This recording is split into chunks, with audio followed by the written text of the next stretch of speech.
Bro, what are you doing? Why are you breathing like that? Oh, wait. My God, it's still breathing like crazy right now. Oh, you alright, buddy? You alright? Why are you breathing like a cuckoo head? Holy shit. Good morning, if anybody even comes in here, if I'm even in the algorithm anymore, because I haven't been here for like a week.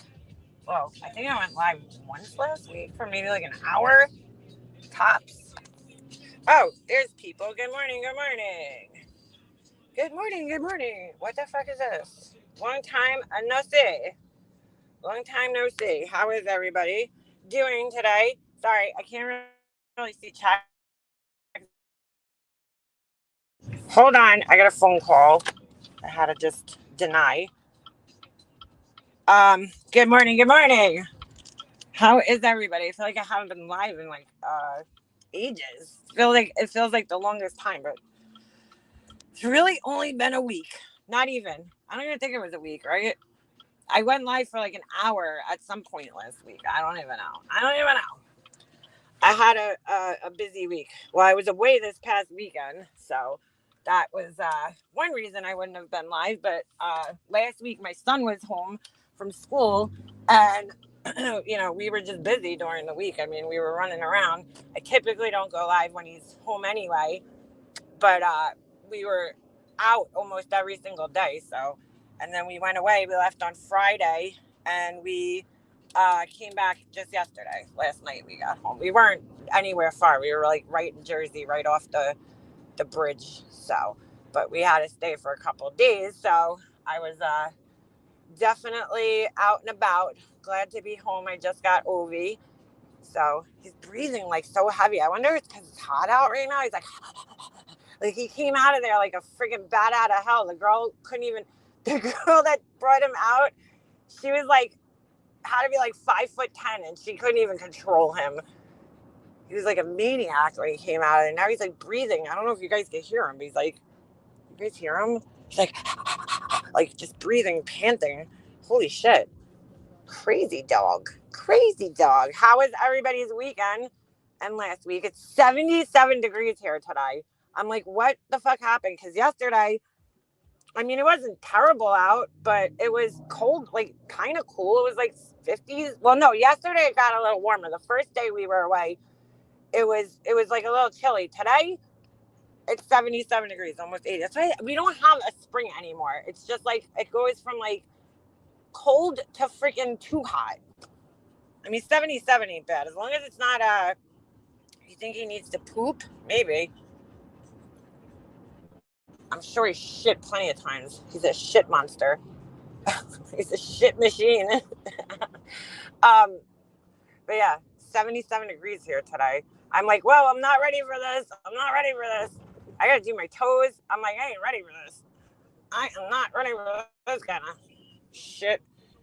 Plans are going well. What are you doing? What's the plan? You're on a total rampage. What are you doing?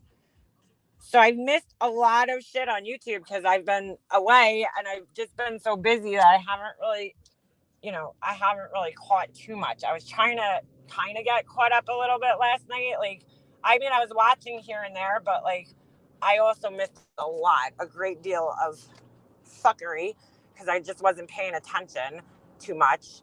But I did catch last night, and I can't believe this fucking trauma community, bro. These people are insane. So like last night or yesterday, I guess, just in general, it was like, there. First of all, the Proudfoot family, right, with the Sebastian Rogers case. I really feel like these people stay the fuck off the internet, okay, and stop talking to these idiots on these true crime Karens, I guess, is what I like to call them, because that's the 90% of the true crime community, and I'm using air quotes that you can't see right now because that to me is not the true crime community, right? That's a trauma community. Stop talking to a bunch of fucking bored, middle-aged fucking Karens, okay, who have no credentials in true crime, who don't know what the fuck they're doing or talking about, trying to act like they fucking know something, right? But really they're bored fucking ass middle-aged women like, myself, right? That are just looking for drama and gossip at the end of the day. I don't believe that 90% of these people even give a flying fuck about this kid, because let's just be honest, how do you give that much of a fuck about a kid that you never even fucking met? What they want is a shit show. They want a soap opera, right? Because back in the day when our moms were young, okay, and they were raising us and they were bored, they didn't have the internet, so they watched soap operas to keep themselves entertained. I know my mom did. She used to tape fucking Days of Our Lives and all that bullshit, right? Now today's day and age, you got these fucking same shit, right? But you got these women who are just like they're fiending for drama and gossip, dude. That's really what it comes down to, because 90% or probably more of the true crime community is women. It's women, okay, who just love drama and love gossip and love sad stories. That's why even in Hollywood, right? All the drama movies, who are they geared towards? They're geared towards women. Women love that shit. I personally was never into that kind of shit, like the fucking sad, sappy, fucking, rotten tomato, whatever the fuck, fried green tomato type movies. Like, that ain't my shit. But that's what you got. That's what you got. What is the other one? Sisterhood of the Traveling Pants. Fuck that shit. Okay? I'm not watching that shit. I got no interest in that. But that's what women love. They love drama. Okay? All these Karens, all these true crime Karens that are sitting there, all they do, it's all emotion based, right? None of these people have any critical thinking skills. It's all their emotions, So the dad, the stepdad, Chris Proudfoot, he goes up on this fucking web sleuth lady who I can't stand, by the way. Can't stand that woman. Goes up on her panel. She's another one. She's another one. I'll give her a little credit where she's like, look, I was on Web Sleuth years ago, but they're a little intense on that board. Like, this was back before YouTube Lives became a thing, okay? Yeah, we need a thick wall between drama and true crime is right. This was long before, people were really, like, posting on, like YouTube, like lives and shit like that. So there wasn't really, the discussion forums for these types of things were actually like discussion forums. You would go online and you would talk in these chat boards. And I will say they moderated, they did moderate web sleuths back in the day pretty heavily, almost too heavily, in some ways. Like, I don't know, it's kind of annoying, to be quite honest with you. But even on there, you got your groups of people that fucking just think they know everything about everything. So I guess she started going live at some point. I tried catching a couple of her lives, and I'm not a big fan personally. I just think she's boring. I mean, I don't have anything against the lady. I just think she's boring. So she has, I listened to the live stream last night because I wanted to, catch up and see what was going on. So I'm like listening to the live stream, and Chris Proudfoot goes up there. Okay. And the guy is very, defensive, he's kind of a little hostile, I'll say, and a little defensive, but I don't know, man. I watched his interview. I watched the wife's interview in the very beginning when this all first happened. And it was odd. It was, it's a little strange. I'm not gonna lie. But like, in my eyes, everybody's a suspect right now until police state otherwise, and that includes the dad. I don't know. Everybody's holding up the father in this case, the biological father, like he's some kind of fucking hero because he's out searching. I mean, I don't know, man. I've been kind of side-eyeing him a little bit too, because I'm like, he's almost too involved in shit, which is weird too. But like, here's the thing. My opinion doesn't really fucking matter. It doesn't. Like it, who gives a shit? My opinion is like, opinions are like assholes. Like, everybody has an opinion, right? So my opinion does not fucking really matter. What I think doesn't matter. And what I think is not going to help find this little boy or figure out what happened to him at this point, because who knows what is going on with this little boy at this point. Unfortunately, I don't know what to think, where he went. Okay. But what they're doing, and I when I get home, which I'll be home in about 7 minutes, if even, we'll take a look. But here's my problem. Like, first of all, okay, they have him up. He's a little heated, obviously, and dude, like, we just live in a gaslighting society. Like, you go up there to just be gaslit. I wish this guy would stop fucking talking to these people. But he's caught in this vicious cycle that we all get kind of caught in, where it's like people talk shit about you online, and then you get caught in this cycle where you feel like you have to defend yourself, you know? Because you're like, what the fuck? Like, that's not true. I'm going to defend myself, you know? And then you just get sucked into it, and you get caught in this, like, vicious cycle of defending yourself constantly, you know? And I understand that. But it's distracting him away. You know, it's like, these people are putting up such a distraction for this guy, and at the same time they're gaslighting him for not doing what he's supposed to be doing. But it's like he's spending 90% of his time on the wrong things, clearing up bullshit that's getting started on the internet because these fucking assholes that just can't shut the fuck up about this story and him and his wife and how they're acting and what they're doing, what they're not doing. It's insane. It's a total fucking shit show. And even the people that pretend they have the best of intentions, if you're having this family on your show, you're part of the fucking problem. Okay? You're part of the fucking problem. So I really think they need to talking to, hold on, I might cut out because I'm in like a really bad spot right now. Hold on. You painted 2 masterpieces last night. Ooh. I've seen parts of the movie Gaslight. I love drama, but not a missing child case. Yeah, no, it's not cool. It's turning into Summer Wells. What the fuck is this? My just in case I gotta drag a home. How's that, Alicia? Oh shit. Hold on, my phone might skip out for a second, so I'll finish what I'm saying once I get past this fucking school. I don't know what's going on here. Every time this like one little stretch of this road, my internet like sucks. Anyway, hold on. I'm gonna get past this light and then my phone should be all right. It's so weird because there's a cell phone tower like literally right here. I don't know. My phone just sucks sometimes. I just really feel bad for these people. I feel bad that they think that these people have, you know, good intentions when they just don't. They just don't. They're like, oh, we want to help find Sebastian from our houses. You know, like, really, what are you doing, honestly? How are you actually helping this case out? By having the parents up. All you're doing is putting them through more scrutiny, and really just fucking the case up, to be quite honest with you. All right, hold on. Mess out of all trying to be. Oh my God, first of all, there was this one girl on the panel last night that was so fucking obnoxious. Like, just so obnoxious, like trying to, you know, she took over the panel. She took over trying to, well, it was the mediator, and I fucking can't stand people like that. So fake. Shut up. Just shut up. I worked with autistic children for 10 years. Good for you. Okay, but everybody's different. Every kid is different. Every household is different. Every situation.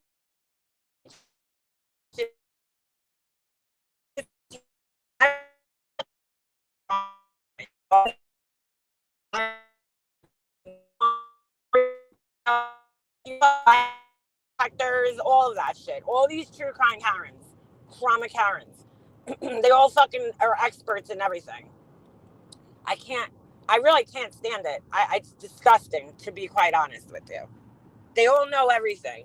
They all know what's best for, you know, the kid. They all could read the dad. Get out of here. Shut up and just fucking, if you really give a shit about the kid, stop talking about the parents and just, you know, do what you got to do. As far as the parents go, I think they're stupid for getting up on these live streams.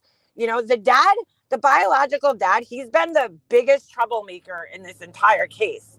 Okay, all that man's done is start problems everywhere, and everybody's like, I don't know, in my opinion, all he's been doing is distracting everybody, okay, into like looking at the parents that, you know, he lived with. I feel like he's the one who started all the shit, basically, with the stepdad and the mom.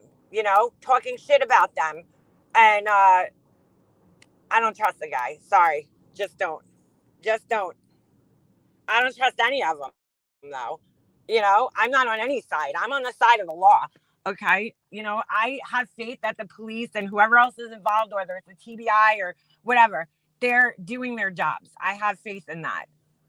Um, Trying to figure out what happened to this little boy. But anyway, you got a bunch of women up on a panel, all right, the other night. You got a guy who's angry and kind of rightfully so, and also a guy who's, I think, just has a dominant, you know, personality to begin with. And of course, when women see that, I love this shit, because when a woman is domineering, right? Like, I'm gonna just use her as an example, Shanann Watts. They're like, oh, she just knows what she wants. You know, she's a strong woman. There's all fucking excuses, okay, for her behavior.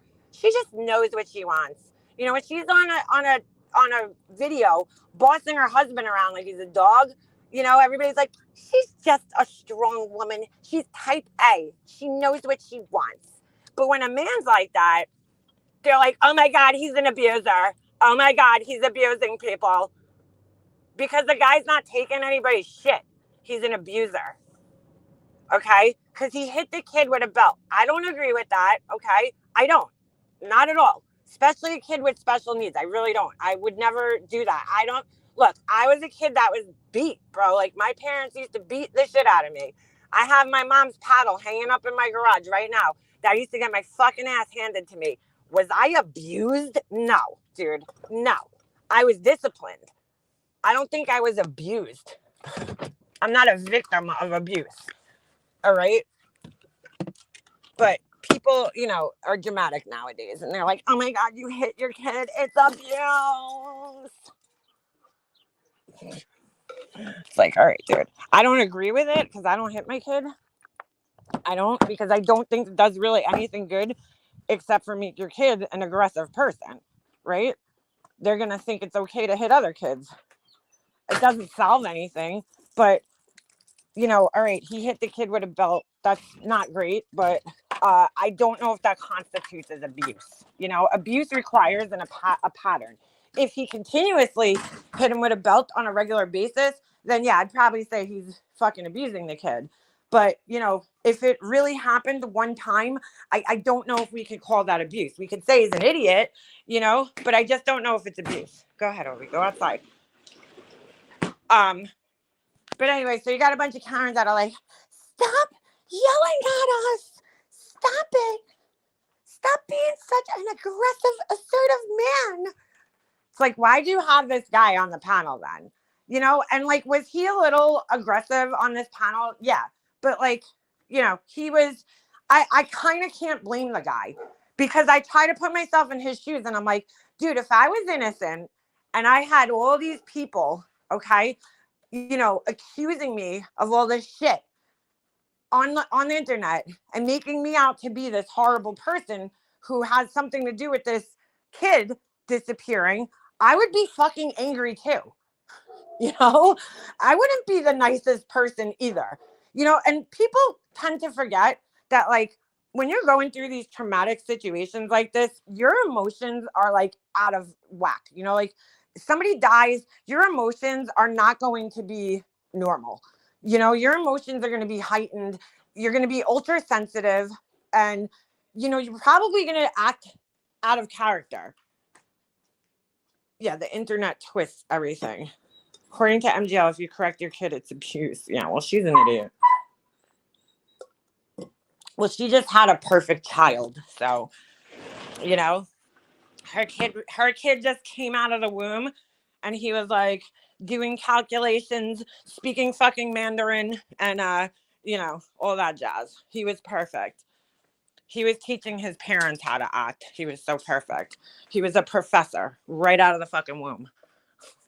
Get out of here, dude. He just sat there and watched cartoons all day. He was practicing Mandarin at 5. It's like, get the fuck out of here. No disciplining when one is out of control. Personally, no, I don't believe in hitting either. I'm not a fan of it at all. But I'm saying that, you know, abuse requires like a pattern, you know, a steady pattern. And I don't think hitting a kid one time, it's not right. But I can't say that, oh yeah, you're abused. Like, I got hit on a pretty fucking regular basis, okay, when I was a kid, and I still don't consider what I went through abuse. I mean, it's not right. You know, my parents are wrong for doing it, but my parents didn't know any better. They were just doing what their parents did, you know? And until one of the generations becomes, you know, aware of the generational curse that follows your families, then you're not going to break the cycle. You know, I did, because we were educated on that shit, luckily, you know, when we were kids, and the psychology and how it affects you and all that stuff. But, you know, the generations before us, they didn't know what that did to you psychologically. All right, Ove, we're home and we're barking already. Come on. It's the Amazon guy, because, you know, our neighbors get 30 packages a day. You want to go away outside? So, I mean, Chris has changed the reason twice as to why he hit Sebastian. I don't believe it was just one time. Well, I mean, from what I heard, it seemed consistent, because he said it was something having to do with school, something that happened in school. And that's pretty much what he said last night on the, you know, thing. And see, that's the problem. That's why this guy needs to stop going on these panels, because everybody's so focused in on every little word that he says, and they're picking it apart. So, like, he's just as wrong for showing up, just like Don Wells did. Don Wells did, that guy, you know, and Candace Wells, they did themselves no favors by going up and talking to all these assholes who were not trained professionals, who were asking a bunch of stupid questions that have nothing to do with anything, because they're digging for the drama. They're not trying to help the kid. They're like, oh, what was his demeanor that day? Like, what? Like, I don't know. That's really not, I mean, like, I understand why you're asking that, but it's also really not helpful, you know? And there's certain things that people cannot talk about and should not talk about online, you know? And then the dad, that was the part where everything just went left, because the biological dad got up on the panel, and again, I believe he's a troublemaker, okay? He's like, oh, there's a rumor that your parents have him. Like, you know, like, why are you settling this on a live stream, dude? And just giving people, the dad has been nonstop, like a rumor gossip mill, feeding people shit. It's really sick. And see, what people don't realize, okay, this is another thing. What people don't realize is, like, there's a history with these people. We don't know why the biological mom and dad aren't together anymore, what their relationship was like, what his story is, you know, why he's in the situation that he's in. Like, we don't know all that shit. And so, you know, just because he's there searching present now, what was his past history as a father to this kid? You know, we don't know that. Yeah, they need to stop entertaining the internet. I mean, really have to stop entertaining these people. Stop talking to these fucking people. If you want to find your son, go reach out to some victims advocates, you know, talk to the police, hire a private investigator. Stop talking to, you know, these unqualified, bored fucking middle-aged women who just want to gossip, really. I mean, that's what it comes down to. They're all the same. All of them. The ones that are like, oh, you know, I'm against the tragedy pimps. You're almost just as bad at you know, getting yourself involved. So give me a break. You're all up in it. You're all up in the drama, just like you were all up in the Summer Wells drama, you know, following this case around, listening to all the panels, talking about all the people that are talking about it. You're the same boat. Let's just be honest. We have the same mindset. These so-called true crime creators know nothing about the case. Let the police do the work. No, they're not professionals, dude. They don't know what they're doing, and none of the questions that they're asking are helping anything. You know, like, none of this is helping anything. If anything, it's hindering, you know, the investigation and causing more problems and just delaying things, in my opinion.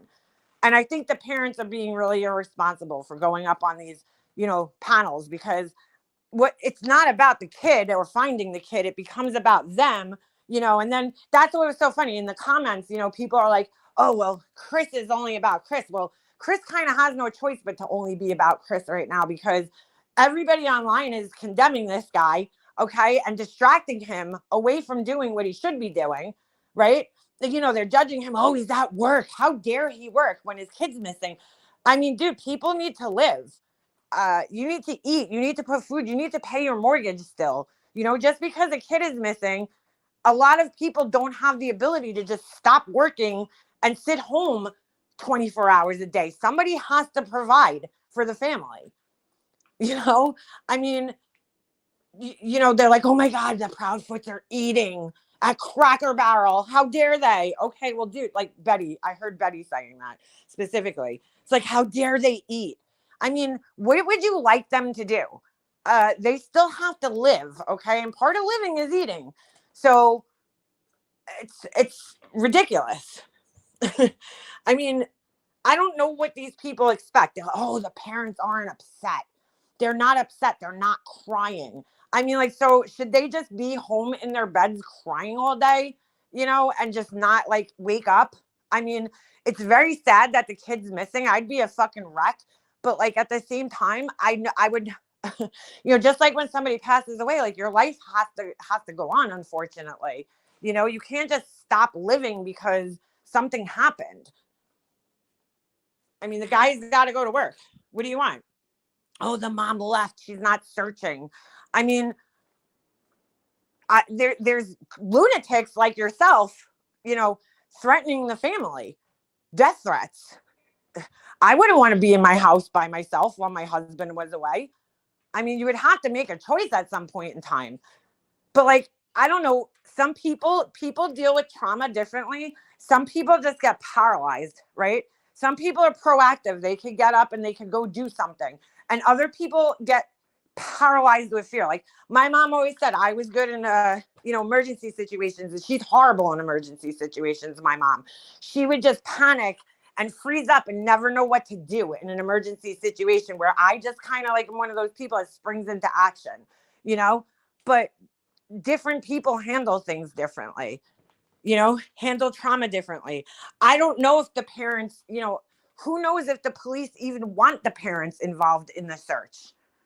I mean, a lot of the times from what I've seen, they don't want them involved. Would you want your kid, let's just say, okay, your kid's found in the woods, you know, hanging somewhere or something, right? Like that, or floating in a body of water. Do you think, is that the last way you want to remember your kid?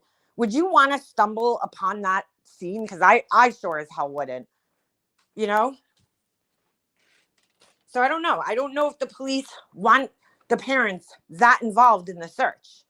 And all the parents are suspects right now until they're cleared, officially cleared by the police, which hasn't happened because they don't even know. Just like in the Summer Wells case, they have no idea what happened to that little girl. There's no crime. There's no evidence that a crime was committed, right? She simply just vanished. Same thing with this kid. He simply just disappeared. You know, the best thing I see involving this case is that people that are experts, okay, with dogs, you know, the scent dogs, the dogs that follow scent trails. They're all experts. They're like, the dog, you know, smelled them until this point. And I'm like, so like, dude, first of all, how accurate are the dogs and the scent trails and all that shit? Like, you know, like there's so many factors that play into that. I don't put too much stock into, you know, scent trails. Sorry, I just don't.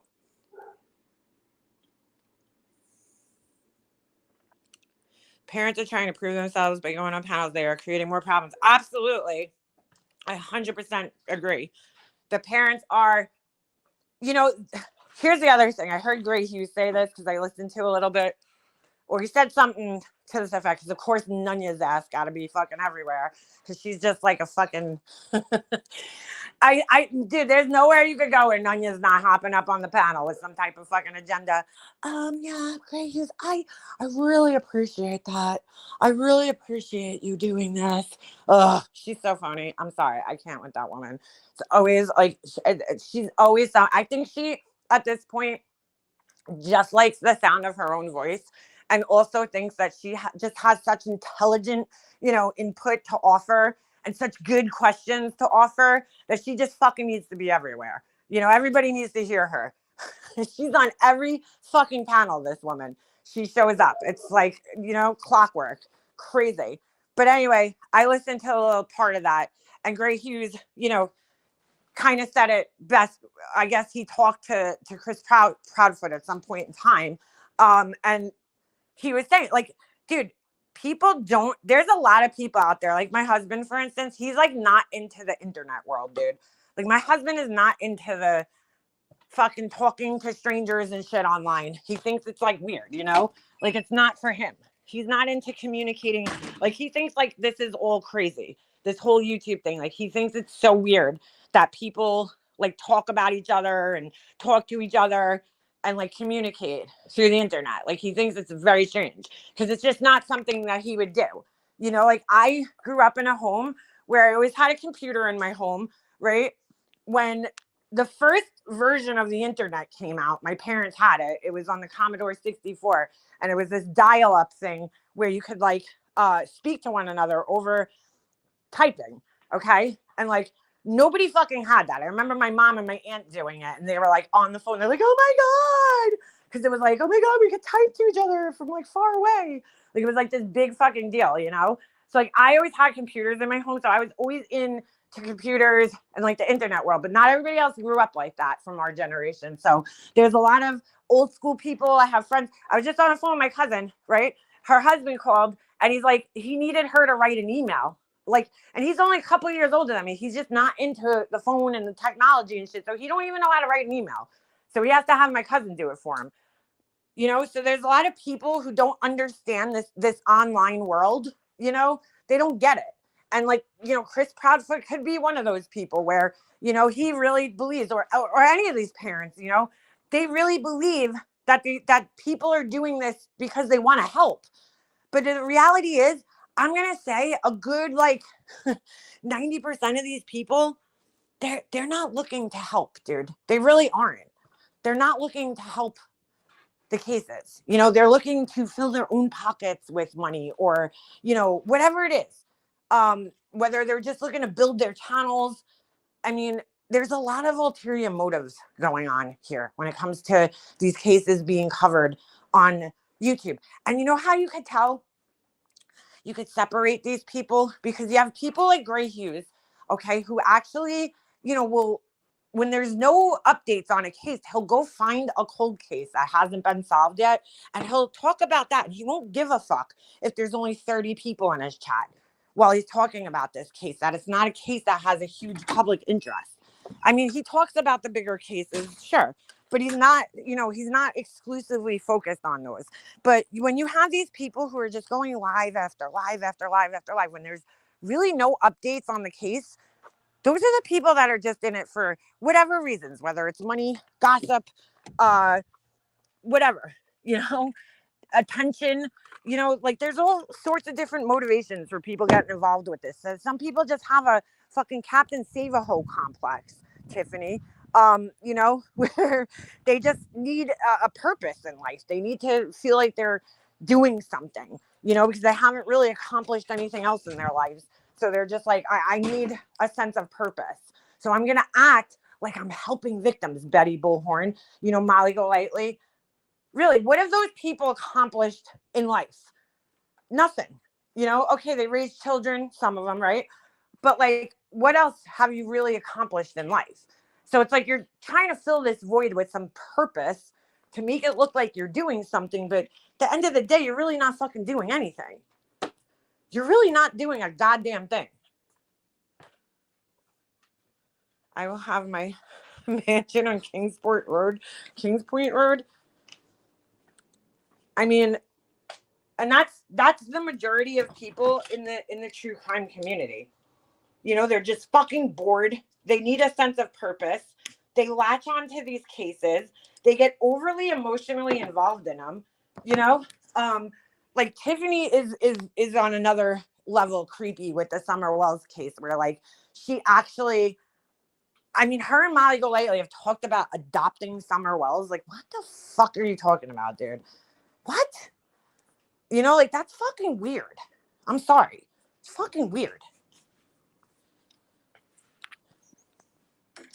It's so gross. They're making the families victims. Yeah. What they're doing makes me sick to my stomach. But like, it all for me started with the laundries case. Okay. Watching those parents being fucking harassed really bothered the shit out of me. And I don't know if it's because I just got over grieving, not got over it. I mean, when that happened, right, in 2021, I was coming out of, you know, being just going through deep grief. And it just hit me in a different like way because I was like, dude, like I couldn't imagine being harassed during a time in my life. Like, well, I could imagine because my brother's wife was fucking harassing me.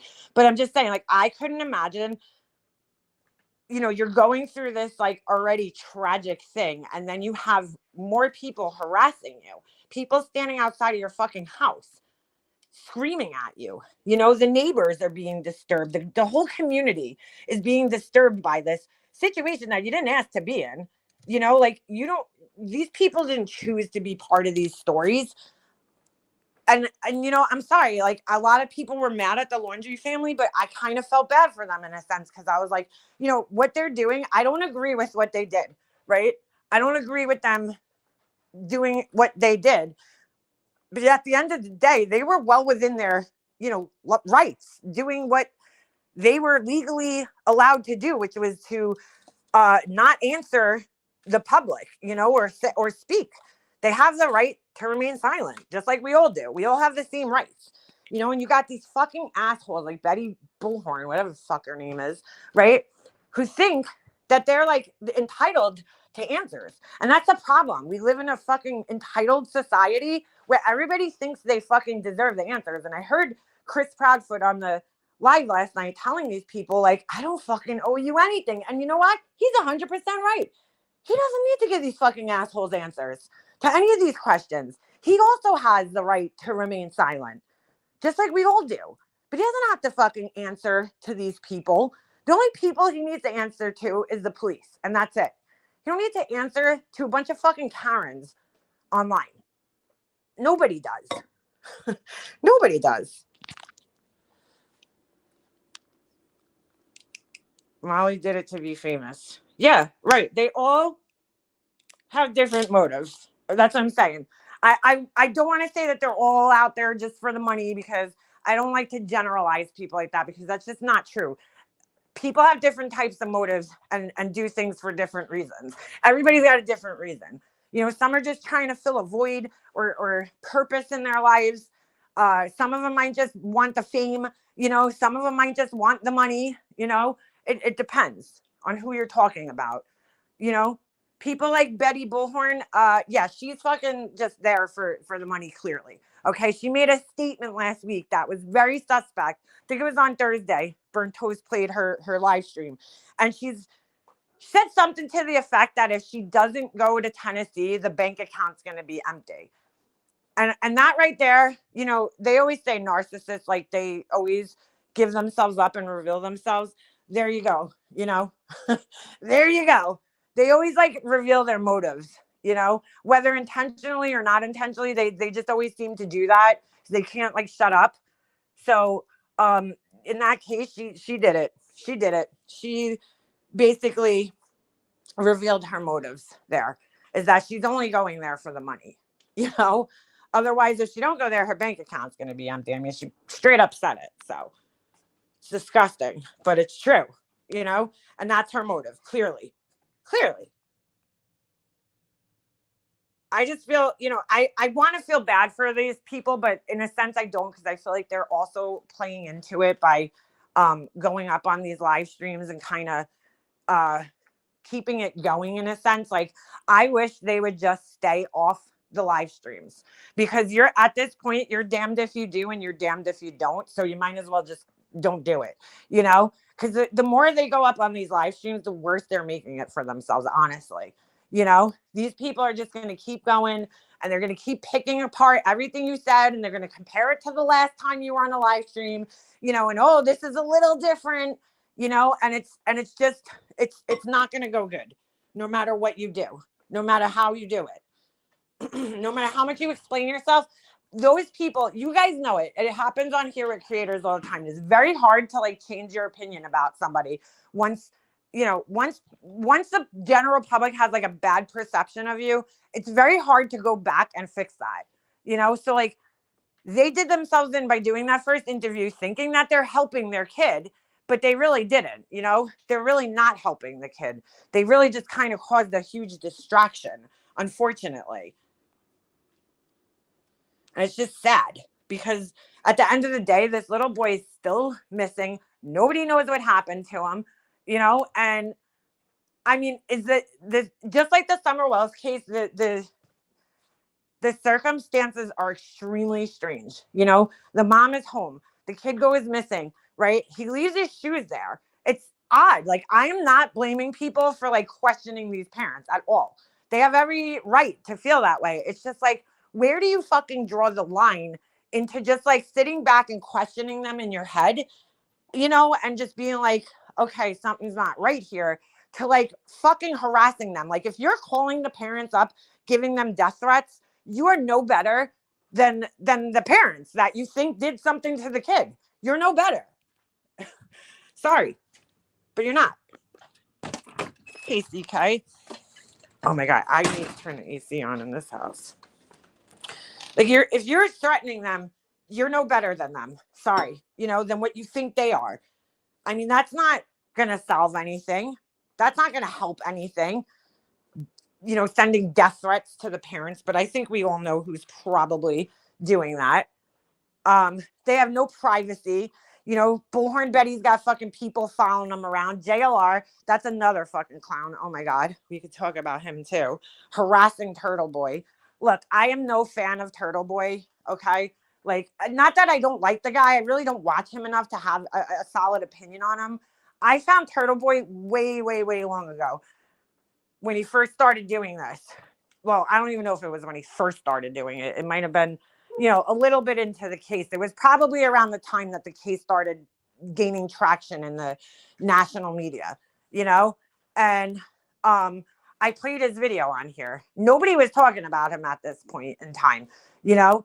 I played his video. I think he did a really good video, you know, explaining the whole situation about what happened there and the people and the players involved. It was a little confusing because unless you're like, you know, familiar with the case, you're really not going to understand all of it. But I think he did a pretty good job. I haven't really, I'm just not like that. I don't religiously follow, you know, anybody really like that.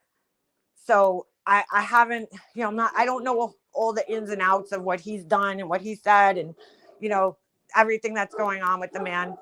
Hold on a second. Oh my God, I thought Ovi opened the gate. It scared the shit out of me. I heard like the latch.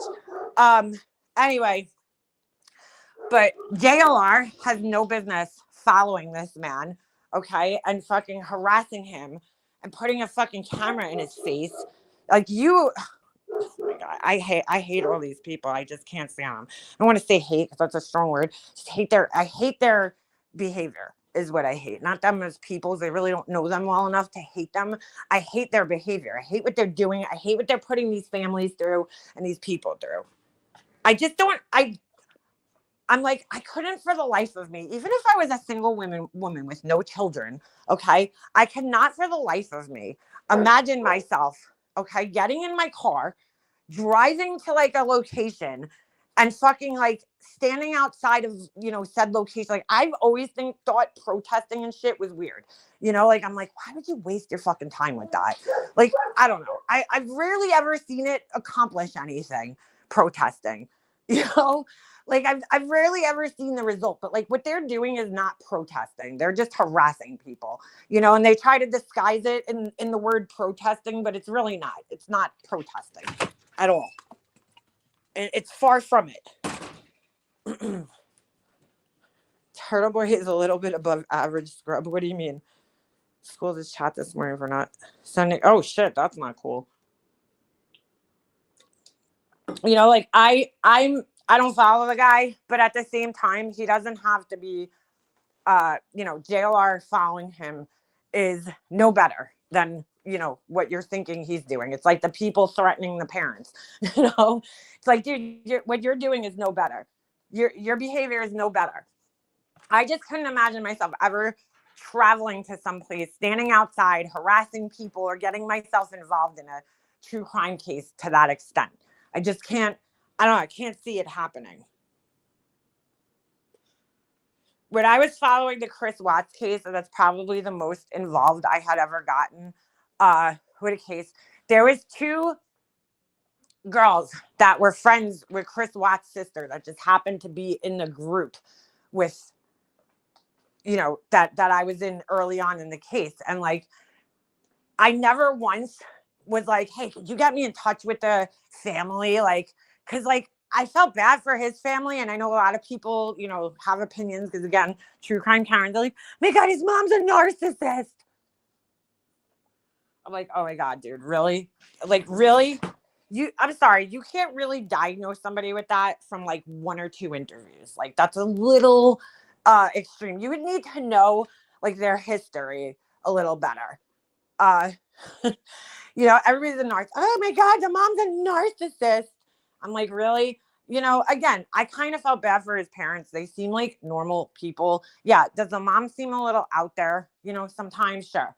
But like, I think she's a little delusional. But again, like, it always comes down to like trauma responses for me. Like, I don't know how, I could never really say how I'd act in a situation like that, because I've never been in anything even close to that to compare it to.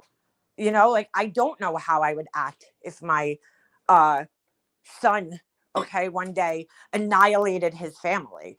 I don't know how I would feel, like, I'm sorry, but she had a right to not like his wife, his choice of partner. I mean, people are like, oh my God, she didn't like Shanann. And I'm like, well, okay, that happens. That's probably more common than it is for parents to actually like their, children's choice of spouses. I mean, I hear about it all the time, or vice versa. A lot of times people don't care for their in-laws. I mean, it's like pretty normal thing. But because the girl was murdered, they're like, oh my God, she's so horrible for hating Shanann. And I'm like, well, my mom and myself, like, we didn't like my brother's wife when she came around. Like, unfortunately, like, I don't want it to be that way, but it's just the way it is. I just didn't think she was the right person for him. There was other women that he was with, we loved, just this one person just gave us a bad vibe, right from the beginning. It happens. Totally fucking normal. Plunder put out, oh, I know. See, that is so fucked up. I like Plunder, but she's been getting a little too much lately. I thought that was so fucked up the other night. I saw that. I happened to catch that the other night. Okay. It was like Saturday night. And I'm subscribed to her channel. I've been subscribed to her channel since she put up like her fucking like first or second video, because I was following the Watts case, and that's how she started her. Plunder started her channel basically mirroring Shanann Watts's videos so she was taking Shanann Watts's live, Thrive videos from her Facebook page and putting them on YouTube so people could watch them. And at the time, a lot of people were angry about it because they were like, how dare you? And for me personally, I felt like it was in a sense a good thing because Shanann's page was open to the public. And if you went on her videos, people were like leaving horrible comments under there. And I'm like, that's a shame, because like, to me, that's the family's place. Like, let her family be able to go there and watch videos of the grandkids that are no longer here and enjoy, those videos without having to see all this bullshit. I thought it was sad. So I was like, in a sense, it's a good thing. And it's weird that, because this is the age that we're living in, unfortunately, with social media. But I felt like, all right, she's taking the videos off the page so that people can have discussions on, on a different platform. And it doesn't have to be right in the parents' faces, because unfortunately, like, this is the world that we're living in, and unfortunately, social media, there's going to be discussions. You can't control it. You can't control how other people act. So there's going to be discussions on these cases. You don't have to agree with it, but there's going to be discussions, unfortunately, but like, that, I don't know why she needed to make a video about the fucking people that moved into the Watts house. Okay, like pictures of their kids with their faces not even blocked out. Like, what are you doing, Plunder? You know, like, why does this even matter? I mean, I hate to say this, but domestic violence is very common, right? Happens a lot. You know, why do we need to know? Why? Just because they lived in the house? If they lived in the house next door, nobody would even care. So just because they live in the house, their lives go on blast. Like, here's the thing. The father could have gotten arrested for domestic violence. He's not charged with anything. Okay, so now what you're doing is you're putting this out on a public platform. People are going to start attacking this man, and we don't even know if he's actually guilty of anything. Because until you're charged and you're convicted of a crime, you're innocent until proven guilty, right? So, I mean, there's a lot of times, and it depends on the laws in the state that they live in. Like, there's a lot of times where there'll be a domestic dispute and both parties end up getting arrested. So, I don't know what the case is in Colorado, how that works. But, I mean, just crazy. Just crazy. I remember when she reported missing and went viral. The photographer that worked with them posted it in the photography group we were in. Oh, shit, get out of here. Pretty sure Plunder put out new buyers last time. Oh, no, she put it all out. She was trying to act like she was protecting it in this last video, but I remember a couple of months ago when they bought, or a year ago, whenever it was, when they bought the house, right? She put out all their information, and I'm like, who fucking cares? Like, honestly, like, I don't care. It's just a house, okay? Like, there's a lot of deaths that happen in a lot of houses. My dad died in my house, you know, like, he wasn't, you know, killed there, but he died in my house. And I mean, okay. And, you know, like, what's the big deal? Somebody died in my house before we moved in there. You know, what's the big deal? I don't understand what the big fucking deal is. Plunder is biased as fuck most of the time. Yeah, I guess in a sense. I mean, I just was like kind of in shock because I was like, why do we need to know about this domestic dispute, right? Why are you covering? Why is this even a thing? You know, like, just because they lived in the same house as the Watts, like, why are you putting this out? Why is there photos? These poor kids, okay, you just put their pictures up in this video. So these poor kids now, when they get older, okay, their names are going to be associated with this bullshit. I mean, use your fucking brain a little bit. I was kind of shocked to see that last night. I was like, wow, why are you putting this out? Like, I just don't understand. Why is this even a fucking story? Like, it doesn't, to me, it's not a story. Yeah, people are going to examine. It's really sad. You know, I honestly do feel bad for people who are part of these cases nowadays because it's a totally different world we're living in. You know, years ago, you really didn't have the access to people like you do now. And it's just, God, I feel bad. I really do. I just, like, you know, the Bullhorn Bettys and the JLRs and stuff. Lord, you know, help that they don't ever have something like this happen in their families. That's all I could say. That's all I could say. I think she is trying to exploit the house as haunted. Well, it's kind of funny because in the video, I didn't watch the whole entire thing. I watched like most of it. And in the video, she was kind of like poo-pooing that, you know, she's like, oh, people are saying the house is cursed. And I'm like, well, I mean, I can't understand any other reason why you would be even sharing this unless that's the message you're trying to put out. That it's like the Amityville horror house, you know, like, they're trying to turn it into the new Amityville horror house, you know? Like, people brought Travis Alexander's house after he passed away. And like, I mean, I'm just saying with the Watts murders, like, first of all, I know one of them at least was killed in the house, but they say that the children weren't. So like, and it wasn't like a bloody, you know, messy crime scene like that. Travis Alexander's house, that guy was in his shower.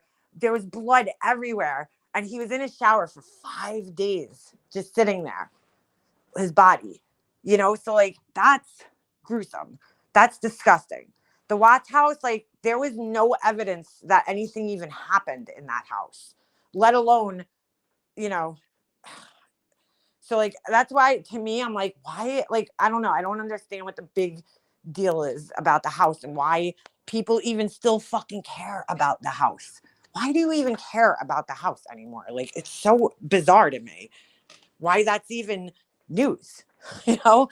And these poor people did nothing wrong except for looking for a fucking house. And even when they bought the house, it was like, you know, a story for plunder. And I'm like, why do you care that these people bought the Watts house? Like, why is this on your channel? I just don't understand it.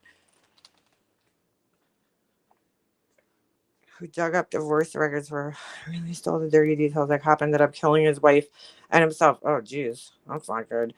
It may be normal, but you don't talk about that after a woman and her 2 children were brutally murdered.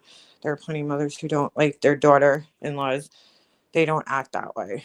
Well, in all fairness, I don't know if she was brutally murdered. Like, I don't know. They really, I mean, she was choked. I mean, that's not nice, but I mean, but there's a lot, that's not to me brutal as in like somebody being slashed and stabbed to death and beat, you know? But I mean, I here's the thing. If she talked positively about her, then people would be like, oh my gosh, she's so fake. She used to fight with Shanann. She didn't like her. So to me, it's better to be honest about your feelings. I don't think she talked so bad about her. She talked honestly about her. It's not like she went on, you know, interviews and was like, oh, Shanann's a bitch. She was honest about her feelings. I mean, sorry. You know, she didn't care for her. I find it funny though, because like when Dee Dee, what's her name, Blanchard was murdered, there was a whole documentary done where the family, I mean, her own father, who was a piece of shit himself, but her own father was like, good, flush her down the toilet. I didn't hear anybody crying about that shit. Oh, because she was abusive. Okay, so it's okay that she got murdered. We could talk shit about her because she was murdered and abusive. See, if you want to have that rule, it's got to apply to everybody then. It just apply to the people you want it to apply to. If you really feel like that, like, oh, don't talk bad to people once they're dead, then it's got to apply to everybody collectively. Okay? Even like fucking Ted Bundy and shit. You can't pick and choose. It's like, come on, dude. And I don't think what she said about her was bad. I think she spoke honestly about that their relationship was not a good one. It was a turbulent relationship. I don't see the problem with that, with sharing that they had a turbulent relationship, you know? Plunder should change her name to Plunger. Innocent until proven guilty. You're presumed innocent. That phrase, I understand the phrase. If you're innocent, you wouldn't be arrested before. Yeah, right. You're presumed innocent, but it's not up to us to condemn people. So it's not my job. I'm not a prosecutor. Okay. Neither is Betty, fucking Bullhorn Betty or JLR or any of these fucking people. They're not prosecutors. So you could think whatever you want. You're free to think whatever you want. But I think when you're taking it across the line where you're fucking harassing people because you think that they're fucking guilty, that's a whole different ballgame. You could think whatever you want. You could express it however you want. But when you cross that line into harassing people, following them, sending them death threats because you think that they're innocent, you know, guilty, that's a whole different fucking ballgame there.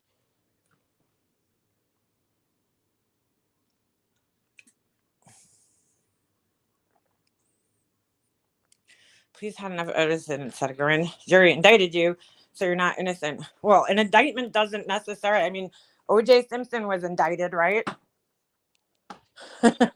Casey Anthony was indicted. That doesn't really mean anything. I mean, it really comes down to a jury of your peers deciding your fate, whether you're guilty or innocent. That's when it's decided. A grand jury just decides whether there's enough evidence to charge a person and indict them, but it doesn't mean that they're guilty just because they got indicted. That's I mean, that's you not really understanding what an indictment is.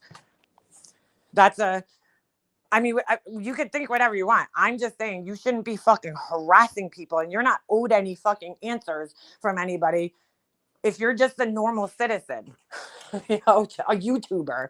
Nobody fucking owes these people anything ever. Fuck out of here. She is terrible and talks really bad about who is that? Sebastian's parents. Who's that?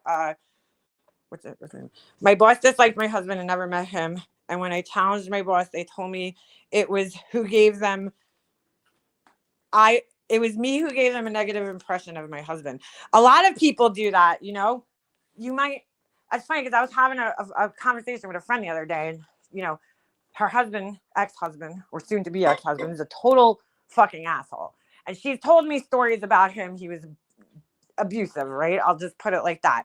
And he was mad at her because he said to her the other day, he's like, "Oh, you made everybody hate me." And I'm like, I don't hate him because of anything that you told me. I hate him because I witnessed him acting like a complete fucking asshole in quite a few times, and talking to you and talking to the kids like this shit and doing crazy things. Last year, he just did some crazy shit. I'll just put it like that. And that's why I don't like him. You know, it's not because of you. I don't like him because of him. I don't like the way he talks to you. I don't like the way he talks to other people. I don't like the way he talks about you. You know, that's why I don't like him.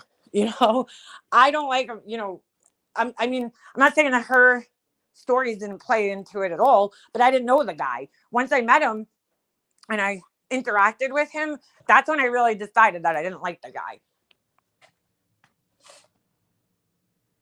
Exactly. Law enforcement may have the answers to some cases, but they need enough evidence to proceed. Well, that's the whole thing. Like, people were with the Stephen Stearns case, right? Everybody's like, "Oh, why aren't they charging him with murder? It must mean the mom's a part of it, blah, blah, blah, blah, blah."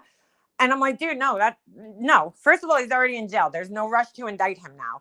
You know, there's no rush to charge him right now because he's already in jail. He's already being held. He's not going anywhere anytime soon. He's got enough charges that are going to hold him in jail for a while.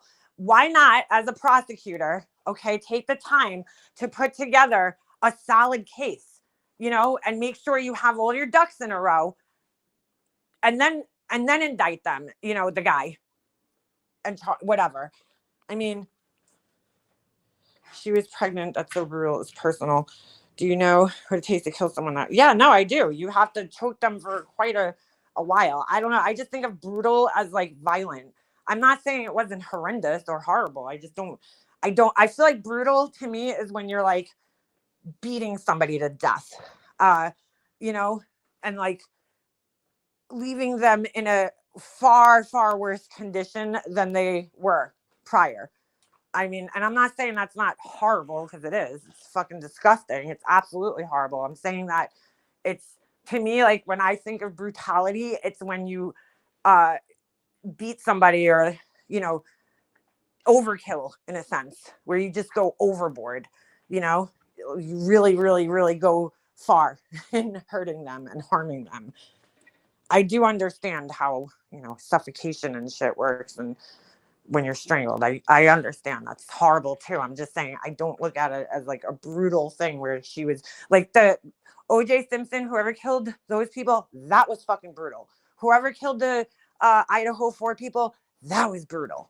You know, I feel like that's just unnecessary violence. You know, it's just too much violence. That's what I think of when I think brutal. But again, I mean, I'm saying that the mom, I don't know.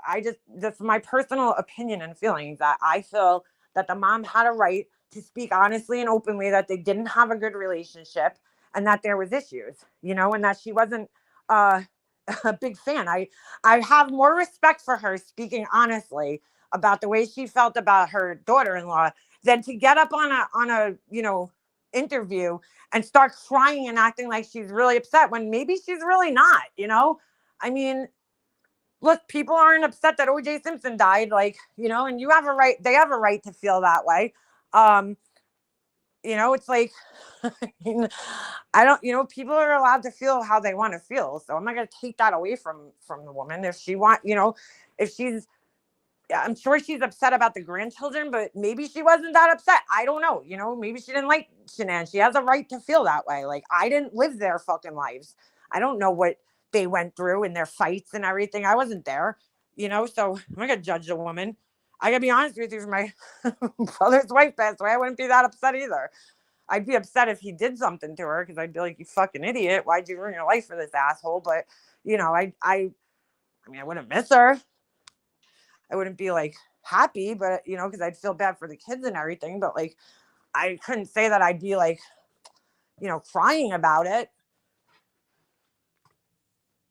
Yeah, her timing was awful. But again, people do stupid things when they're, I mean, I mean, that's the problem. Nobody looks from the mom's perspective. Like, she raised a son, okay, who lived a good life, you know, his whole life, took care of his family, was a good father, right? Worked hard, never really got into trouble, okay?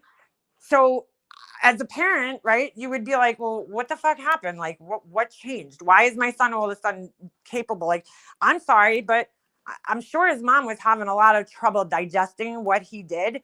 And at the time when she did the interview that she did talking about Shanann, she was under the impression that Shanann killed the kids.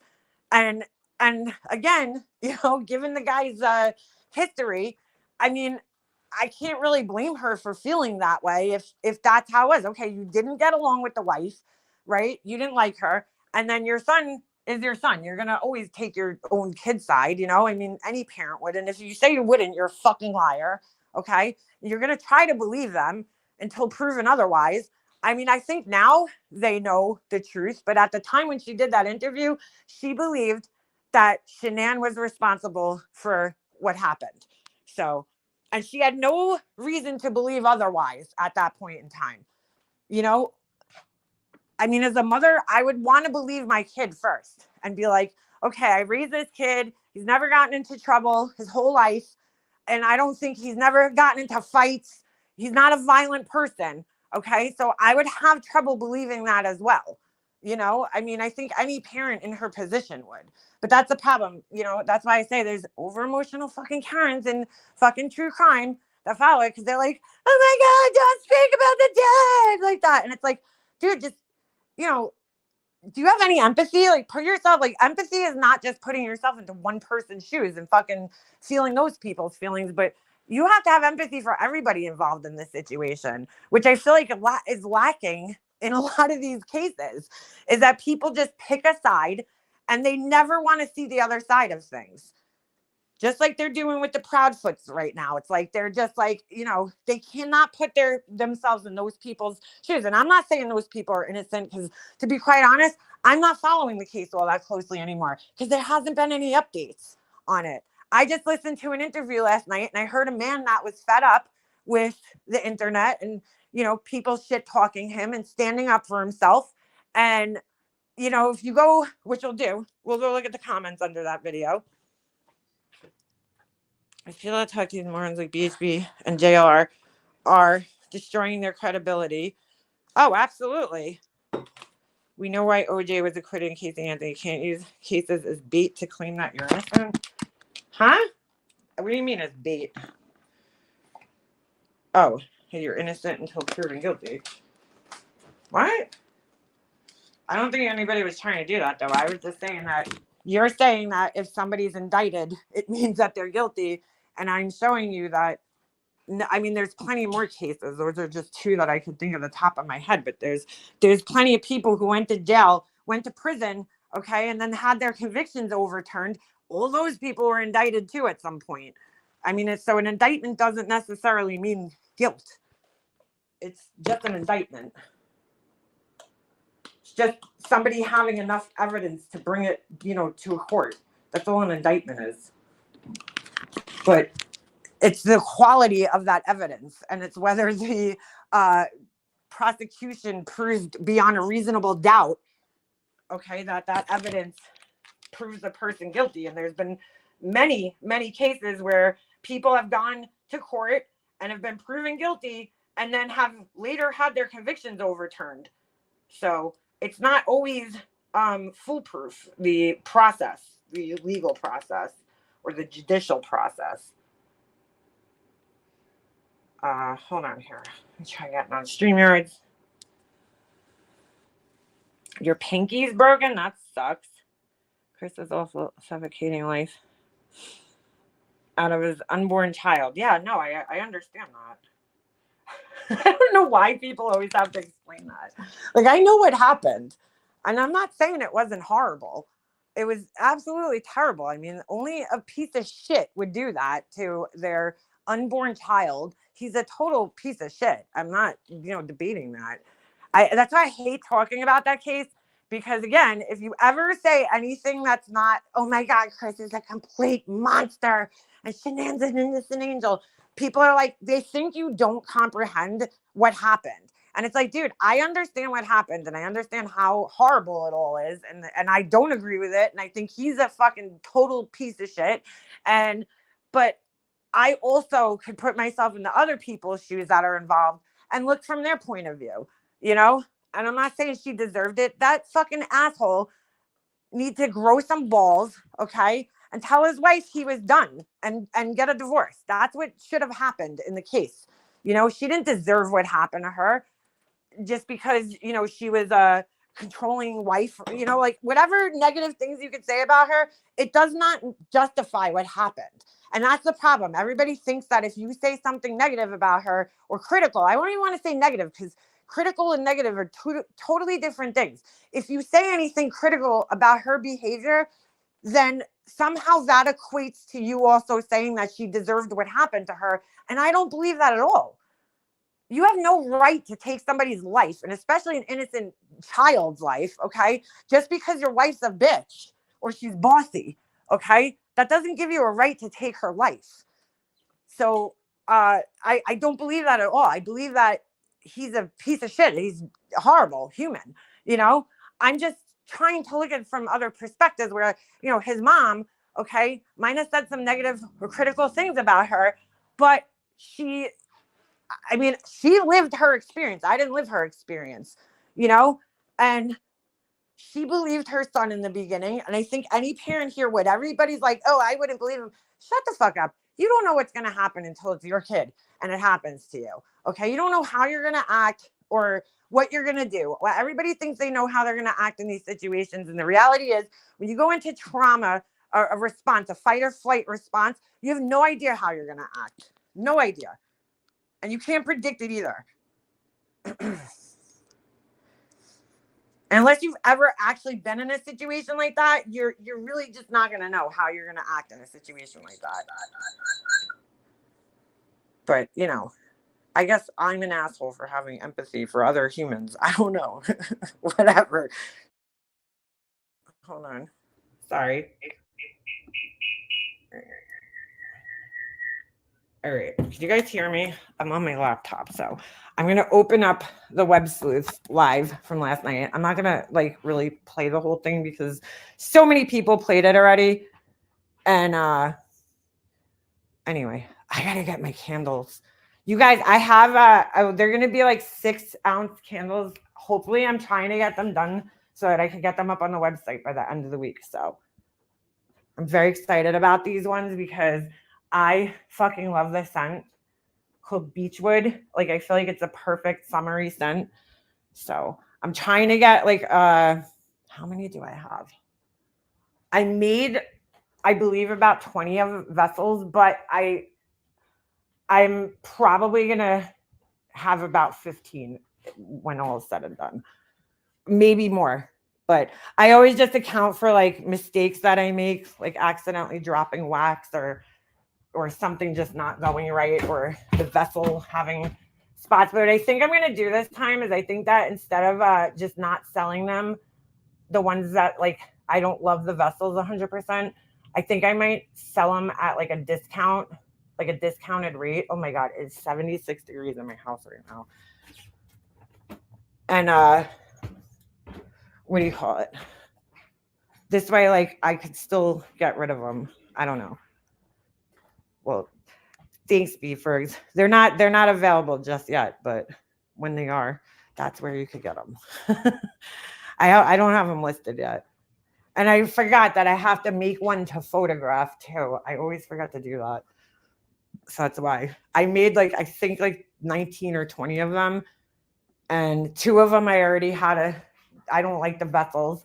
So I had to take those out. We'll see. I should have about 15 or something like that. Chris accessed his ATM. The night of the lazy dog, so we had some responsibility in the mess. Oh yeah. Oh, he was 100%. I mean, like 1,000% wrong. That's not what I'm saying. The phrase "innocent until proven guilty" is for the jury. It's not for the public. Well, I mean, it kind of is because the jury is the public. At the end of the day, the jury comes from the public. So, I mean, that's our constitutional right. We're all presumed innocent until proven guilty in a court of law. So if something happens like that, you got arrested for, a DWI, you're presumed innocent until you're proven guilty in a court of law.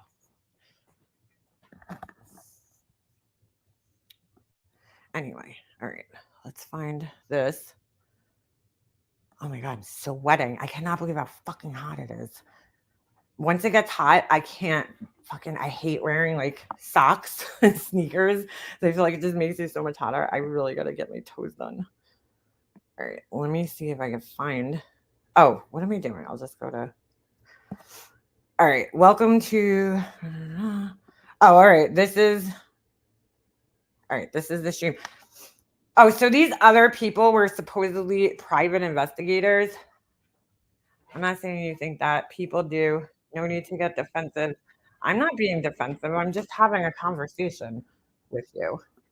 I'm not being defensive. I have an opposing opinion of yours. I'm not getting defensive. I have an opposing opinion in what you're saying. I mean, I understand what you're saying, but I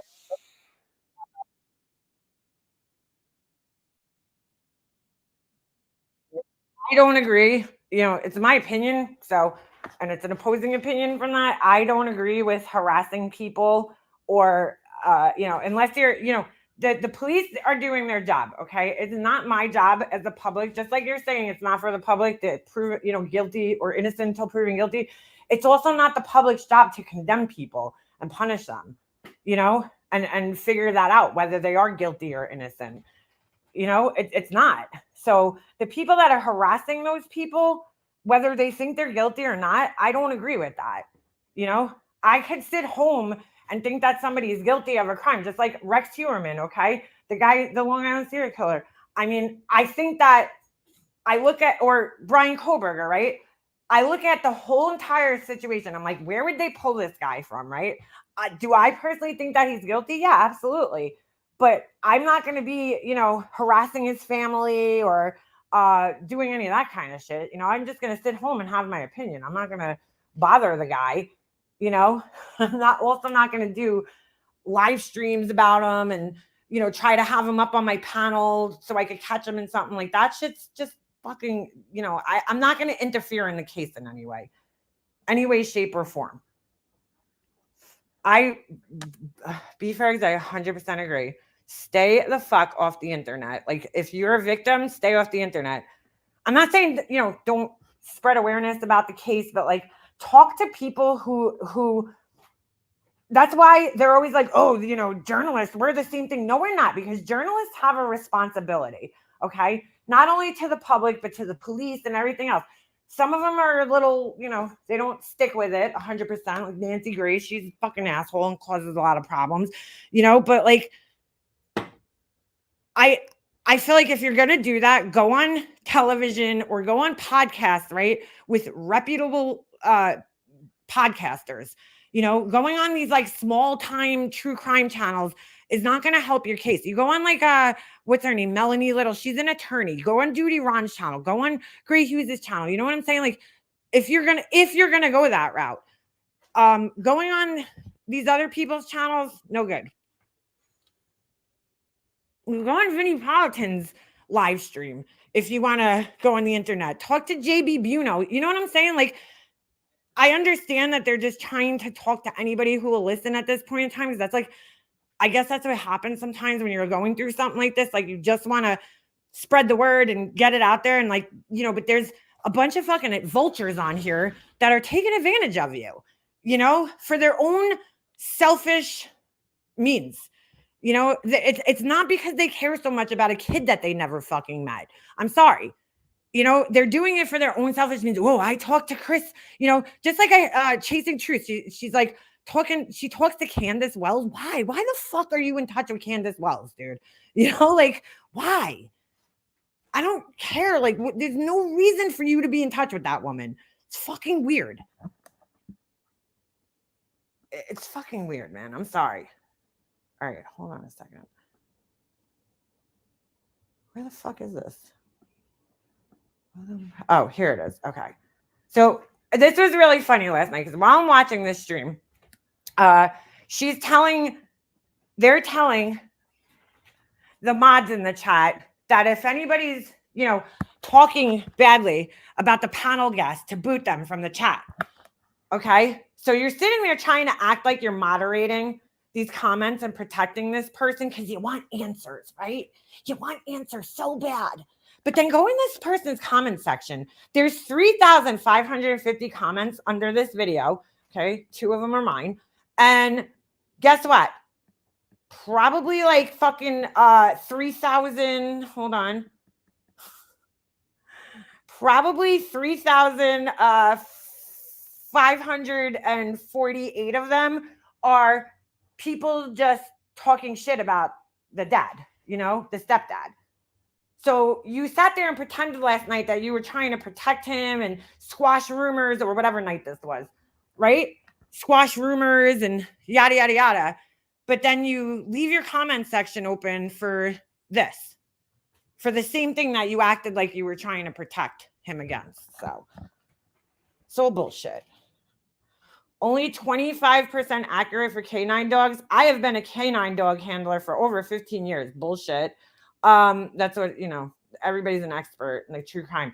That is the most incorrect statement I have ever heard. Unless it's a puppy with limited training, no canine would pass certification if it was only 25% accurate. It is a very extensive test and certification. That doesn't mean that they're always accurate, though. The fact is based off of a 2010-11 study in the state of Florida, and it was ruled inadmissible. The correct statistic is 90% success. The 10% is a room for error, so it could be a residual hit. So, yeah. Does anybody believe that this random person... Oh, they have a picture of a dog, but I don't know. I don't know if that... We'll see. We'll see. I mean, of course, you train dogs, you're going to say that. Here is Sebastian, and they can't even spell, ran away. I can't blame him because this stepdad has bad anger issues. I don't know why he's even the one speaking when Katie was the last one that was with her son. She's the one that needs to be speaking out and begging for her son to be found, period. So, you know, everybody's like an expert in how you should act when your child's missing, apparently. All these people here, they're all experts in how you should be acting and behaving when your child's missing. I didn't know that, but they are certified experts. And gee, I wonder why. This is like gaslighting. This is the fucking true crime Karen gaslighting that happens. Because let's look. Why was this guy so angry? Why would this guy have a reason to be angry? Let's see. Hold on. Go back a little bit to when he first came on the panel. I'm sorry. This fucking lady is another snooze fest. Oh my God, I can't with these people. I'm not going to play the whole thing, but I'm trying to see when he came up. Was this it? Because he comes up pretty, you know, heated. Wants to help. And the last thing Chloe would do is want to put out misinformation. And the problem is... Okay, I understand that. So let me just smash something real quick. Okay, that's where he comes up. I just wanted to make sure that was him. So these people, these 2 women are allegedly the private investigators working on this case. Who hired them?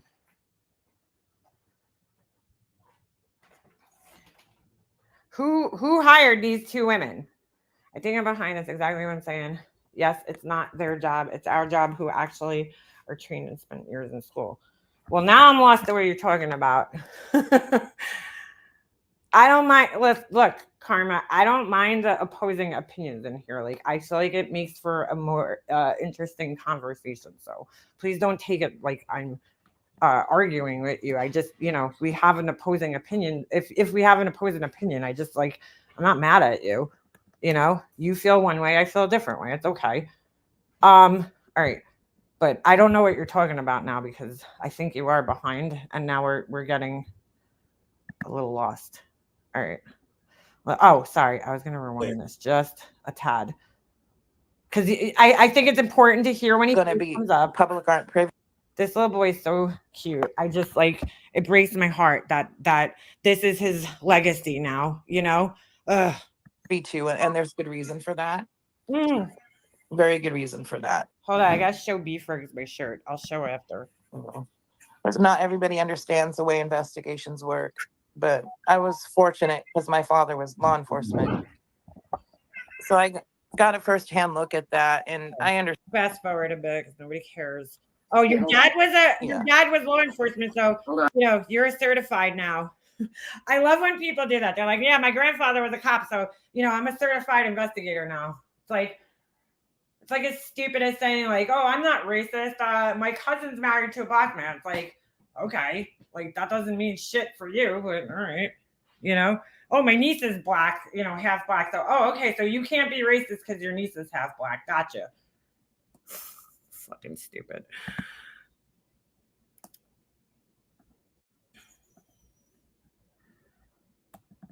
This poor little boy. I just like it breaks my heart. He's around my son's age and he's a little older, but it just breaks my heart for this kid. All right, so he comes up around here. Hold on, before we play that, I just gotta show B-Ferg my shirt. I know she'll appreciate it. Hold on. I saw this and I was like, I need to fucking own this. Look at this. Like, what's the chances? Death Row Records. And look, who dat? Who dat? Dobermans. 1, 2, 3.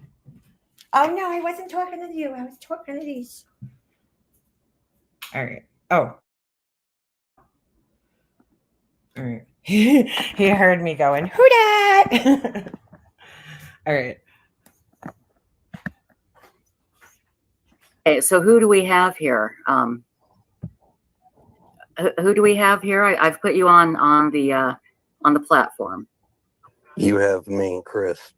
Hi, Chris Proudfoot. I really appreciate you coming here. I'm going to change the banner really quickly so everybody knows it's you.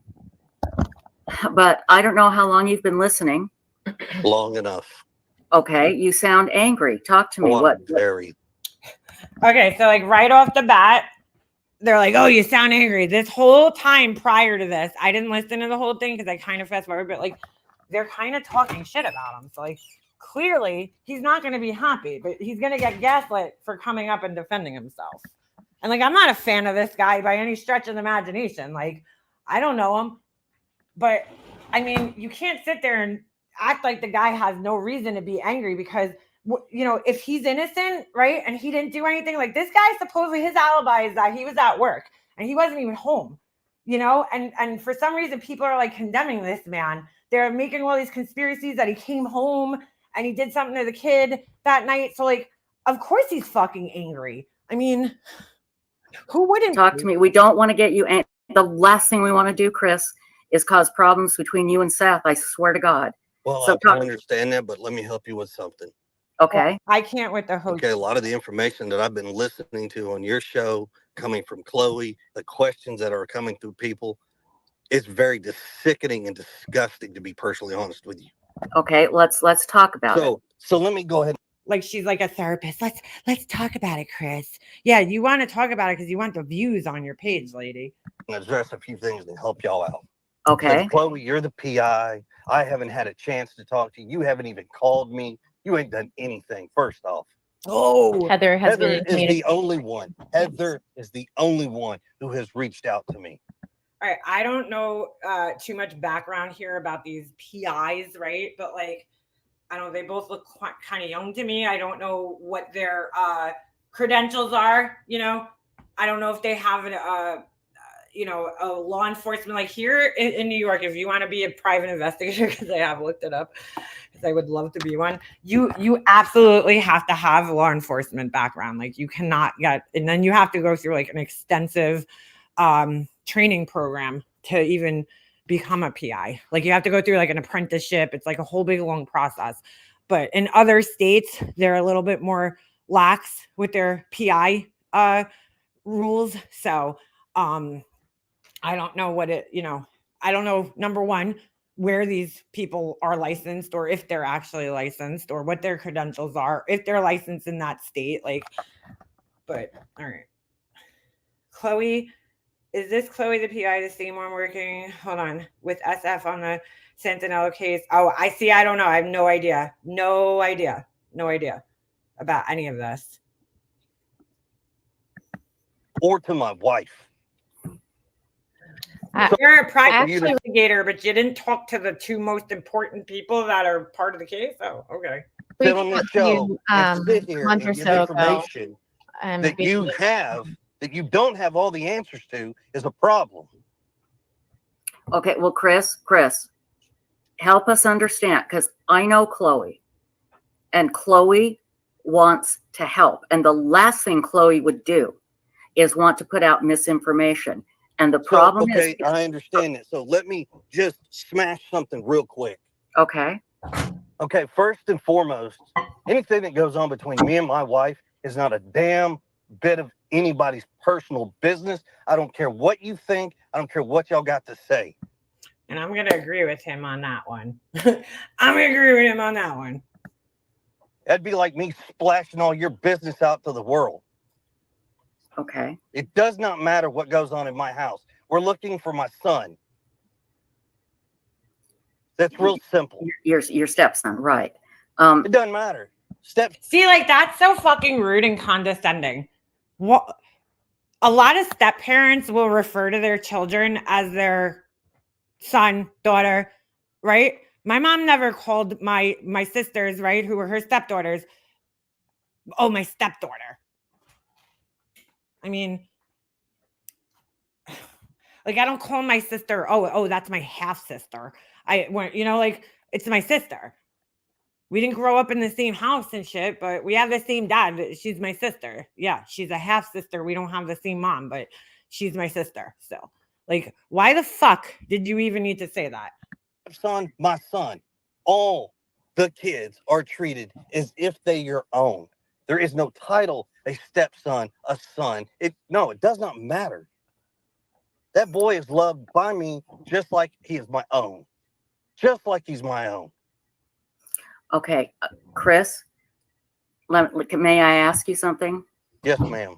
Okay. I've been doing... And let me just say, he's trying to get it. He's being assertive and getting his point across. And I think a lot of it has to do with his voice. It's funny because my son, one of his coaches, has that kind of like gritty voice like that. And like he yells, and like the kids, I always say his voice, like, it makes his yelling sound a lot worse because he has a really like deep, gritty voice, like fucking DMX or something. You know what I'm saying? It's just like, and he sounds a lot scarier than he actually is. And I think that that's happening here a little bit too. It's just that he kind of just has like, he sounds like, I think it's his voice and his tone, obviously, but like, he's also trying to be as polite as he can while asserting his self, doing this for a long time, and let me tell you why people are asking. I've been doing this for a long time. What? Web sleuths? Like, really? Doing what? Like, what? Personal questions about you and your wife. Okay, it's because of the situation in which Sebastian has gone missing, and they're wondering if whatever happened between you and your wife, does it have something to do with Sebastian going missing? I swear to you, it's not to be nosy. It's not to be rude. It's just trying to figure out what happened to Sebastian. Mind you, also, I just want to also point out, I forgot about this, and I forgot to mention this earlier. This guy, the ex-wife, I think it was, right, who is the baby, mother of his daughter, also went on a live stream or something. I don't know what the fuck that was. That shit was the most bizarre shit I've ever seen in my life. She did this like hours long, just, I don't know, interview. I don't even know if we could call it. It was more like a monologue because like there was nobody asking questions. She was just talking and talking and talking and talking. And she was, it was just crazy. She sounds nuts. I'm sorry. Like a lot of people walked away with it and they're like, oh my God, he's a horrible father. He didn't want the baby. I think he probably didn't want the baby because he probably didn't want to be connected to that woman because you could tell she has some fucking serious emotional issues, I mean, it was fucking weird. It was a bizarre interview. It's like he also has like his whole, private life is being like dissected right now in the public. And again, so you're gonna sit here and be like, oh, well, why is this guy so angry? I mean, holy shit, anybody would be in that position. And okay, so let me make armchair detectives. Let me make this even crystal clear for you. okay. And everybody out there that's got all these negativity, disgusting comments and questions that y'all think you know anything about, when honestly you don't know a damn thing. And that's the problem. You assume, you speculate, all this crap. You have no idea what me, my family, my wife, everybody involved is going through, to include Seth, his mom, and everybody else. Okay. Because it's the vile, disgusting crap that comes out of people's mouth. Yes, I'm a very pissed off stepfather to this whole situation. Okay. And I understand, and I hear what you're saying. Oh no, I saw Donna. I saw she claims that she didn't. I believe it was Chronicles of the Shady. I want to say. I don't know if it was her or she just shared the post. I saw it yesterday, and I'm not like a huge fan of that person, but I seen a post that they did yesterday where she's claiming that, and I think she addresses it at some point during this live, because she says that she doesn't collect money. Everything's free. The website's free. Web sleuths, they don't have ads on it, right? But then somebody had at some point in time pointed out that like in her description on her channel, there was, all her like Cash App information and all that kind of shit. And she's like, oh, thanks for reminding me. I made this page like 4 years ago, or this channel, however many years ago. And, I forgot to remove that. Like, all right, I don't know. So I don't know. But again, so let me help y'all with something. Okay. Unfortunately, the live chat was turned off for this video, which I don't understand, because again, the comment section is disgusting under this video. I've said some shit that's really, it's really none of your damn business, but since you brought it up, I'm clearing. Okay. My parents didn't go to Alaska 2 days after he went missing. I don't think Why my anybody said parents that. went to Alaska was because my stepfather went for work. Okay, nobody said they went 2 days after he went missing. Oh no, it's out there. Trust me, because I have. Okay, I did not say that. Nobody I didn't say said that you. there. Okay. I said people. Okay. Now I have terabytes of videos of Seth on here saying some vile stuff. I've got videos of everybody and their comments. Yeah, the dad is I don't know why people aren't seeing this, but the dad has been really the biggest troublemaker in this whole story. He runs his mouth, which I understand. He's upset too, but like he also needs to stay the fuck off the internet. It's out here. But Trust me, what I'm bringing to you is not that I'm just pulling stuff out of the air. I understand. No. And Chris, I'm glad you cleared that up. Yeah, Shannon, patronizing. Yeah. That's a good. And by the way, they didn't go for a month. Oh, she's been on other panels. Yeah, like how else? I've heard her because I've listened to some of her lives in the past before. She definitely be accepting some donations. Mm-hmm. Okay. They went for 2 weeks. My stepdad went on business. My mom went with him, but it's really nobody's business. No, it's not. But Chris, let me, and please understand. I swear to God, I'm coming from a place of understanding because I've been doing this for years. Okay. Doing what? Here's the thing. When you ask the public for help, they're going to look at everything and try and figure out what happened to Sebastian. And let me from an outsider looking in, it's okay. His parents left town shortly after. Was there a reason? Did they take Sebastian with him? It is speculated. All right. Talking shit in a live stream in a chat is not helping. Sorry, but it's just not. Like these people act like they're fucking helping, but they're not doing a goddamn thing. Just like Bullhorn Betty, she ain't doing a fucking thing. JOR, he ain't doing a fucking thing. None of these people are doing a goddamn thing to actually help, because there's really nothing they can do to help, in all honesty. Unless you're out there actually searching and knowing what the fuck you're doing while searching, not just, walking around with your phone, live streaming and pretending that you're searching. unless you're out there actually searching, like, and you have credentials, you have the means to do it, which I'm talking like the right equipment, right? Like thermal cameras or whatever the fuck those things are. So you can see if there's a body, a live body at least somewhere, right? I mean, what help is actually occurring by having these stupid discussions on these panels? You know, like really, at the end of the day, how is this helping in any way, shape, or form? I don't see how it's actually helping. That I am sorry, it's hurtful. I think people want to act like it's helping because they feel guilty by just gossiping, you know. So they're like, "Oh, we're spreading awareness." That's like the, you know, that's the word. Oh, we're spreading awareness. Like, I don't know about that. To you, and I understand it, and that's why it's important that you clear it up. Yeah, they question them like they deserve answers. Like, who the fuck are you, lady? You know, just clear it up. Nobody's trying to be hurtful or mean. I promise you. Really? You should go read your comment section. I mean, that's just a fucking manipulative lie that you're telling. I've been asked to help find Sebastian. And this is what we do. We try and think outside the box. We try and ask questions and think outside the box and figure out what has gone on. But it is not problem with thinking outside of the box does nothing but cause speculation.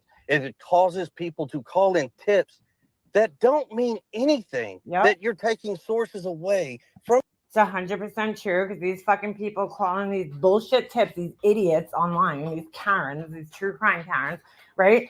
And they're wasting the police's time with bullshit. I mean, the Summer Wells case has been just completely, I can't even imagine what that police force has gone through and the investigators with all the bullshit that's been called in on that case. From the investigation, because Joe Schmo. Crime Con is fucking weird for me. Sorry, think it's a weird thing. Crime Con, weird. Down the street thinks that my family owns a cemetery. We own a funeral home. Like, where in the hell do you get up with this stuff? Not you. I'm saying the public. And so that, Chris, that's why it is great that you're here, because we want to clear this up and help you get it out. And I'm going to tell you something, Chris, when it comes to the general public, they're always going to be calling in crazy tips and doing crappy things. All this woman does is promote an environment for people to speculate. That's all she does. That's her quote unquote help in the situation. That's what she's been quote unquote doing for years, right? That's all she does. She promotes an environment for people to speculate. That's really all it is. If you go in the Web Sleuth's Long Island serial killer, right, fucking area on the Web Sleuth's, you know, website, it's all speculation about Burke, and guess what? Nobody was fucking right about that situation. And all we can do is say, that's not us. We are not doing that. Yeah. But it doesn't matter, though. I did want to clear it up. does not matter. Doesn't matter one iota. I did reach out to you on March 17th, publicly and privately. You responded to me publicly. You asked me to ask my question publicly. I did. Because who are you? You didn't respond. I reached out to you privately again. So I have reached out to you. Where in the public? Where? I reached out to you on Facebook. Oh, yeah, because you're supposed to trust some random lady who reaches out to you on Facebook, right? And says they're a PI. Wow. I reached out to you on Facebook Messenger privately. You've never read my... And it probably never went through, because this private investigator, right? She's so good at her job that she doesn't know that typically if you don't know the person and aren't friends with them and you message them on Facebook or Instagram, what happens is your message goes into this like other folder and it doesn't actually get through to the person unless you're friends with them. So chances are, if he's not like an avid Facebook user, he probably doesn't know to be even checking that folder. My message. Well, don't take this the wrong way, but a lot of the bullshit that I get in Facebook. No, that's fine. That's fine. I just want to make it clear Can I explain to you? Yeah. Oh, that's another thing. They all collectively keep cutting him off, right? They're like, Seth, Chris, we're just trying to ask questions here and clear things up. But they don't let him talk. Every time he starts talking, one of these chicks starts talking over him. You send me messages along with thousands of other people. I understand that. And that's why I took it public. And you did respond to me and ask me to ask my question publicly because you wanted whatever answer you were going to give to be public to clear it up. What was the question that you asked me? Since I neglected your question, And that's not what I'm question? saying. That's not what I'm saying. I want to make it clear that I haven't not tried to reach out to you. And Chris, I know you're mad. God, I can feel it. I can hear it, and I understand it. Gee, I wonder why that is.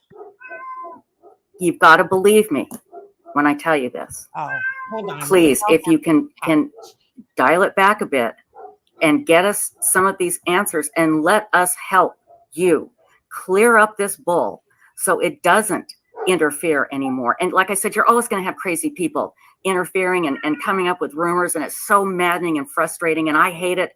It pisses me off more than anything, and anybody that knows me knows that. It pisses you off? You're not in our shoes. I know. You haven't been in our shoes. Okay, well, you don't know that, but I haven't been in your shoes and missing a child, no.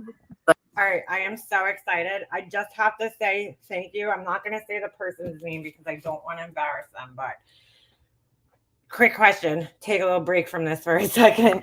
The other day, I think I was on here. I was talking about, the jewelry making and all the stuff that I was doing, the earrings and whatever. And I was saying I wanted to try precious metal clay, right? So I've been watching videos about it, and I was online. There's this website called Cool Tools, and I was looking on it the other day, and I put something in my cart, and I was thinking of buying it, and I was, I'm like, all right, let me do a little more research and, learning and everything, right? So I go get my mail the other day, and I open it up. What was it, Thursday, I think? And I open it up, and there's a package of this clay, this precious metal clay in my thing. And I'm like, wait a second. I'm like, did I order this? Like, I'm looking at, I'm like, where the fuck did this come from? I'm like, I don't remember ordering this. Like, so I'm like going on like in my email, I'm typing in the name because I'm like, I remember putting something in my cart on that website, and it came from the website that I was looking at. And I'm like, I'm so fucking confused right now. I'm like, then I look at the address of the company, and it's in Wisconsin. I'm like, did Pugs send this to me? Like, maybe Pugs knows somebody that works at this company. Like, I don't know. I don't know what the fuck is going on. I was so confused. I'm like sitting here trying to figure this out. Right? I'm like, this is so fucking weird. So weird. And I don't remember ordering this. And I'm like, I really just don't remember ordering this, but like, how would it get here? Well, I ended up figuring it out that somebody that is on here, friend that follows me, sent it to me. And I'm very, very thankful for it, because it's not cheap, this stuff. So I just want to say a big thank you. Like, I can't even thank them enough. I'm really excited to try it. I still just need to get a couple more things to finish, all the supplies I would need to even start using this. Do I have a cat? No, but there's a million cats around my neighborhood. But they sent also a mini kiln to fire it in, and it just came, and I'm very excited about this. So to the person, I don't want to put your name out there because I don't know if you want everybody to know, but I was very, very, very thankful and excited. Thank you for sending this to me. I'm extremely, it was like a crazy surprise that I got. And I am like speechless. And also, thank you so much. I really, really, really appreciate it. Like, I told them that once I figure out how to use this stuff, because it's called precious metal clay, and it's like it's actually pretty cool. It's a clay, and you can make rings, you can make earrings, you can make anything, necklace. Once it's fired, right, you have to fire it either with a torch or in a kiln. Once it's fired, it turns into pure silver. The binders in the clay burn off, and it just leaves silver behind. So it's pure silver. So it's like a real silver necklace or whatever, ring or whatever you're making. So, I want to, I wanted to try it for the longest time. I learned about it years ago. I mean, long time ago. But, I'm always like kind of hesitant to try some of these things. Like, I'm afraid, I don't want to fuck it up because it's kind of expensive, So I'm very, very excited, to say the least. So I'm just opening the package, but I can't cut it. It came from Japan, dude. That's so cool. but I'm just so thankful. Like, I just can't. But anyway, if once I figure out how to make stuff and use this stuff, because there's definitely a learning curve with it. I told the person I would make them something, but first I have to figure out how to do that. And I've been watching videos about it for years, and I think I could probably figure it out, but I'm very excited. Oh, you heard a cat meowing? Yeah, I don't know what that is. All right, back to this. Sorry, But I just wanted to say thank you again, because I'm like, oh. Believe me, I can understand what you're going through, and what I'm saying is we can help you, Chris. We can help you. All right. Anybody here in this chat that asked about a cemetery, it's because somebody else brought it up. Just tell us. Exactly. And my question comes back to, where do these people come up with this crazy crap? Yeah. That's a $1 million question. I don't know. Yeah, online. Let's clear it up. Let's clear it up for you. Let us help you. You're saying, I believe, Chloe, you're saying online. Is that what you're saying? No, I'm sorry. I said. Oh, that's somebody's cat on this, I think. I just heard it. Meow. Somebody's cat. It's probably the freaking web sleuth lady. She looks like she has a lot of cats. Just saying. That there's a lot of Stacy. crazy people online, and just to let you know, I understand you get a lot of messages. I reached out to you when Sebastian first went missing too, to see if we could help in any way. So yeah, but Chris, I understand your anger, but I'm telling you, please let us help you. Okay, we're not here to point fingers at you or whatever, but the problem is, and this is what we were talking about earlier, Chris, when the public is asked to help, and then oh, I know, she's talking to him like he's a child, no information is provided, then people, because of social media, and social media is here to stay, unfortunately. This never used to be a problem, never, until social media, and it's terrible. I will be the first one to admit it's terrible. And you're contributing to it. She's like, it's terrible. I agree. Like, social media is here to stay, and that's why I feel very bad for people who, have to go through these things this day and age, because I mean, there's just no such thing as privacy anymore, unfortunately, and it's just, sad. It's sad for these people. No, let people us give a shit about nobody. Help you clear it up, okay? So you don't own a cemetery and you don't own a funeral home, is that right? Oh my God. Yeah. Okay. So, okay, everybody, stop with that bullshit. All right. Here, let me add this to the thing. We don't own a private plane. We don't own 78 pieces of property. Mm-hmm. We don't own a private yacht. What else do you guys want to come up saying that we own? Like we're millionaires or something. Like we've got this money growing off trees, which, by the way, it'd be great if we did, because I guarantee we wouldn't need anybody's help, because he'd have been home by now. Right. No, I understand. No, I completely understand. Okay. But understand, when the public is asked to help with social media, this is what social media does. And it can be your worst nightmare or your best friend. Yes. And let us help it. And I can give you examples. I can have you talk to people that have said, yes, the people at Web Sleuths, they've helped us. They've been great. Okay. Yes. But hey guys, I understand why Chris is angry, because it's coming 24 hours a day, 7 days a week. Horrible crap about him. Okay. And his family. I get the anger. So we're going to help you. The first thing I'm going to do is I'm going to let my cat out before she drives everybody crazy. Too late on that. So I apologize. So hang on. Chloe, is there anything you'd like to say while I let my cat out before she drives me nuts? I will ask the question. I'll actually read you the message I sent you. Oh my God, who cares? So this was March 17th.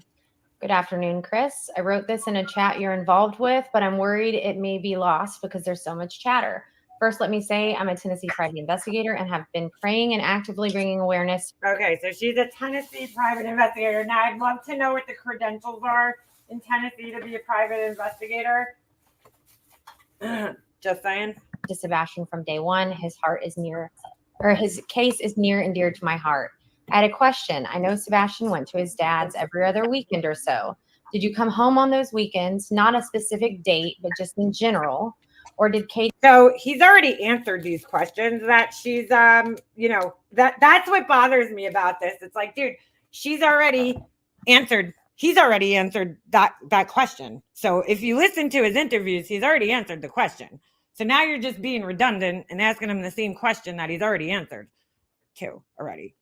He's already stated that he was away at work. I mean, why are you asking him the same question that you already know the answer to?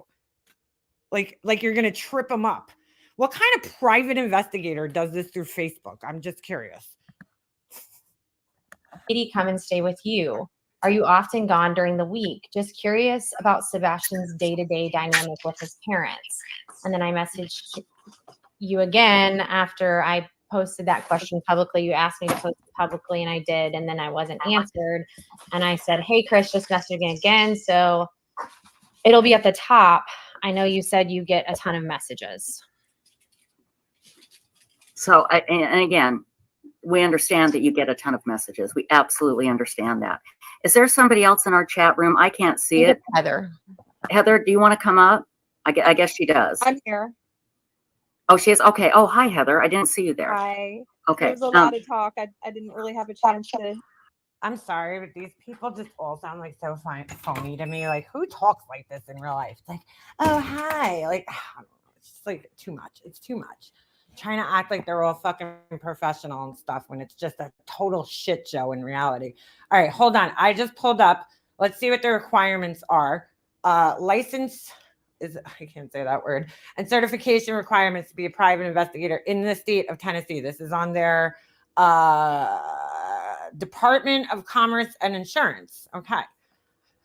Person who engages in the business or accepts employment to obtain or furnish information with reference to one or more of the following: crime or wrong done or threatened against the United States in any state or territory in the United States, the identity, habits, conduct, business, occupation, honesty, integrity, credibility, knowledge, trustworthiness, efficiency, loyalty, activity, movement, whereabouts, affiliations, associations, transactions, acts, reputations, or character of any person, the location, disposition, or recovery of lost or stolen property, the cause or responsibility of fires, libels, losses, accidents, damages, or injuries to persons or to property, the securing of evidence to be used before any court board, commission, officer, or investigating committee. Upon request, an apprentice status limited to 6 months can be granted to applicants, provided the applicant is sponsored by a licensed investigative company and works under direct supervision of a licensed investigator.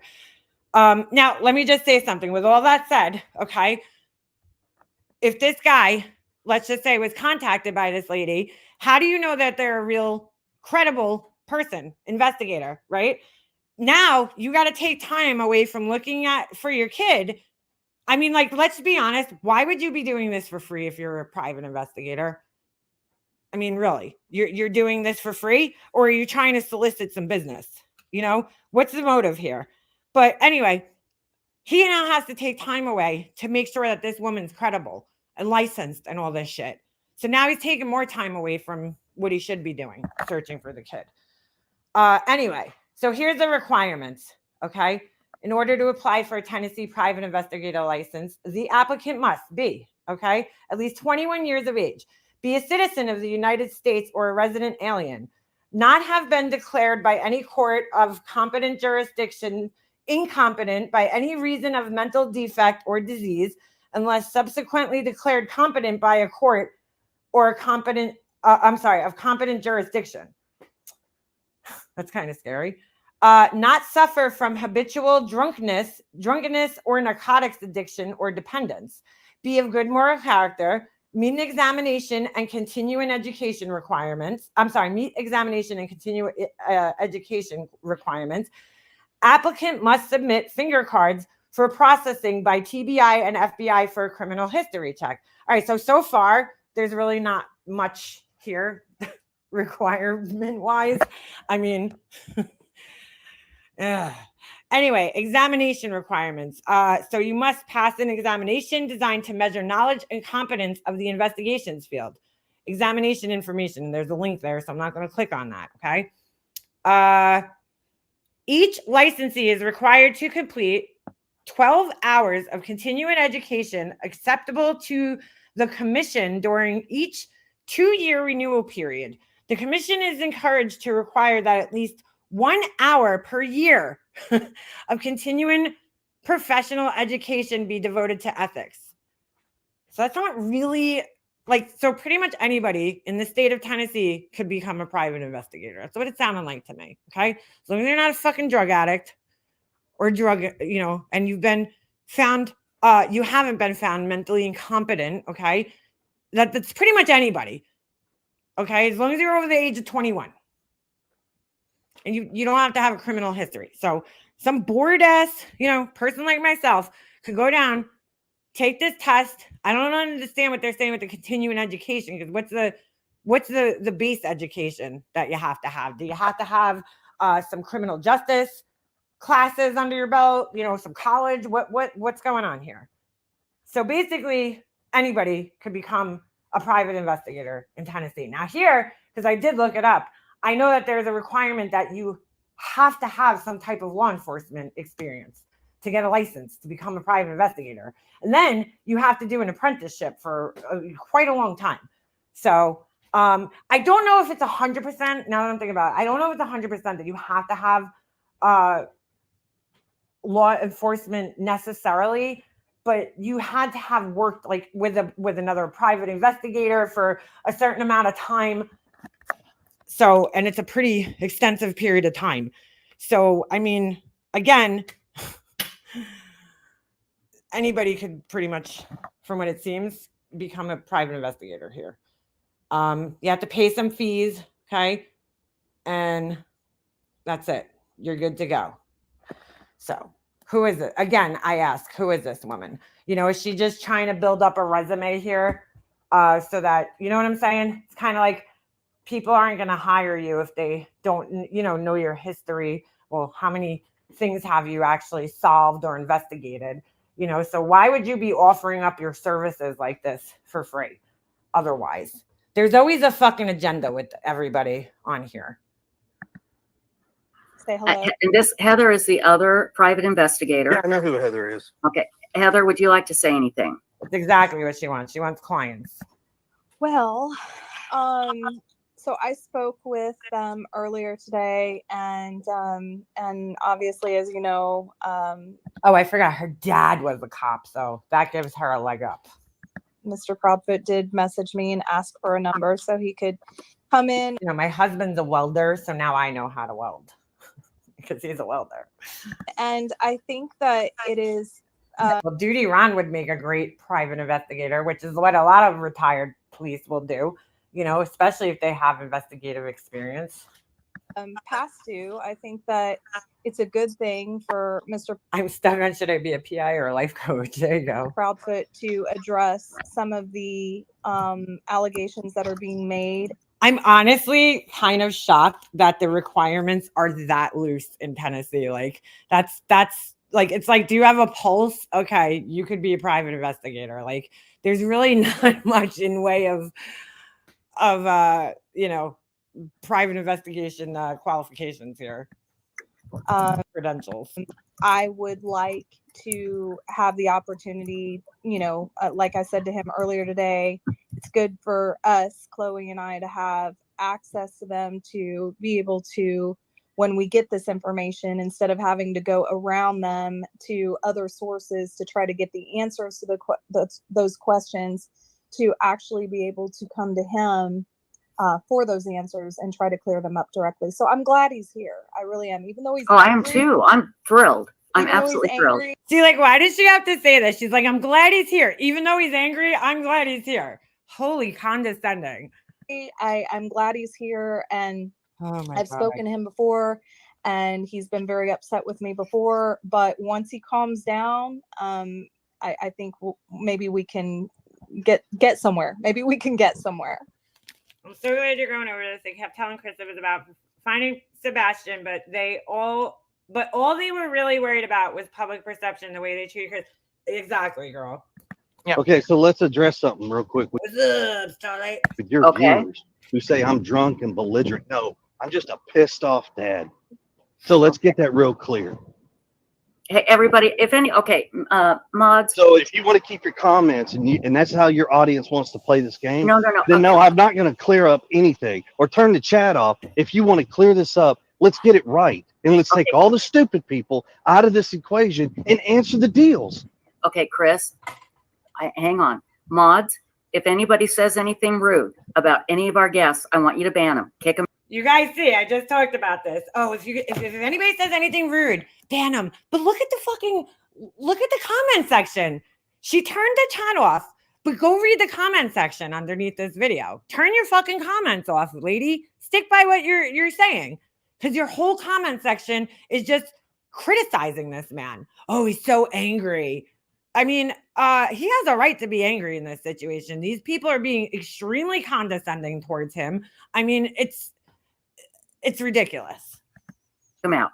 Okay. It's like this. If you ain't got nothing factual about me to say, keep your mouth shut. Well, okay, but Chris, they don't know if it's factual. Exactly. Okay. Exactly. They don't know if it's factual, but let's shut the fuck up. So that's the best recommendation I can give them. Well, but they want to ask questions, and let me tell you why. Questions are one thing, not a Dude, if they had to deal with some of the guys that I know, they think this guy is fucking, hostile. statement where I'm belligerent and I'm drunk, because guess what, folks? I could read the comments that you post. I know. And I'm telling everybody, if anybody says anything rude, they're booted from chat. Mods, if you could boot them. Stacy, could you get Ping over here to help us? Anybody? And the other part of this is if it's nothing in regards to Sebastian, I really don't give a shit, people. No, and I agree, Chris. And I mean, I don't know if you heard, I didn't want to discuss. Oh, I asked a lot of questions and she wouldn't discuss it. Absolutely. I think it's semantics at this point. He's been missing for 2 months, and I don't know how his bathroom habits are going to help me find him. Exactly. Mind you that children with autism do have bladder and bowel movement issues to control themselves, but Absolutely. I'm not really worried that people can't read and do their own. Well, but Chris, let me tell you. I mean, I'm not going to sit here and care about that either. Let me tell you why that was brought up. Okay, it's because of what Seth said. Seth said at his house he didn't. Yes, you are correct. No, you are correct. You just hit the nail on the head. Mm-hmm. You just hit the nail on the head. Seth has opened his mouth. He has said a lot of things he probably shouldn't. I have to agree with that. And he needs to learn how to close it, because quite honestly, none of that has anything to do with finding Sebastian. Mm-hmm. Right. And you know what? But Chris, let's keep it that way, because Seth has said he is not going to do that anymore, and he hasn't. Bullshit. Let me explain to you why. That Sunday when I went to that vigil and spoke to Seth very calmly, very respectfully, we were having a good conversation. While everybody stood behind me and would snap them little pictures and stuff, Heather came up in the conversation. Which is fucking weird. She saw us. It was not a aggressive conversation. It was actually a good one. Mm-hmm. But see, it wasn't 3 hours later. Seth was on YouTube on somebody else's show, sitting and he's blaming Katie, my wife, for Sebastian's disappearance. Mm-hmm. Now, unless you got cold hard facts, which you don't open your mouth. Because all you're doing is making an ass out of yourself because you're assuming. Say that everybody is grieving and handling this situation differently. I won't comment on if I agree with any of the ways that people are Okay, so then why are you even talking about it? acting at this point. I do think, in the last week we've been trying to build a bridge, and I know it's difficult and it's not going to be just clean and perfect, but I think if we can all just refocus and try to not focus on the other things people have done that make you angry. So here, let me explain to y'all something that y'all don't get a chance to see, because unfortunately we're meeting on a very bad circumstance. Mm-hmm. Okay, but Seth can contest to this.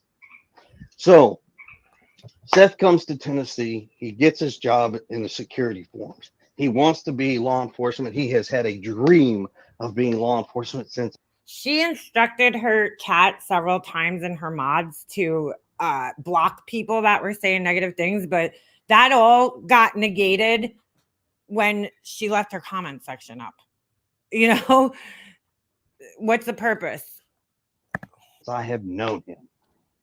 Okay. There was a chance for something that came up, and I called him and said, look, I think you should apply for this. I think you'd be great at it, which is the job he currently has. Okay. Now, he gets accepted. He's excited. He calls me and says, thank you, man. I really appreciate you helping me that. I have been a supporter and a cheerleader for him. Time out. Are you going based on what his ex-wife said? Because I do recall that situation being addressed and charges being dropped, from what I understand, from what I remember. I might be wrong. But again, just because somebody has a history of whatever happening, okay, that doesn't mean that they are involved in the disappearance of a child or did anything to the child. So This whole time. Okay. But y'all don't get to see that. And Seth's not going to tell you that. During the middle of the training, Seth decided one day he wants to call me, tell me he doesn't think he's going to complete it. But I told him, I said, look, you're going to sit there and you're going to go back in there and you're going to complete this training because your son thinks you hang the moon and the sun. oh yeah, TBI is definitely watching. So you need to go in there and prove to your son that dreams and goals can be met. Mm-hmm. I have been very fucking cats, frogs. What is going on here? Very supportive of him trying to do these things. I have told him on Sunday, I supported him then. I would support him now. But I will not stand by and watch somebody be straight up disrespectful and accuse people and say things that have absolutely no bearing. Absolutely nothing. Now, if he wasn't standing up for his wife, people would be calling him a pussy. Let's just be honest, you know? So this guy's just damned if he's damned either way. It doesn't matter what he does or what he says. He's damned either way. These people have made up their fucking minds, and that's it. It's over for him. Okay. Well, again, I just, if I could just step in. I mean, Chris, I would love for us to refocus and talk about. This lady just cuts everybody off. I mean, she didn't even, the host of the panel is trying to talk and she just cuts her right the fuck off and acts like she owns the place. Nanya, what up, girl? I mean, not necessarily the investigation that we can't talk about, but you know, what you know has been done, what you understand about dog tracks, what you understand about the circumstances. You know, I mean, we could go on and on all night, and I know we have a lot of really big feelings that are valid. Oh my God. But I think Heather would agree. We would just really love to redirect this back to Sebastian because. But that doesn't happen. That doesn't happen. The anger doesn't solve anything. It's not truly all anger. It's disappointment. No, and I'm not saying that. And I mean, I'm not saying. I mean, so now this guy's not allowed to be angry. This is just so fucked up. These stupid asshole women. I'm sorry. These women are all fucked. Like, who the fuck are you to tell this guy not to be angry? The anger doesn't. There's like Tiffany or some shit. This girl. The anger just doesn't solve anything. So this guy's got to, you know, act the way that they're all acting like they're like scared of him. Like this is so fucking weird. This whole situation. It really is. It's very bizarre. Very strange. You're wrong. I'm just saying. Yeah, they're talking to him like he's a child. It's really fucking weird. At this point, it's just not helping find Sebastian. Yeah, and it's like an energy vampire, you know, right. And we're all, oh my God, oh my God, a bunch of like fucking young millennials telling this grown man how he should be acting. Tired. And I mean, I can't imagine how tired you are. I know how tired I am. So I would love to redirect back to what you know and what you think. And then I have some questions that I hope you can answer that will help clear things up. I'll answer questions unless it's something I have been told by law enforcement that I cannot answer. I've said that from day one, and I'm telling you now, it has not changed. So ask your questions. Did you pass the polygraph? Yes, I sure did, with flying colors. And it was TBI that gave it to you? I don't know why these fucking YouTubers are always so hung up on these stupid polygraphs. Really, they're not admissible in court. So who gives a shit? Honestly, I couldn't care less. They don't understand that polygraphs are used in conjunction with interrogation tactics, but they're not even admissible in court, so they're kind of a waste. Like it's a waste. Like you know, if they got a confession, like the way the polygraph exam was used in the Chris Watts case was perfection. They got something out of him, right? They got some type of confession, although it wasn't the real confession, right? They got an admittance, some kind of admission from him that night that something happened in the house, right? That he was involved with regarding the disappearance of his family. So they got something out of it. They used it to scare him. I don't know why these people get so hung up on the polygraph like results. Like it doesn't mean anything. It can't be used in court. Who gives a fuck? So stupid. Yes, TBI gave it to me along with another agency. Okay. No, that was kept quiet because it's nobody. We kept it all quiet. Well, no, I mean, I think it's great that you're telling us now. Right. And you know, Seth knew. I think it doesn't fucking matter. About it the day on that Tuesday when I took it past they it. Got their investigation skills from Dateline. Called and told him that I passed it. And okay, well, maybe he was told he couldn't say anything. No, he was told he could say something. They told him so he would try to keep his rhetoric down. That's why they told him. And I have the text message where they asked me if they could tell him. And I said, I have listened to y'all from the beginning. I'm listening to you now. So please do what you feel is best. Okay. So you passed the polygraph with flying colors. Let me ask you this. People in chat are asking, did you tear down any posters of Sebastian, you or anyone you know? What the actual fuck? What is this? They're like, let's redirect this and refocus this on finding Sebastian. What does this have to do with anything? What does this have to do with anything? That is a straight up no. And I can't believe people would think I would tear down flyers or posters of my missing stepson.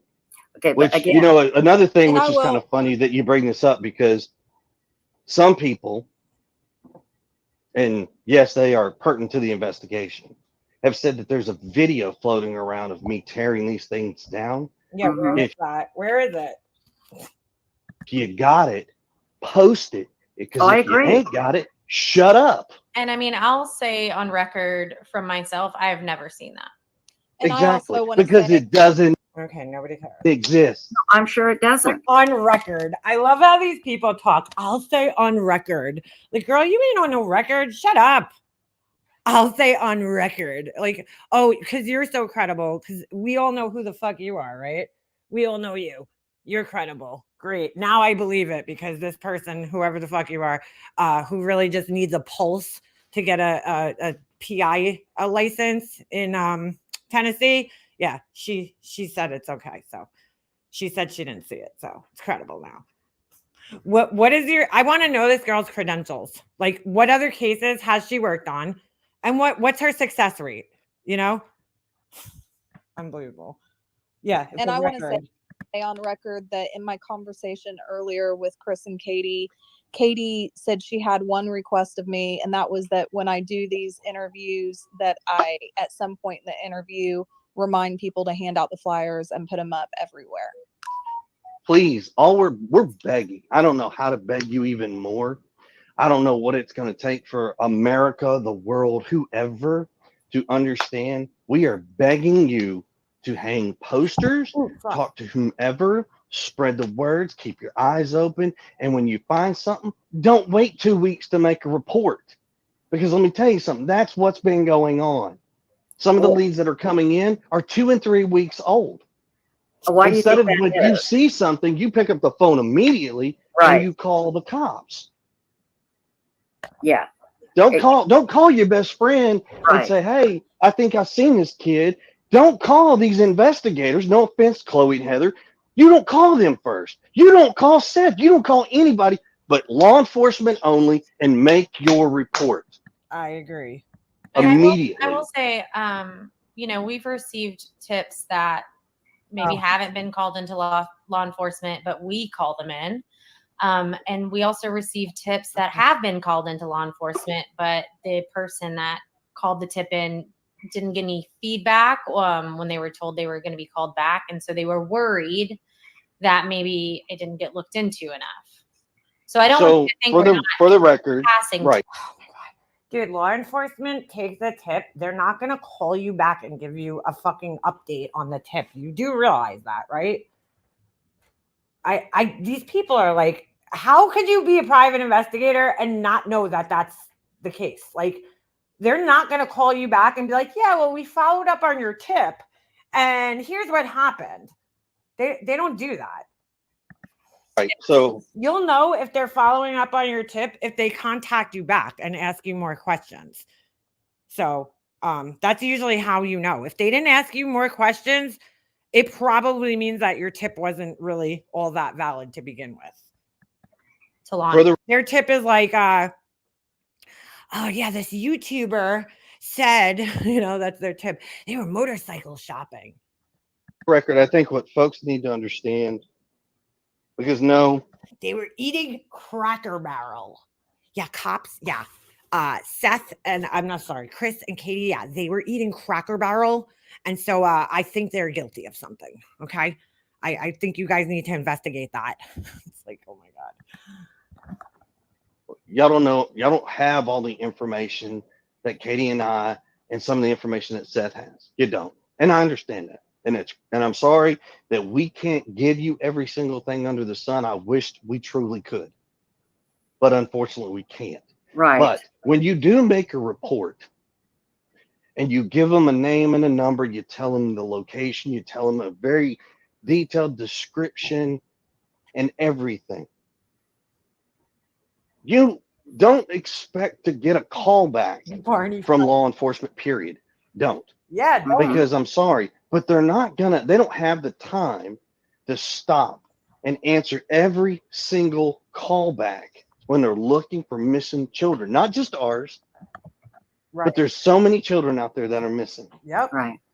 So, and it's so strange how none of these YouTubers even fucking care about those other children, these alleged true crime YouTubers who care, right?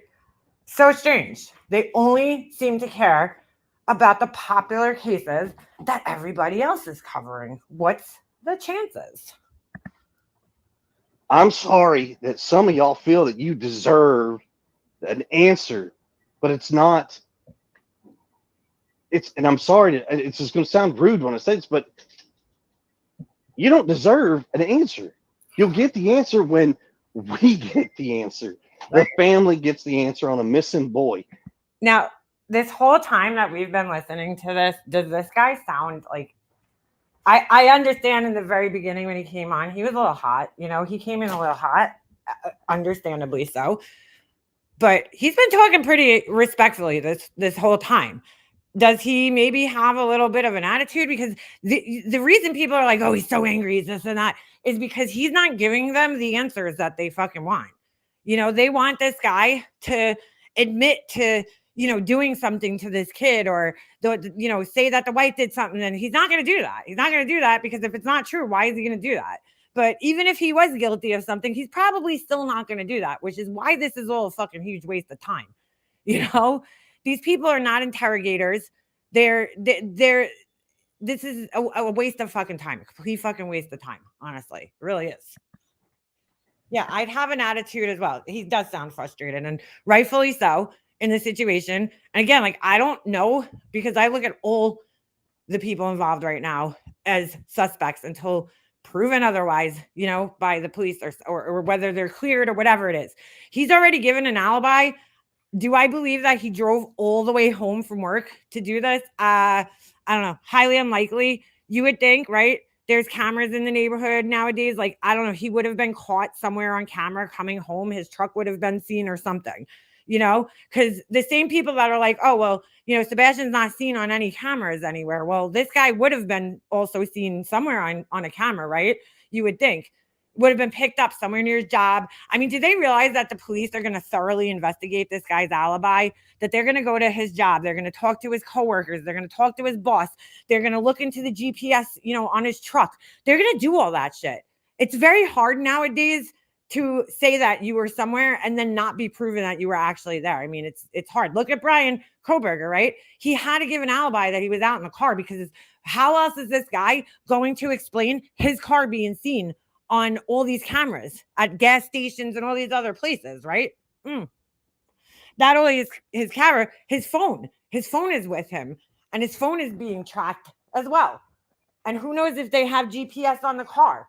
A lot of the cars will store the data. I forget what kind of truck this guy has, but if you have like GM or any of that shit, and you have OnStar, then your car is being tracked. Their GPS is being saved. So I'm not sure. I know he has some type of pickup truck. I'm not sure if it's a Dodge or a Ford or whatever, or a Chevy. But yeah, I mean, so you don't think that they thoroughly investigated his alibi? I mean, come on, dude. Not That's stranger. why they lied about Chris's family having money to insinuate he paid off cops. Unbelievable. They're not calling y'all to tell you. He's a blue collar worker. I don't know about the parents or anything, but I know that he seems to be like a blue collar guy. So I mean, it looks like they live comfortably. They got a nice, trailer. Those things are pretty expensive, but it looks like they live a comfortable life. But that doesn't mean that they're rich. I mean, Chris, this is what I have to tell when I talk to law enforcement, and it's, why are you talking to law enforcement? Difficult to accept, and I still have trouble with it too. This is the way it is. I'm not saying it's right. I'm not saying it's wrong. But again, when you ask the public for help, people are going to start looking, and they look at the last place that Sebastian was known to be. And then it just goes from there. And I'm sorry, it shouldn't, but that's how it does. And we can clear a lot up tonight. And I'm so let's glad. do this. Okay, BW says, Chris, are you frustrated with law enforcement, or do you feel like you're getting adequate information from them? I'm not upset with law enforcement. I'm going to tell you right now, the agencies that are involved have thrown every asset that they have at this. What people don't understand, this has actually probably been one of the largest searches for a missing child in Sumner County history, period, and probably in the state, with the number of assets. Do I think they're doing everything they can? You bet your sweet tail I am. You can bet on it. Mm-hmm. I don't think, I mean, just short of making everybody in this United States go hand in hand, start on one side of the country and sweep through hand in hand, that's probably about, I mean, I don't know what else to tell you. I mean, I'm very happy with what they've done. I know there are some other folks that don't feel that way, and I'm sorry because they are not in the know. Mm-hmm. But you do have to remember one thing. They're not going to expend every single asset every single minute of the day. Yeah, exactly. He doesn't have the type of money. I think he meant to say Diddy doesn't even have that type of money to silence the government. Exactly. On one child. Of course. You have to keep in mind how many children are missing, and it has to be equally dissolved among everybody. And I'm not going to lie to you. It hurt. It hurt the day that they came in on day 8 and told us that they have to pull back. Mm-hmm. I mean, it ain't nothing. There was more of a gut punch to take than being told that. I mean, it I can imagine. I mean, yeah, because you're not expecting them to say that. You're not expecting them to say, yeah, we're going to pull back and put less. I do expect that, but here's the thing. I'm also a realistic person. Mm-hmm. I would love for them to expend every aspect and every asset and every single second of the day finding Sebastian. That's not realistic. No, Yeah, not. It's I not. understand. I want to read you a comment. Like, these women are so condescending. They just want the answers. He's being realistic and explaining how it is, because none of these people in the chat have had missing children. I highly doubt any of them have, and they should be thanking their lucky stars for that. But that's so true, so true. I mean, unfortunately, they can't. There's other people. They're serving the public, not you. I typed Chris's name into the YouTube search bar, and the opinionated videos that came up about him are awful. People wonder why he's so frustrated. That's what I'm saying. Like, I don't know, Starlight, if you saw the interview with the ex-wife, that lunatic. I'm sorry. Like, that alone would probably send me into a fucking rage. Like, that was just pure fucking insanity that this guy had to deal with. And it just gets worse from there. These women are insane. They are very condescending and just ridiculous. And I like this comment from Brittany Cole. It says, sometimes you have to block out the noise, Chris. The public will do what they do, and that's the truth. A lot of us are just trying to offer help. It's yeah, and that's so easy to say when it's not your life that's being fucking torn apart. Like, they're right in a sense. You can't control the internet. I 100% agree with that. But it's easy to say that you shouldn't be angry when it's not you that's going through it. Like, this guy's going through it. His wife is going through it. His family is going through it. Okay. So his marriage, I'm sure, is not fucking in the best place right now, as no marriage would be under the circumstances and the stress, okay, of a situation like this. And you expect this guy to come on and be happy about this situation? I mean, come on. it's the bad ones that you remember. We're all sitting here gaslighting him, though. They're like, the anger's no good. Like, who the fuck are you people to tell somebody in this situation how to act and how to feel? I can't with these fucking, again, true crime Karens. And not all the much bigger crowd of good people who are not doing this. And I mean, weeks ago, somebody asked me what I thought, and you notice this girl just cut her off again. I had some information from court documents that could have been a lot of quote unquote tea for the internet to have. And I refused to release it because everybody give her a round of applause. She's the moral authority. It's on, let me ask you this, on who? Me, Seth, Katie? Okay. I refused to release it because, number one, I didn't think it would help find Sebastian. Number two, it was a deeply personal thing. And also, so now what she's doing, right, is hinting towards it. So anybody that has access to the public record that she's probably pointing us towards, they could just go find it on their own. So good job. You're really protecting the information. Ms. Young? Yes. Okay, so let me finish. And I referred to the Michael Vaughn case, where his parents got completely slaughtered. Yes, they did. By the public for a very long time. And they didn't do anything to that boy. I do not believe. They didn't. Now they have proof. But they just got slaughtered. And if people can say without a shadow of a doubt that they just know what somebody did and they don't, well, if you know, take it to the police and let's solve this. Mm-hmm. Yeah. Tell all the Sherlock Holmes and Watsons out there, since they have their PhDs in criminal justice and forensics and all this, since they've got it, by all means, we welcome you to the case. We welcome you to come in here and show us and show these law enforcement officers that have so many years of experience that they don't know anything. We'd love for you to do it. Chris, this isn't Oh my God, this lady, I really can't with her. Chris. helping. I know it's not helping, but this goes back. Dude, again, this guy, I mean, really, this is like, somebody needs to smack the shit out of this lady.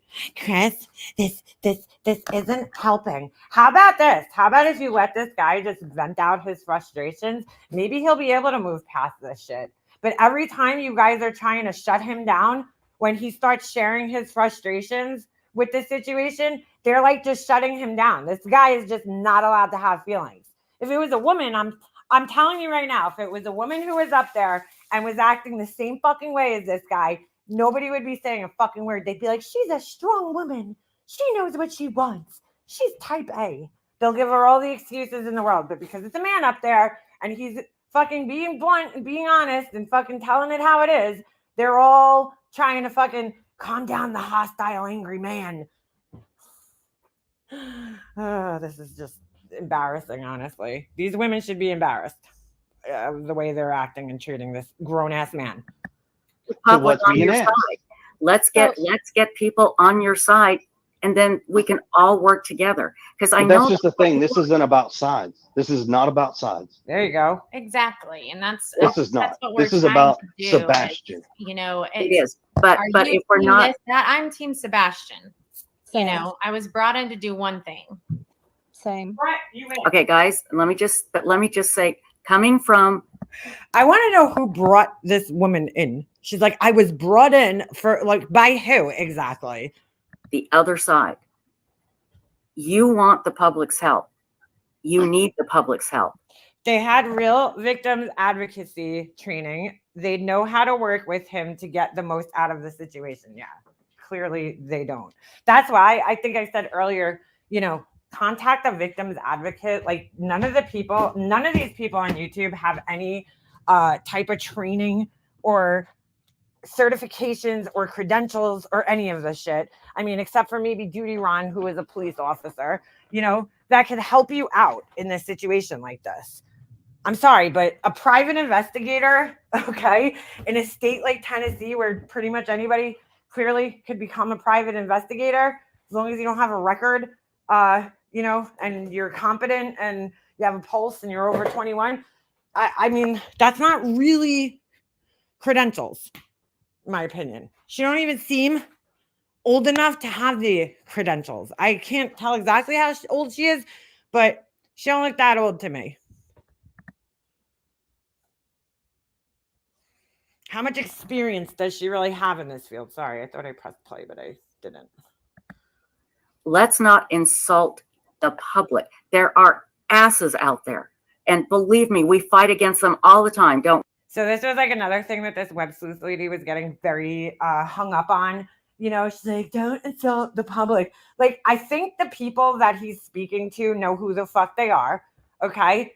And I think the rest of us are old enough and wise enough to discern that he's not talking about everybody in the public collectively, that he's talking about the people that are starting all these stupid rumors and just acting like complete assholes, you know, that are harassing the family, that are like, we know who they're talking about.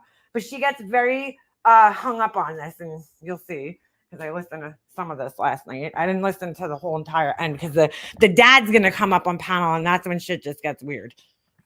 The dad comes up, the real dad, and starts more shit. We, Stacey. That's what he seemingly has been doing this whole time. Constantly. These jerks out there that pull all this crap just to get clicks. You know, we don't have advertising on this channel. We don't ask for money. We do it because we want to help. But it doesn't. But she did have her PayPals and all that other shit was in her description, from what I understand. Help. So can I ask you a question on your show? Yes. Yes. Mhm. I'm going to ask you the same question I ask everybody else when we went on their shows. So I'm on your show and I'm sure it is blown up. Uh-huh. So the more people that come on, the more money this show makes. No, I make no money We off. don't make money. We're We not make zero monetized. money. It's not monetized. And we You're don't not a take monetary donations. show. No, they don't monetize. No. We do not Right. monetize. We do not monetize. It costs me money to do this. Yeah, and Web Chris, sleuth So that's the why- reason the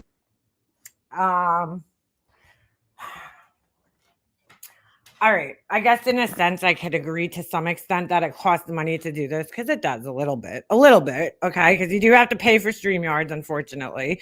So it's like $20-something a month. Right. And then I guess you have to pay for your internet service. That's pretty much that's your investment. I'm not really sure what else she invests in her channel. It doesn't look like she has any high quality equipment. I don't know if she's editing or paying for any type of subscriptions or editing software. I don't believe so. I think she just does live streams. So again, how much money is it costing her to actually do this? I don't know. $22 a month to run StreamYards and whatever she pays for her internet, which she probably pays anyway, whether she was going to do this or not. So, so come on, lady. It costs money to do this. I mean, how much money are you actually spending to do this? Give me a break. It does cost money to host a website. I pay $15 for my domain name and then $40 a month for my website every month. So, okay, it costs money, but I personally don't believe that she's not making any type of money from this at all. I'm sorry, I don't buy it. Especially when, again, somebody said that they have their, if you were to ask Heels in the Air, Web Sloop is the Messiah. Oh, get out of here. They sound alike. They do. But especially if I don't know. I forgot what I was saying. I don't know. I don't know if I fully believe that they're not making any type of money off of this. The reason why I Completely asked free. So I that, will go on. Heels said someone bought her channel out last month, something along those lines. Very weird. Wait, somebody bought out Web Sleuth's channel or Heels channel? It's completely free. Well, And the I actually recently just learned you're really not supposed to be selling channels, but website is as well. No right. advertising. So the on our reason website, why I'm asking that question, okay, Mhm. is because if people are true to what they say in their heart, Mhm. especially those, and they know who I'm talking about, the clickers.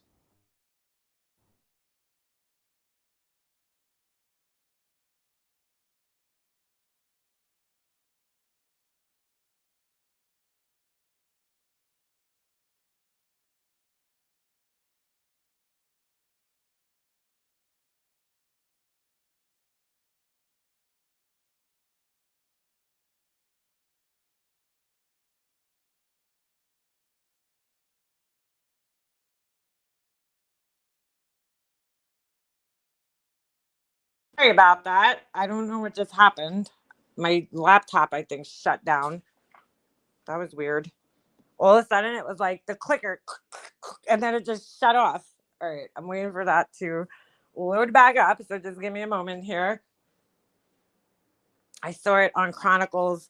Oh, I saw, right. They had made a post, and I saw that. I was talking about that earlier, where they were saying that somebody, I guess, had reminded them that Web Sleuths, had all these links in their profile, I guess, right?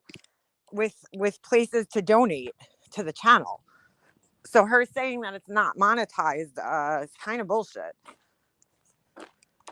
If that's what you're talking about. I don't know, man. A lot of these people are full of a lot of shit, in my personal opinion.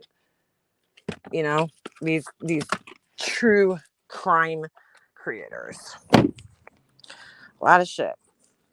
A lot of bullshit. All right. I definitely think my laptop shut down. Apologies for that. Let me just let it load back up. So, when they say bought, you could sell it. I don't know. From what I understand recently, I forgot what I saw this, but you really shouldn't sell channels. But you can. If a channel has, let's just say, JLR. All of a sudden it was like the clicker. And then it just. All right, hold on. I got my laptop to go back on. So let's just say you have a channel that has, you know, 100,000 subscribers on it. You could sell that channel off to another channel that'll buy it, and you know, oops, I'm not going. Hold on. All right, let me get off this one. All right. So you could basically buy a channel. You could sell a channel off and buy a channel that has subscribers, which is insane, but I mean, it's totally possible. Oh my God, why is this thing saying it's not plugged in again? All right.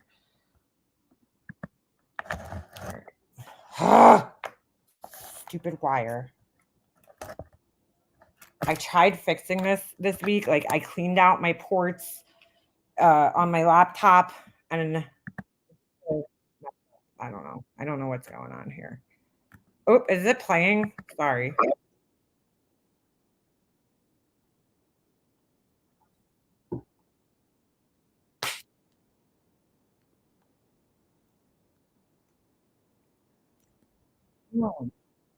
Yeah.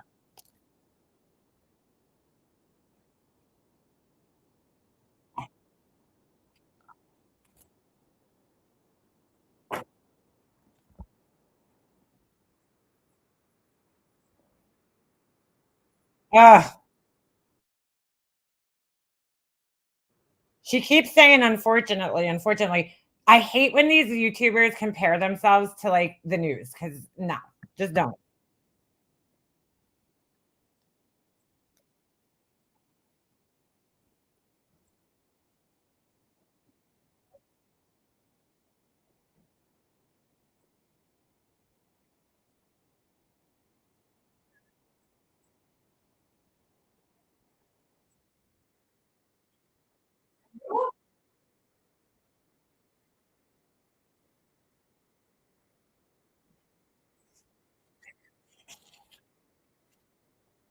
Which is like what you're doing, right, Mrs. Private Investigator?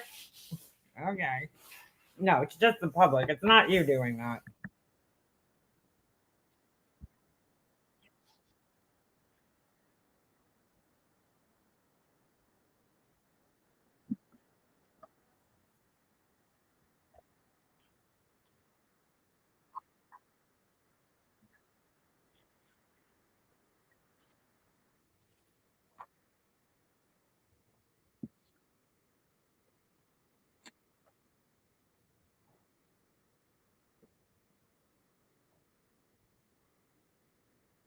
Well, that would include you.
I apologize. I have no idea. Sorry, I wasn't even freaking. I'm such an idiot. And I walked away for a second because I had to go throw something out in the garbage. I'm trying to clean it up a little bit. I wasn't sharing, and then my internet. I don't know what the hell's going on. It like kicked me off for some reason. All right. Technical difficulties today is why I'm not. That's why I'm not the best YouTuber out there. All right, sorry. Let me rewind this. They're making a pact. So ridiculous. Benefit greatly. And let me go back a bit. to ignore the rumors, to clear up misinformation, and just to get on track so that we can start trying to find Sebastian. Now, Right. If we can keep parties involved in this investigation focused on that You guys hear it? and staying off of YouTube and other aspects of social media and playing the game, okay, Yes. I'm sure we would all benefit greatly, and this would completely change narratives and the direction, and it would straight focus completely on Sebastian. Well, let's do this. This call, this podcast or Web Sleuths podcast that we're on right now, we can make a pact right now. That's what we're doing right here, right? But here's the other thing. I appreciate you want to make that pact, but you know exactly who I'm referring to. And that's where I said that I think he's referring to the dad, the biological father, because he's been, in my opinion, the troublemaker in all this. That needs to be done publicly as well then. well, all we can do is what we can do here True. tonight. So, Okay. but Chris, there's a couple of questions, and then there is somebody. Fire That away.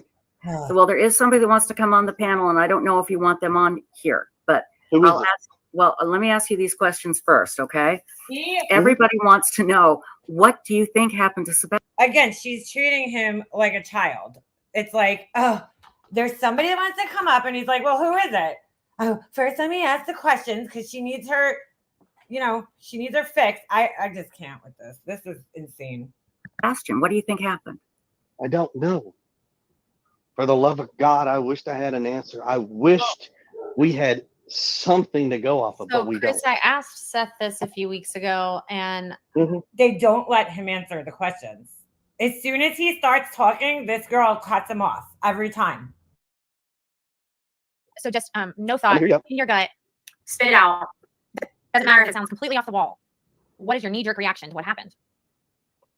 Sebastian walked out of the house, I didn't stepped get off the that. porch, and has vanished into thin Try air. again. Oh, Siri, shut up. Who is talking to you?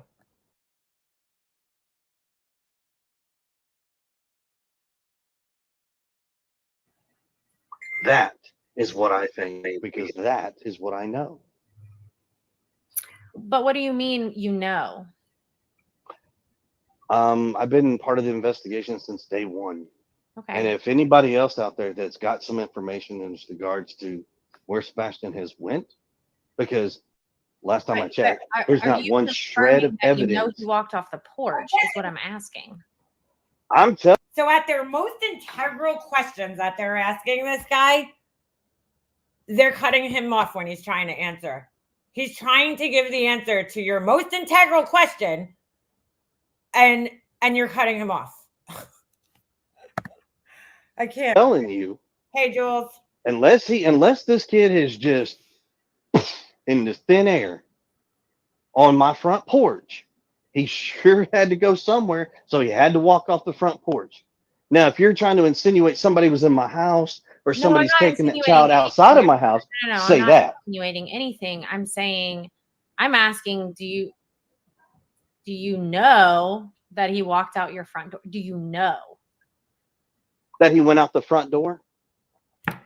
Don't you think if he knew the answer to that question, then he would know the answer to where the fuck he went? This can't be real life.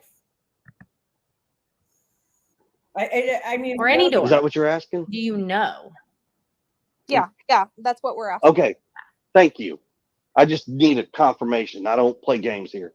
So, just to make this real crystal clear, there's a back door.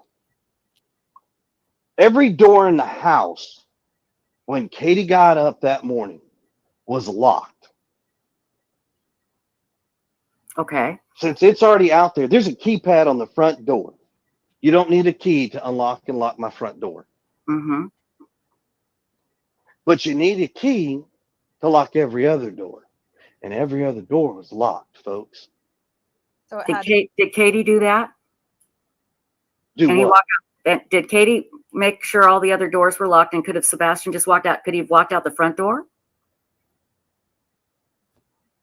Every door was locked. So what you're Where do they not get? saying is that the only possibility is the front door. Is that what you're saying? I am saying the most conceivable way possible that this makes sense Window? is that he walked out the front door. Okay. That's what I'm saying. Okay. Did he walk out without his shoes on? Is that what you believe? My statement earlier is real simple. Sebastian walked out of the house not wearing any shoes. Could he have been running and scared of something? Don't know. He could. It's a young boy. It's dark outside. The dad made a statement about him, which I thought was kind of strange. The dad made a statement about him walking out of the house with like no shoes, something about fire ants. I guess he got like attacked one time or something. But like, let's just say he made plans with somebody at some point in time to come meet up with him, okay? Like on Snapchat or one of those bullshit things where the conversations disappear. I'm just speculating here. And the person got there and was just like, come on, hurry up, get out of the house, right? And he just ran out with no shoes on. I mean, I don't find that too fucking crazy. I've done it before when I was young. You know, you get like, children get excited about things and they might just fucking run out and do something. Somebody could have came to him. Who knows? Forced him out of the house with no shoes on. God only knows. Okay. Now, there is somebody that has been asking to come on. Oh my God. And Gray Hughes, he would like to talk to you. Would you like You can bring that man on board because I've talked to him. I respect him and I will talk to him. Gray, I just sent you the Facebook link, so jump on up. Okay, Gray? I just sent it to your Facebook. So he'll be jumping on here shortly. Right. He could have walked out with socks on. Like, I could not account for every pair of socks that my son has in the house. He could have put slides on that they forgot that he had. I don't know every pair of shoes. My son's got like 10 pairs of shoes. You think I remember every pair of shoes that he has? Could have wore slippers, you know? Stacey, can you keep an eye out? Because I can't see because of my stupid computer. Hey, Okay. in the meantime, I would like to, since Chris is here and this has become very public, I would like to mention something that we spoke about earlier. Chris and Katie did actually confirm that the clothes that he was wearing at Texas Roadhouse that night were accounted for. And I believe they were the articles of clothing that were used for the scent dog. Am I correct when I say that, Chris? Yes, those clothes are in the possession of law enforcement. Great. And so do we know what Sebastian was wearing when he left? From the house that night? Yes. The description is still the same. It hasn't changed from 60 days ago. However, I will say this much. Some of the information that's out on some of these posters and flyers, we have actually requested to have some of that changed, but it hasn't happened. So I'll walk you through what the description actually should be. Sebastian was wearing long black pants. Think of the 1970s style Adidas style pants. You know, had the white stripes down the side. That style of pants on. He had a long sleeve shirt, not a sweatshirt, not a hoodie, a long sleeve shirt. On the front of that shirt is probably one of three depictions: Halloween, Star Wars, or Minecraft. Okay. So, Chris, I know that Sebastian didn't have very many pairs of shoes because his feet were growing, and Katie would toss them out pretty quickly after he grew out of them. But is there a reason we can't confirm which shirt if it's just one of three? Oh my God. I didn't say one of three. I said one of three depictions on a shirt. Okay, so that's So three there's different shirts, right? Say again, I'm sorry. So I don't know if we're saying the same thing or something different, but are you saying there's three different possible shirts he was wearing? Like he had three different black long sleeve shirts. One had Halloween on it. One had Minecraft What I'm on telling it. you, Star no, Wars. that's not what I'm saying. Okay. I said he had a long sleeve black shirt on. And on that shirt had one of three depictions. I didn't say he had three. I didn't say anything. I just said one. okay. Right. I'm just confused by how have you not been able? Exactly. Unless they saw him walk out the door, it's hard to say with 100% certainty what shirt he had on. Dude, my son changes his clothes like crazy. And to be quite honest with you, it's hard to I would probably have, if he went up in his room, he might change his shirt. I wouldn't know exactly which shirt's missing. He's got a million shirts. Like I don't keep track of clothing like that. Like, so they didn't see him. They don't know what he wore outside. Able to identify which of those 3 depictions is missing? Yeah, this does way more harm than Can I ask you a quick question? Yeah. Can you tell me every single shirt in your closet right now and everything that's on No, your shirt? but if I had Okay, to then. choose between Right, but 3 wait a of minute, wait a minute. them, if But I had hold to on a choose minute. between 3 of them, I They could. don't let him finish ever. You're saying 3 of them. But I'm telling Well, you, you listed 3 things. I'm just confused. I listed what could possibly be on the shirt. Okay, can I jump in and try to interpret a little bit here? Okay, so are you saying that all 3 of those shirts are not accounted for, or are you saying you don't remember which depiction it was that was on that shirt? He wasn't even there, so. Does that make sense? Is that a little bit clearer? Oh my God. Say it one more time, you broke up. Oh, okay. I'm sorry. Okay, so are you saying that you don't remember what the depiction was? It was one of those 3 things, or are you saying there are 3 different shirts with those depictions? I gotta be honest, I give this guy actual credit for freaking dealing with being talked to like a child on this channel and not flipping the fuck out on all these women. And all 3 of those shirts are unaccounted for. I'm not saying he had 3 shirts with 3 different depictions on them. That's not what I said. I'm telling you, I don't know what exactly was on the front of the shirt. Is what I'm telling you. Okay, so Sebastian's clothes mostly consist of, if it has a picture on it, one of the 3 things. Those are his 3 favorite things. Okay, Halloween, so what you're saying is he has, Minecraft. multiple Minecraft shirts, multiple Star Wars shirts, multiple Halloween shirts. So yay, you finally got it. It's likely he had God. a shirt that had one of those things on, but there's not just 3 of those shirts. I'm telling you that he had a long sleeve shirt on with one of the 3 depictions on it. That's it. Okay. I'm not telling you any more shirts. I'm not telling. So I know what you're asking. I'm just trying to understand. I understand that, but you're asking me if he had 3 different long sleeve shirts with 3 different depictions on it. And No, I I'm think I telling understand you, what you're explaining. Like, so Sebastian had multiple shirts that had a Minecraft graphic on it. Sebastian had multiple shirts that had Halloween. Sebastian had multiple shirts that had Star Wars. I guess maybe several of them were long sleeve and black. So you can't identify. Here, let's just make this very simple. Okay. He had a long sleeve black shirt on with a picture on the front of it. There you go.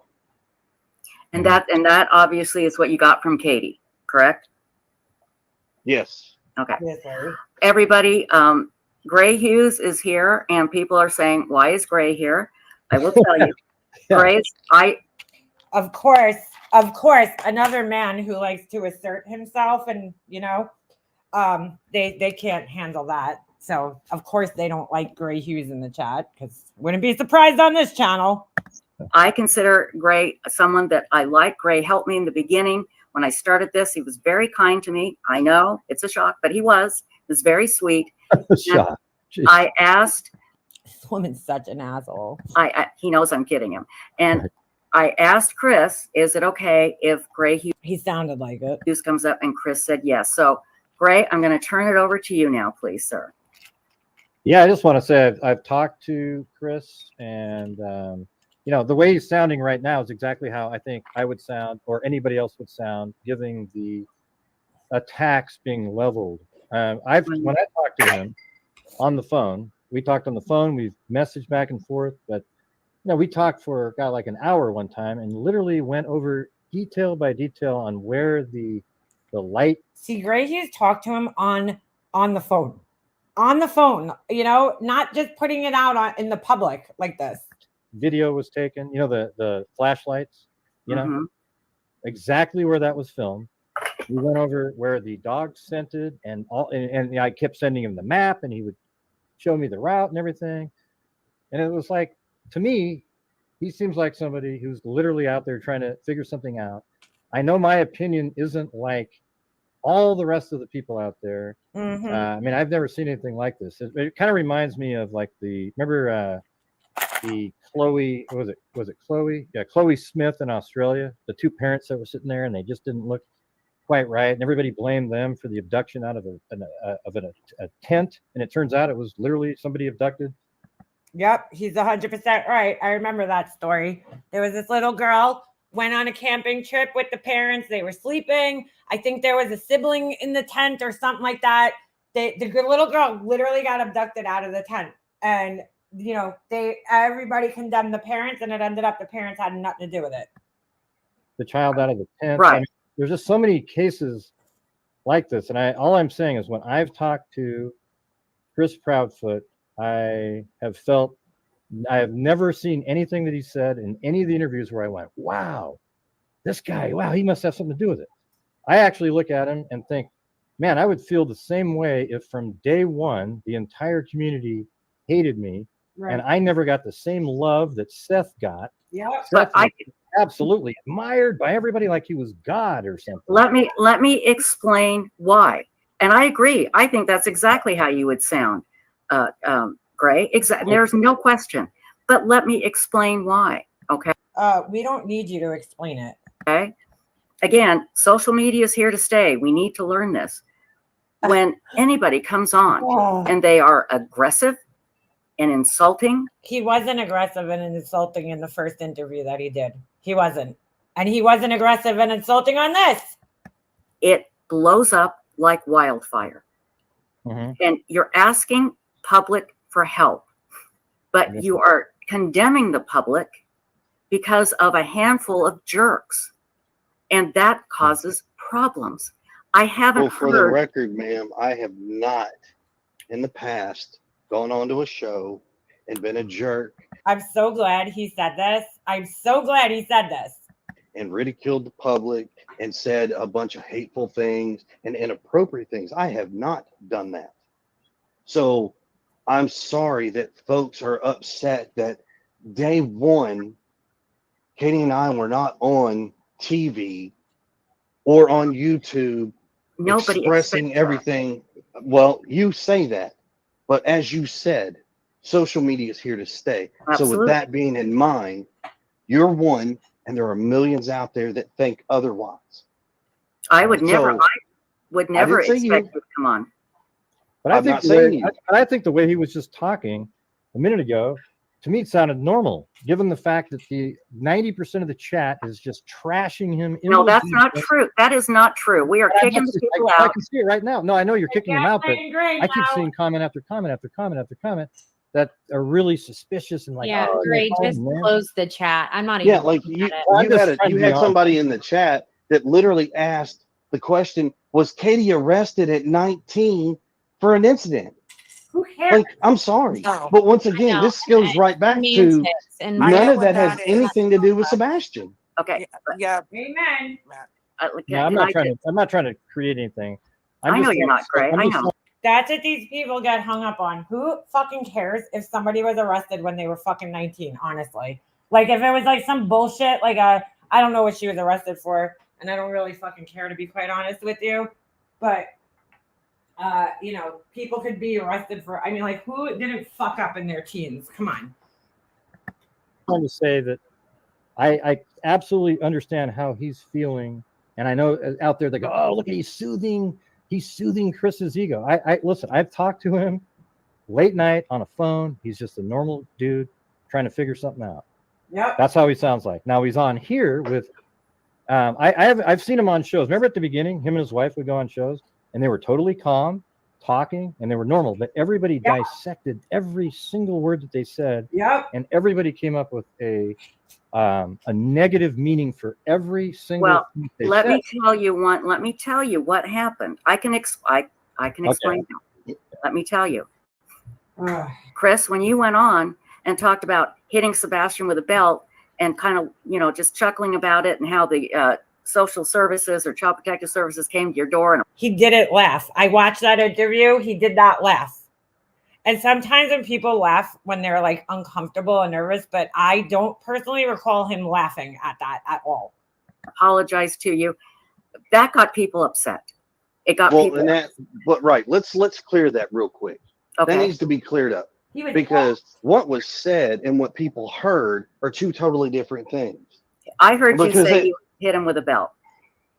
Okay, so let me finish because that's the problem. When I go to make the statement, people want to interrupt and try to say, well, this and that. No, you wanted the answer. I'm giving you the answer. Yep. Now, when I answered that question, I told people Sebastian got a spanking. He got one lick on his butt outside of his clothes. If somebody can tell me how that's abuse to a child, explain to me. Can you confirm when that happened? Oh my I don't. That was years ago. I got spanked by a belt and wooden spoon by my mom for years. So, but let's not side. Gray Hughes, what were you doing, boy? Why are you getting spanked? I want to know. I want to know what Gray Hughes did because I don't think Gray Hughes was a bad kid. Something just tells me, but I want to know why he got spanked. Just joking. Yeah. Sidetrack. Let's not sidetrack. Let's stay on board. Okay. So the question about the CPS thing that came up to play that everybody wants to tie to this belt is not what it was. Okay. Well, I think it was confusing because when you initially talked about it, you referred to him as an embarrassed 15-year-old. So Yes, you did. like it was years ago. We thought it was like right recently. Well, instead of So let's asking clear it more up. clarification, Let's clear it that up. should have been. So This lady. as it stands, Sebastian went to school one day. He made a statement to a teacher. This is the same exact story that I heard on the original interview. The teacher reports it to CPS. CPS comes to the house. That case has nothing to do with Sebastian getting spanked. That had everything to do with Sebastian didn't like being in trouble. So he thought by reporting it to a teacher, they were going to come to the house and they're going to take me out of the house and do this and do that. That is what the CPS case was about. And yes, I laughed at it because when I explained to Sebastian, very detailed, what happens, he thought it was a joke. When the CPS lady shows up and looks at him and says, Sebastian, you can't false report. That will get people in trouble and you can get in trouble. And then she explained to him what happens. What did he say you did to him? Can I ask you, what does that have to do with the price of eggs in China when it comes to the disappearance of Sebastian? Because I'll tell you why. Because you're wondering why people are coming at you. And it's because he was in your home last. That was the last place he was seen. Yes, so he was. When we hear these things, it's like, okay, let's just clear it up and see what happens. Because I'll tell you why. Because people, I'm not saying me, but I've seen people say, hey, he was hitting his child. He reported it to his teacher. Did something happen? Was there an explosive incident that happened? No, absolutely nothing of that nature. Okay. And for people to not understand, when you discipline a child, there's a difference in discipline and abuse. There truly is a difference. But I think hitting anybody with a belt is abuse. I'm sorry, I do. And a lot of people agree with me, and that's the problem. And so guess we have what? a difference That's of the opinion. Because you are a fucking Karen. great thing. That's the great thing about having your opinion. Yes. That's an opinion. That's not a fact. That's opinion. I have to agree there. Okay. I'm not a proponent of hitting children at all in any way, shape, or form, but I don't know if hitting somebody once is considered abuse. It's not good. I think a belt is abuse, but that's my again. Well, that is my, if I was leaving bruises and marks on a child, that's abuse. That would be considered abuse. Okay. Yeah. I mean, Okay, so by definition, that's weird. That's what I'm trying to get y'all to understand. You can say your opinion, and that is fine, but you have to back it up and say what I'm stating is just an opinion. There's no fact to it. When you don't say that, you leave it open to interpretation for a lot of people to take it and run with it. That was a lot of the problems with this. And there will be people, I can get people from CPS that will say hitting a child with a belt is an abuse. But here's the bullshit. I personally, hitting him regularly, okay, on a regular basis, every time he gets in trouble with a belt continuously is abuse. I don't know about a one hit, I don't agree with it, but I don't know if I would call that abuse. I don't, I mean, if that's the case, I'm an abused child then, because I got hit with a belt, with a paddle, spoons, whatever my mom could find within reach. So, and I don't think I was abused as a kid. I think I was, old school disciplined the way our parents did it. And when we just found a better way or a different way to do things now. If a kid's being repeatedly hit on a regular, consistent basis, that's abuse. That's abuse. But, that one shot, if that's the truth, then I don't think that's abuse. I don't agree with it, but I don't think it's abuse. I mean, there needs to be a pattern of abuse for it to be considered abuse. But, things are a lot different these days than they were when, we grew up.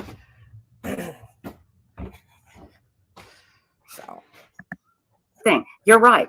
That doesn't have anything to do necessarily with Sebastian and his disappearance. But what it does is it creates a narrative in people's minds that we need to clear up and change, Chris. We need to clear it up and change it. Okay? So let's do that. So we just did. Okay. If now you did go on Nancy Grace and say that CPS has never been called. And No. Ella, yeah, exactly. All these Karens have collectively gotten together to make this narrative of Chris and Katie being bad parents. We all parent differently. What one would consider abuse isn't the same for other. And the other thing is, dude, everybody was raised differently and in different times, right? This guy, I could tell you right now, he's old school. He's what I would consider old school, old fashioned, whatever you want to call it. He's a man's man, a family man.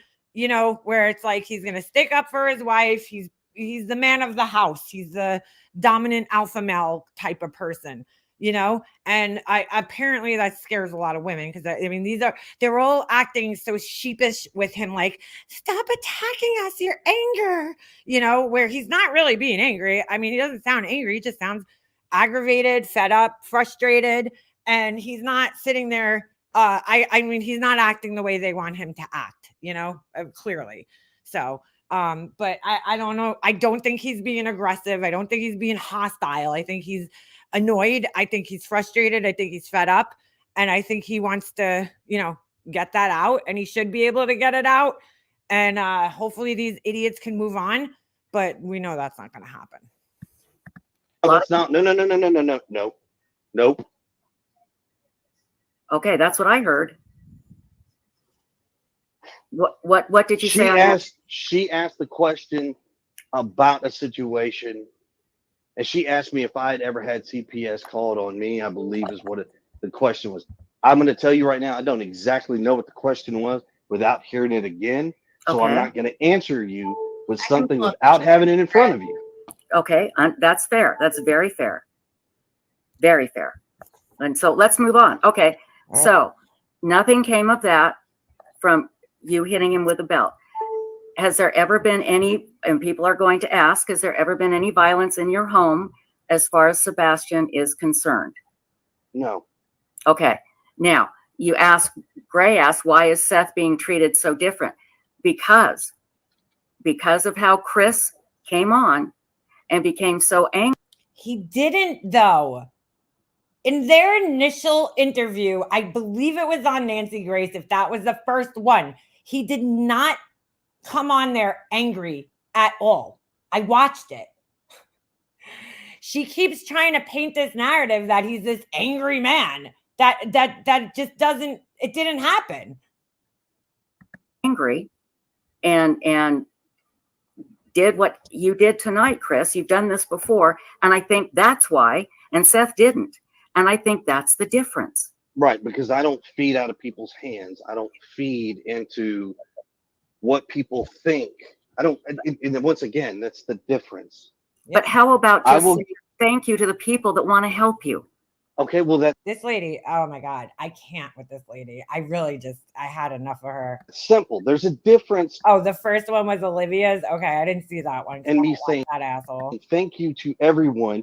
I hope this guy really realizes what's really going on and stops coming onto these panels. He's vulnerable and most likely unaware of how this place really is. Wake up, guy.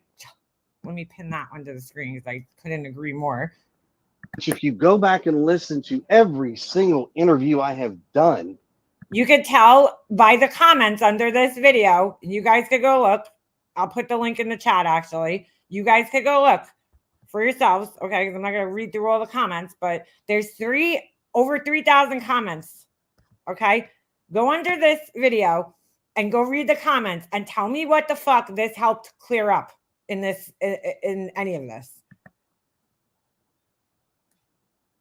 Because it doesn't seem, the more this guy talks, the more he's doing himself a disservice, honestly, unfortunately. I have told everybody, thank you for everything that you have done. There's not enough thank you in this world. We can't begin to describe how much we appreciate it. I have said this. Mm-hmm. Go back to one video and show me where I haven't. I've also said that our family prays for everybody else, and we love you all, regardless of what you think. But you know what? Once again, yeah, I think when his first interview, you got to admit, his first few interviews were really calm. The one on, can't remember the names of their channels, but like, you know, he was on multiple channels, calmly talking. Both of them were. And yet the public was already angry with him before he became angry on a show, because that was definitely later. You got to admit, like his first 3 or 4, both of them. And I can tell you why. Because he said he hit Sebastian with a belt. That made people angry. Which interview? See, I don't remember which interview. I know it was discussed on Nancy Grace's channel about the belt thing. I remember it being discussed on her show, whatever. But they asked him about that. So, and yeah, was that a mistake for him, you know, to probably share that? I think he was trying to show, you know, full transparency there, and it ended up biting him in the ass. Like, I don't know how that story got brought into the public, but it did. And he addressed it. It was the very first one I heard. Okay. Maybe he should lie. That's a good, that's a good, I can't remember. Smiley stories. I can try to pull up a transcript at some point. Well, he did disappear, Suzanne. We just don't know where. I mean, there's so many possibilities of things that could have happened. I read a story. There was a story recently about, oh my God, somebody coming in and, you know, taking a girl out of the room. I mean, look at, what do you call it? What was her name? Smart, right? Somebody came in the room, took her out of the room from her house. Yes, it was on the Smiley story. Yes, Elizabeth Smart, I think. That one. Okay. but Yeah, but I mean, again, but here's the thing: there is a perception. See, His biological dad was upset when he found out his stepdad hit him. Okay, so that's how that got into there. look at There you When go. I initially, when I watched the Nancy Grace interview, because that was the first time I had ever seen the parents, you know, I thought it was a little weird. They looked like stunned and yes, ma'am, no, ma'am. And I expressed that on here. But I also say to myself, like, I don't know. I've never been interviewed. You know, they could have been very nervous about that. Hold on, I got the dog in. They could have been extremely nervous about that. They could have been, you know, just like in shock still. I don't know. You know, I can't say because I've never been in their position. Pollyanna Claus taken from her room. Yep.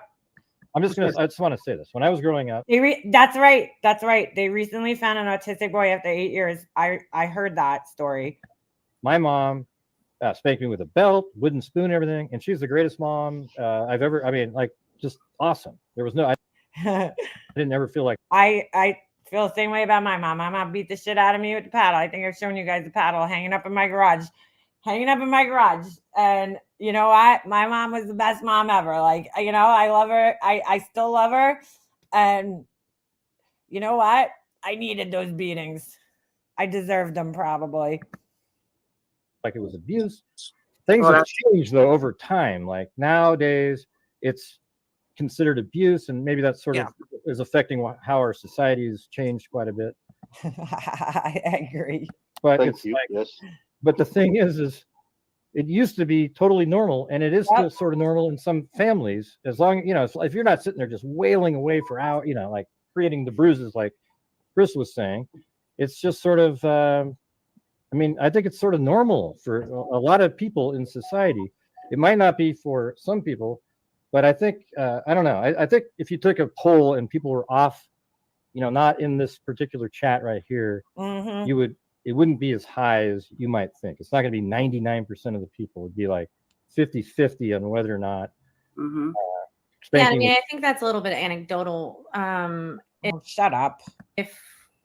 But once again, could we talk about this guy can't get a word out. Every time he tries to speak, this girl's interrupting. She is so annoying, whoever she is. the thud that Katie heard? Yes, that's a good one. Let's talk about the thud. And I apologize. I had your name spelled wrong. Everybody that knows me, Chris, knows I'm the worst speller in the world. And I thought I put Proudfoot, and I didn't. About spelling. So I apologize. Best speller either. So I do apologize for that, sir. I put Proud Food one time when I wrote it. Yeah. So I've been called Bradford, Proud Food, Brownfoot, all kinds of stuff. So sorry. Really, I thought I put Proudfoot. Let's talk about the thud. I want to know about that. Chris, please tell us. Okay. What do you want to know? Well, tell us the whole story. What did Katie? Now, they're asking about this, but he's not the person who heard it. So he honestly shouldn't be talking about it. He tell you about the thud. What is the story behind that? If Katie's there, maybe she could tell us. Now they're going to try to get the wife on. Do you want to come on? No. Okay, that's fine. Okay, that's absolutely fine. Because it's like this, people, it's enough as it is. I'm not putting her through this. And I'm sure that right there is going to cause a big stir and say, well, I'm controlling. No, I'm not controlling. I'm a husband who protects his wife. Well, you will only get polite questions here. Let's. That's fucking hilarious. You will only get polite questions here, although that has not happened this whole entire interview, if you want to even call it that. Go back to the Sebastian deal. Okay. Katie reported she heard a thud. And that's it. If these people are in my house, I hear thuds all night. They're like, oh my God, a thud. I literally hear thuds all night. My son has a basketball net on the back of his door, and it literally sounds like there's a herd of African elephants up in his room up there. I mean, boys do crazy shit. They throw things. They're crazy. So I hear thuds day and night. But didn't she knock her off and go to bed? We're like, oh my God, a thud. That's exactly what I do. Do you think I go running to my son's room every time I hear a fucking noise? No, I'm like, Jesse, what? Cut it out. Go to bed. Exactly that. That's exactly what I would do in the same exact scenario. I would not go and visually inspect every time I heard a noise coming out of my 11-year-old's room, because I would probably, I mean, maybe I should, because you know, I'll lose a couple of pounds climbing up 2 flights of steps, but you know, it's impossible to do that. I mean, if you have a boy, then you should know that thuds are pretty normal. I've seen different reports of she heard a thud. She said, I don't know what you're doing in there, but you need to go to bed. I've seen other reports that Sebastian responded back to her. Does this lady understand what paraphrasing is? If he did respond back to her, do you know what he said? Yeah, he replied, yes, ma'am. Okay. I mean, no, I mean, we're clearing things up. Right. That's all this. I mean, these people are like, oh my God, a thud. I hear thuds day and night when my son's home. Let's just clear it up, you know? There was Times is this lady gonna say, let's just clear it up. a noise. Katie heard it. She responded. Sebastian answered. Okay. And see, people out there, they want to help. And it feels like that you just are like, that pissed you off that we even asked that. You know, No, and what Oh my God. pisses me off is when the statement. Bro, they are continuing this angry man narrative like it's not even funny. Especially this one over here. This web sleuth lady. Is out there. There was a thud. She asked him what, he responded back and moving on. And around what time was that? I'm not going to give you details as far as I mean, Katie gave details, but well, guess what? That is Katie. I'm not giving you those kind of details. No, she gave details publicly. That is fine. Okay. Katie can give you that. I am not giving you that information. I will tell you this. It was between the time we were on the phone to the time we got off the phone. That's what I'll give you. That's it. Has Sebastian ever left the house barefoot that you know of?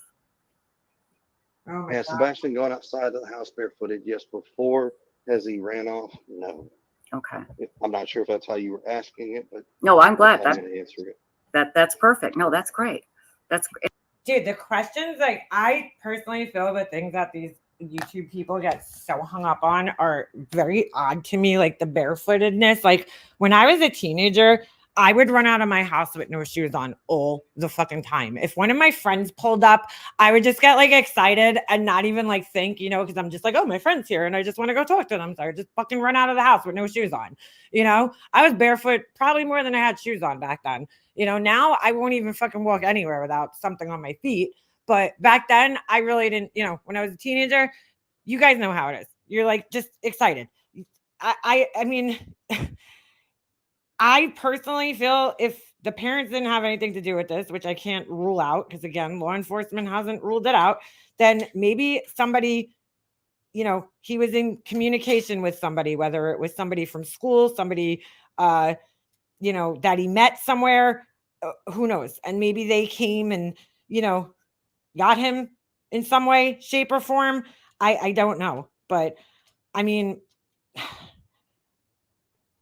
I'm not ruling the mother out as a potential suspect, but like, I feel like there's not enough information. There's not enough evidence of anything happening, a crime occurring. So, but again, my opinion doesn't fucking matter. So who cares what I think? And again, I swear to you, Chris, we're not trying to be hostile. In fact, I've spoken on this live channel before and said, if Chris ever came here, we would treat him with total respect. No, you've treated him like a fucking child. And honesty. And I really am trying to help because I want people to get behind you and Katie, Chris, because I want people to help find Sebastian. And it's just such a bizarre thing. I mean, it's a bizarre case. Yes, it very much so is. And so Sebastian leaves, but he's not on anybody's camera. Is that what the police have said? Or are you allowed to say? I can't go into details on that, but here's what I will tell you that's public. Our subdivision is very dark. Mm-hmm. All right. I don't know if any of these people own Ring cameras, but I do have to say they do not catch everything. People think just because you have a Ring camera, it's going to catch every little fucking thing happening outside your house. And that is just not the case. My neighbor down the street had a confrontation with somebody just recently. It was like, I don't know, about a month ago, a guy that was speeding up and down the block, and they had a confrontation in front of my house at the end of the block because the guy got in his truck and he went down the block. He was like chasing after the kid. My camera caught him rolling up and then it just stopped recording for some reason. So like you could see their cars. It literally flashes for like a second and then it just stops. And I have no idea why, because they were sitting right within the camera's range and it just didn't record everything. So like, I don't know, I think they're putting a little bit too much reliance on the Ring cameras and the cameras in the neighborhood and everything, or at least like the neighbors' cameras, because they don't catch every little thing. People think those things are not recording 24 hours a day. At least mine is. At least if you have a Ring camera, that shit is not recording 24 hours a day. Sometimes it'll record, it gets tripped off, it'll start recording, and then it will stop recording, okay? And then there's like a little blip. It only records for, I believe, I don't even know if it's 60 seconds. It might be like 30 seconds after it gets tripped off, like when it gets triggered. If the sensor picks up something. So it's not like it's sitting there just constantly recording all day. So sometimes if there's no movement, it'll turn off and then you'll miss the whole entire, thing, whatever's happening. So it's possible that he could have, walked right past the camera, but just didn't get caught on it.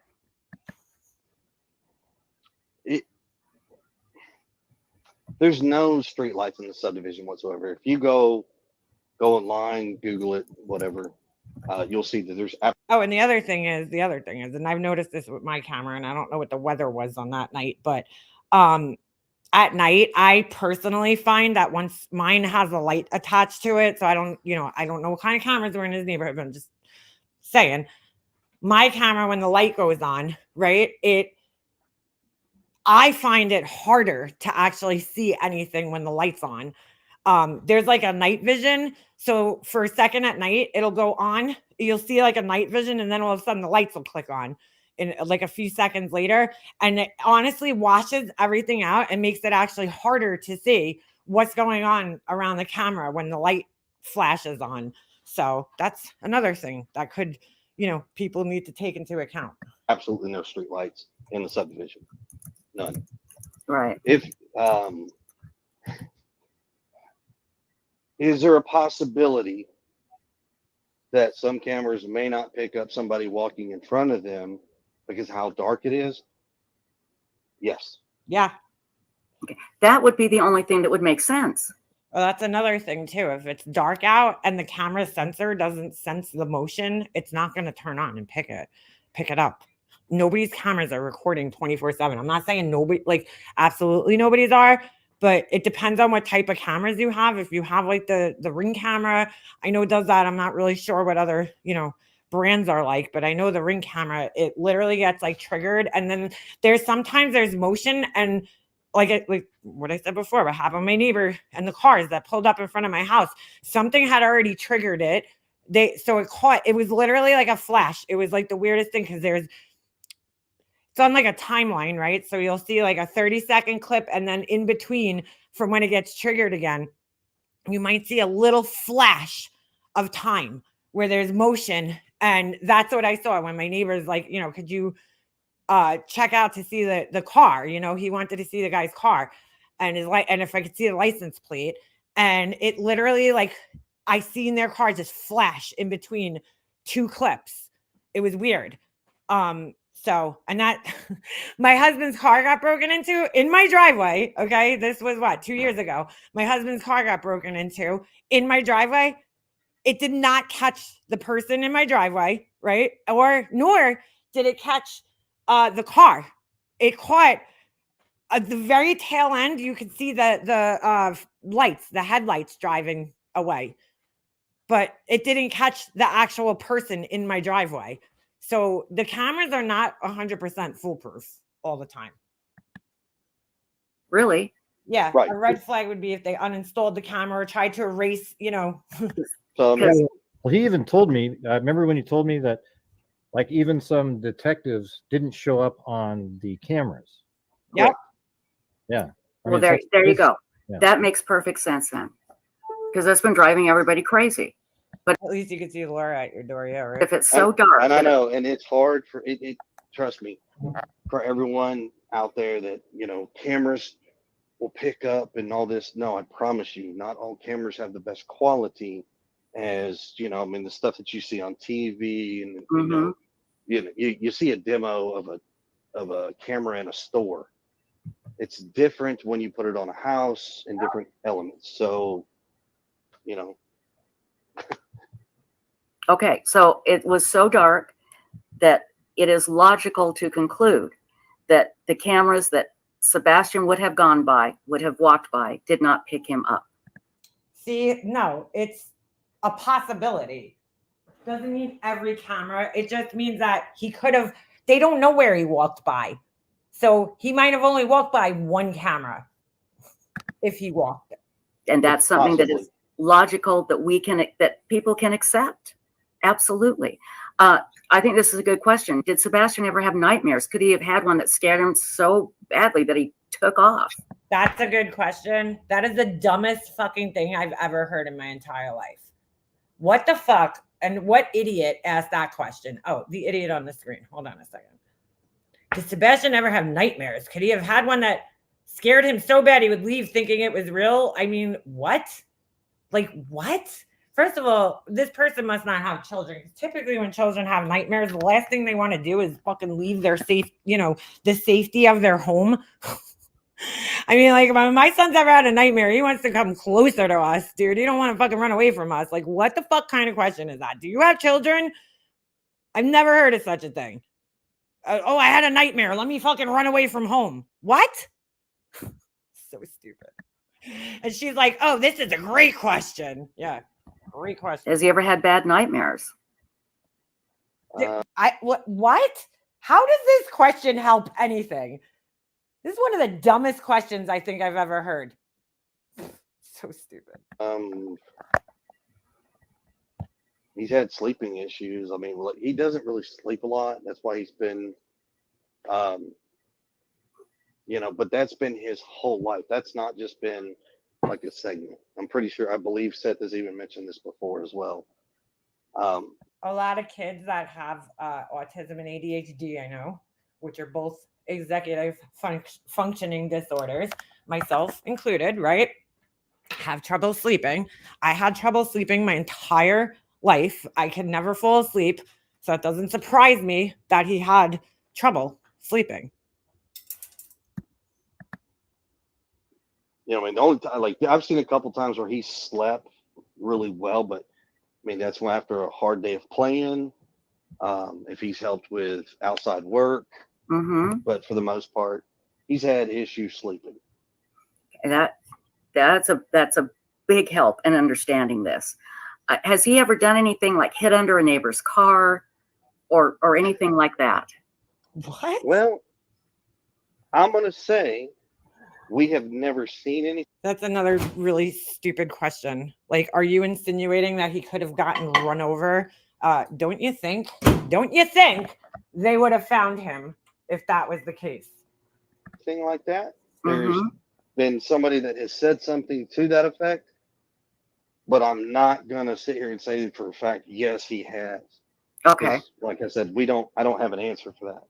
I got a question. I got one for you. Would you think it's possible that he could have left in the evenings on other nights, like at 1 a.m, and came back through the front door and nobody would have known? Like on other, like let's say a dry run, for example, like he got up in the middle of the night at 1, went out the front door and then came back in and nobody would have known, right? Because you don't have a camera and he knows. Not that I'm aware of, not that Katie is aware of. I mean, I will say this, and this is for the record. I'm not going to tell you what he does and doesn't do at his father's house. Those are two separate households. Okay. Sebastian is one way at our house. He's a different way at his. Oh, girl, Ambien is fucking nuts. I'll tell you that firsthand. I took it years ago. I'm talking back in like 2006 when my dad passed away and then my best friend passed away. One of my best friends. Yeah, dude, that it's intense. It's fucking intense. Father's house. Okay. That is something that we've all had mutual respect on. All the parents together.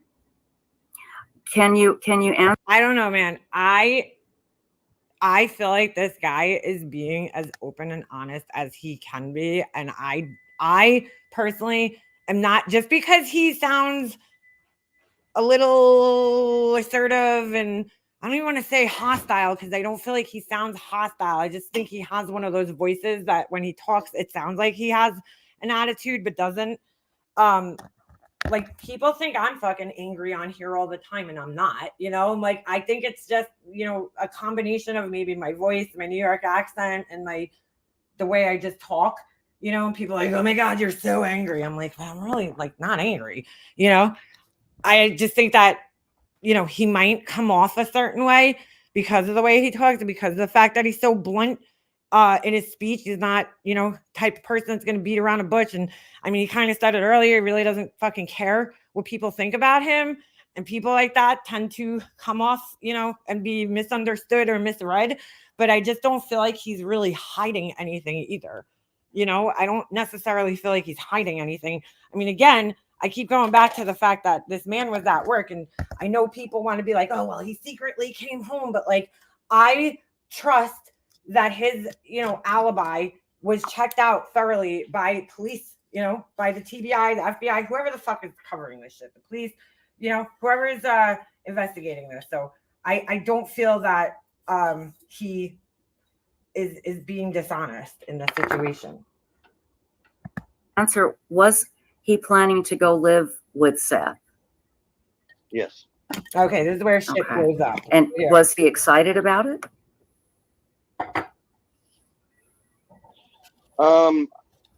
No.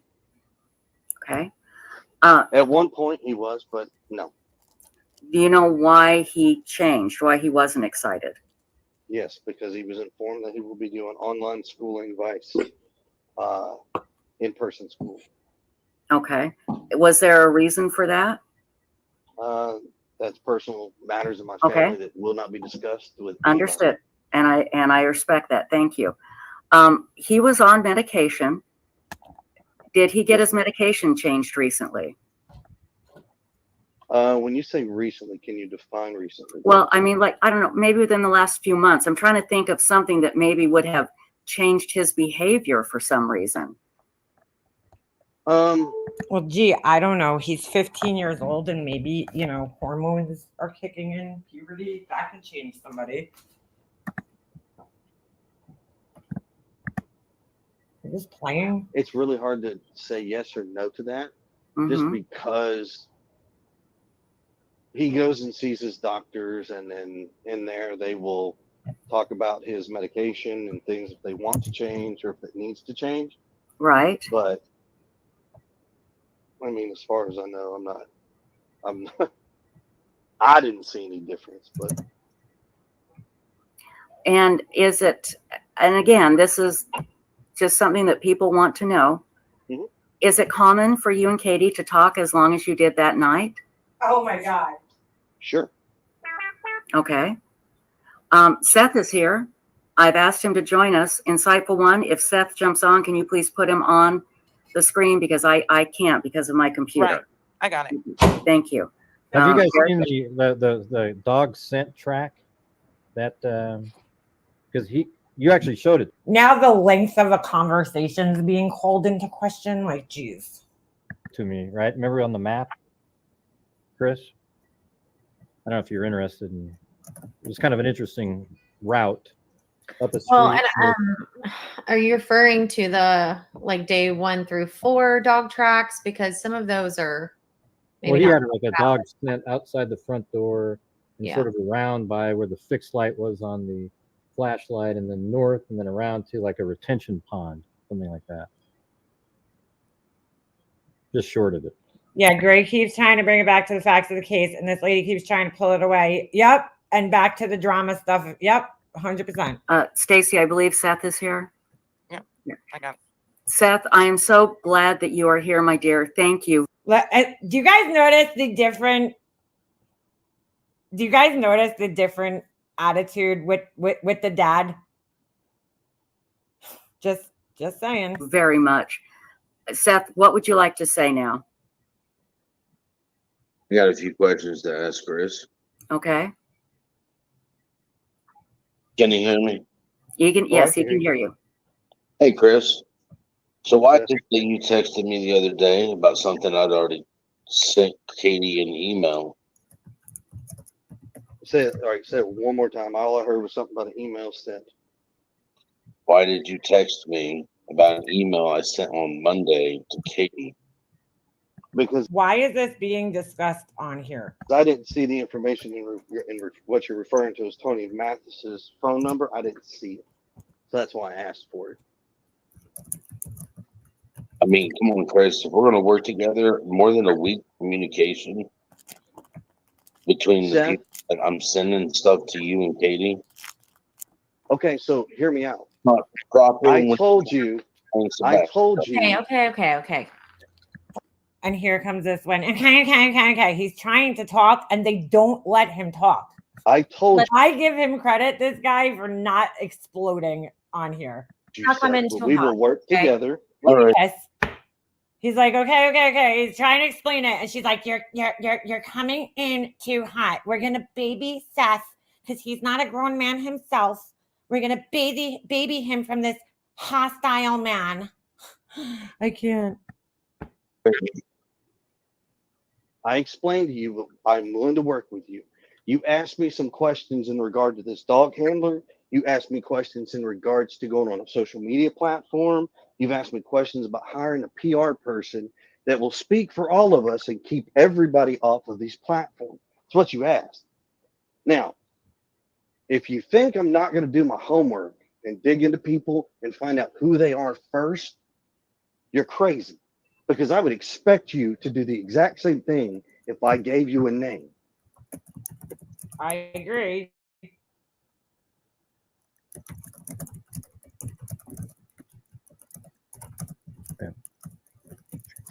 I don't know what's going on, but did that solve it? I hope. Oh, Seth? Seth gone? It looks like he's Uh-oh. I think Seth. Wait, is this Seth? So Did Seth jump off? I guess. Let's see. We've got me, Stacy. Yeah. How about I'll get off the panel. I'm sure that'll make a lot of people in the chat happy. But I just wanted to, stop it. I just wanted to say that, you know, I understand what I've seen. What I've seen from the beginning is that there was sides chosen. Now I know you're saying because of this and because of that, but it was Seth good, Proudfoot's bad, and everybody has been in those camps, and they never really got a chance to breathe, and that's probably why Katie went to be with him, because she probably was scared to stay at home by herself, given these lunatics like JLR and et cetera running around, chanting and screaming. It's insane. Oh, I agree. It's horrible. That's what I think. Yeah. So it should not be that way. That's just kind of where I'm coming from. I appreciate communicating with him. We've had nothing. Yeah, I don't know why this is being discussed on a YouTube channel. Like, I really don't. And that's why I feel like the biological dad, is a troublemaker and has been from the very beginning of this case. The good conversations, and that's it. I mean, that's all I can do. And I've never seen anything that made me go, God, ooh, that's, you know, it's weird. I mean, I don't know. I watched the same things you guys have. But anyways, yeah, see you later, guys out there. Okay. See ya. Take care, Greg. Bye, Greg. You know, see. Does anybody know where Seth went? I'm working on it. Okay, thanks. I do know, I think up in his area, he doesn't have like the greatest signal, because a lot of times when we talk, his phone, he will drop. Do you want to ask him if he wants to call me rather than go on the internet? Just call me on the phone and I can put him on, and to be a really, really strong signal. I mean, it'll sound really good. Well, I think it's just like his cell signal up there is not the greatest. Oh, it's his cell. Okay. All right, I'm gonna fast forward this a little bit because I gotta end this soon. But he's they're just waiting for him to come back on. Next question. Let me take a look at my notes. Yeah, because I just wrote some things down. Have you had, and I may have asked this and I forgot, Chris, my mind is sometimes mush.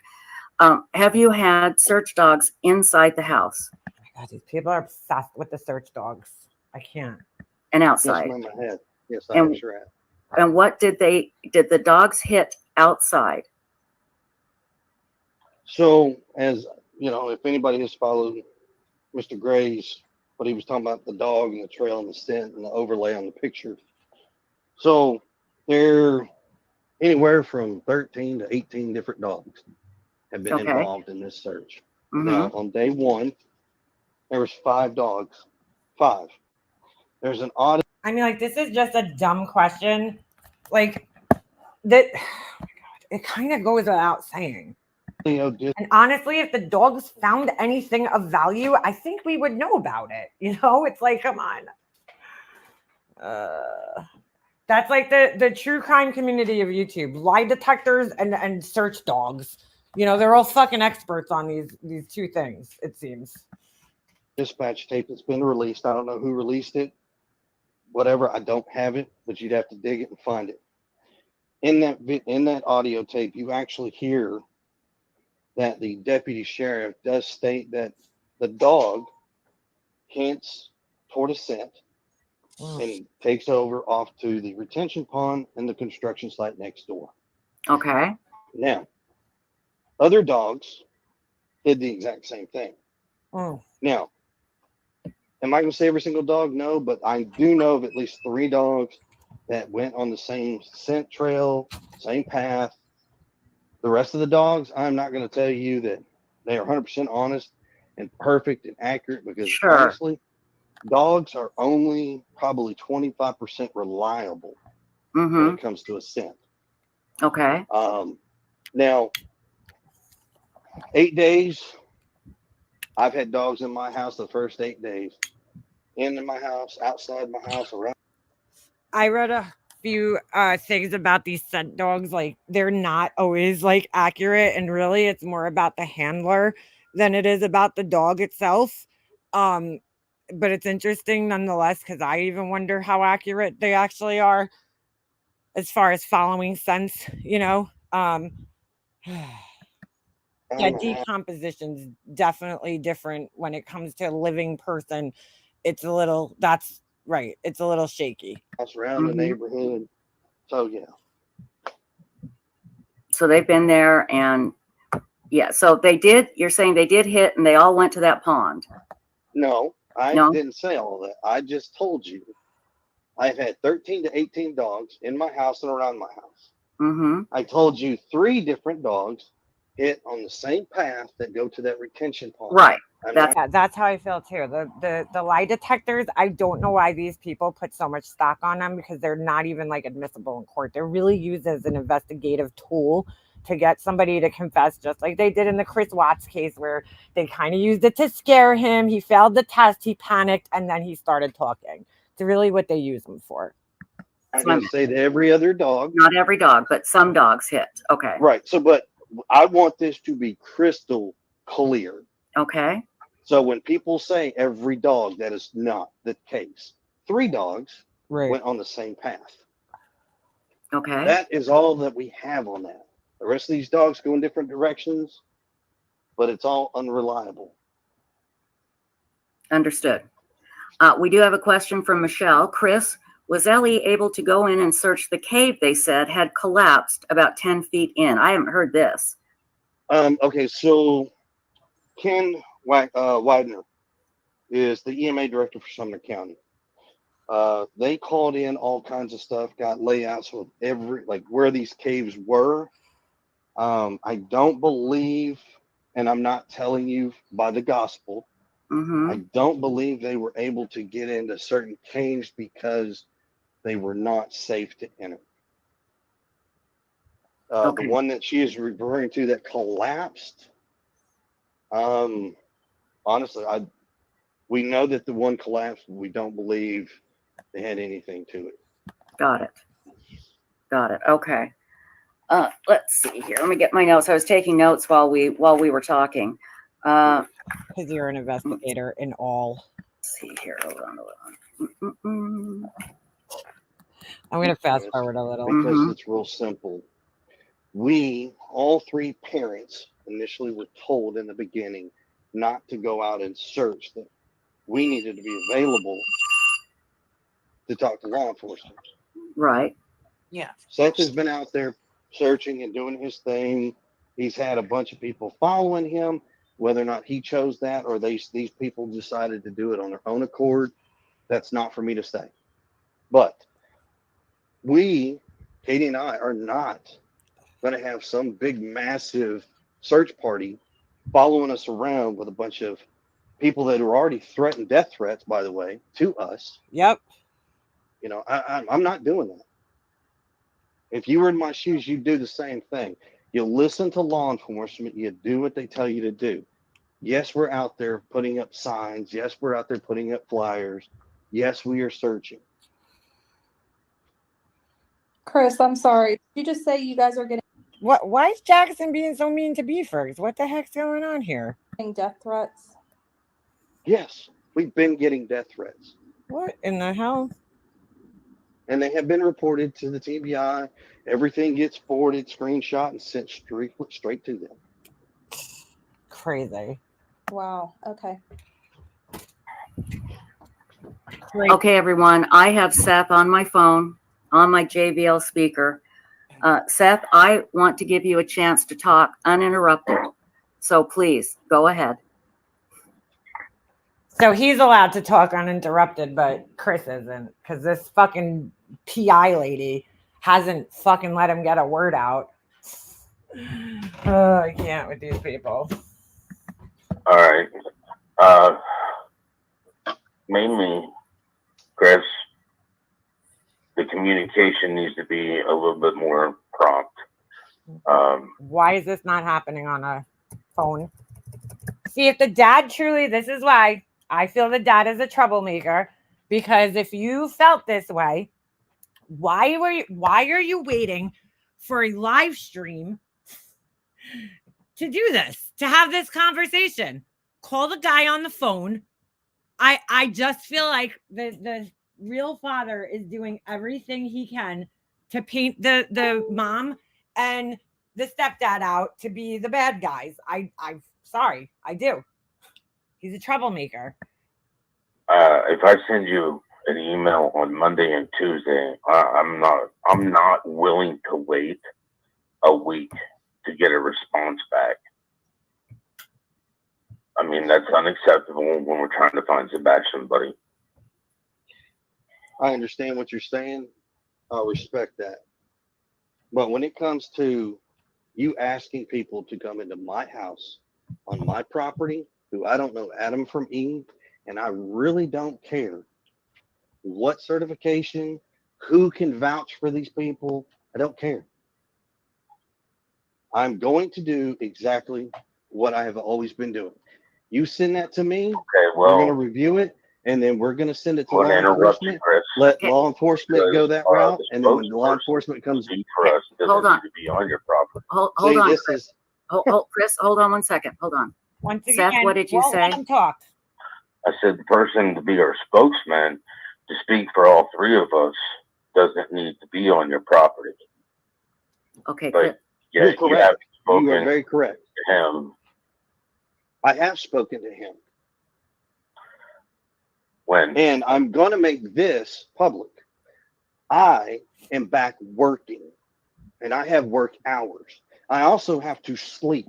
And unfortunately, I'm on the opposite schedule of you. So respect that.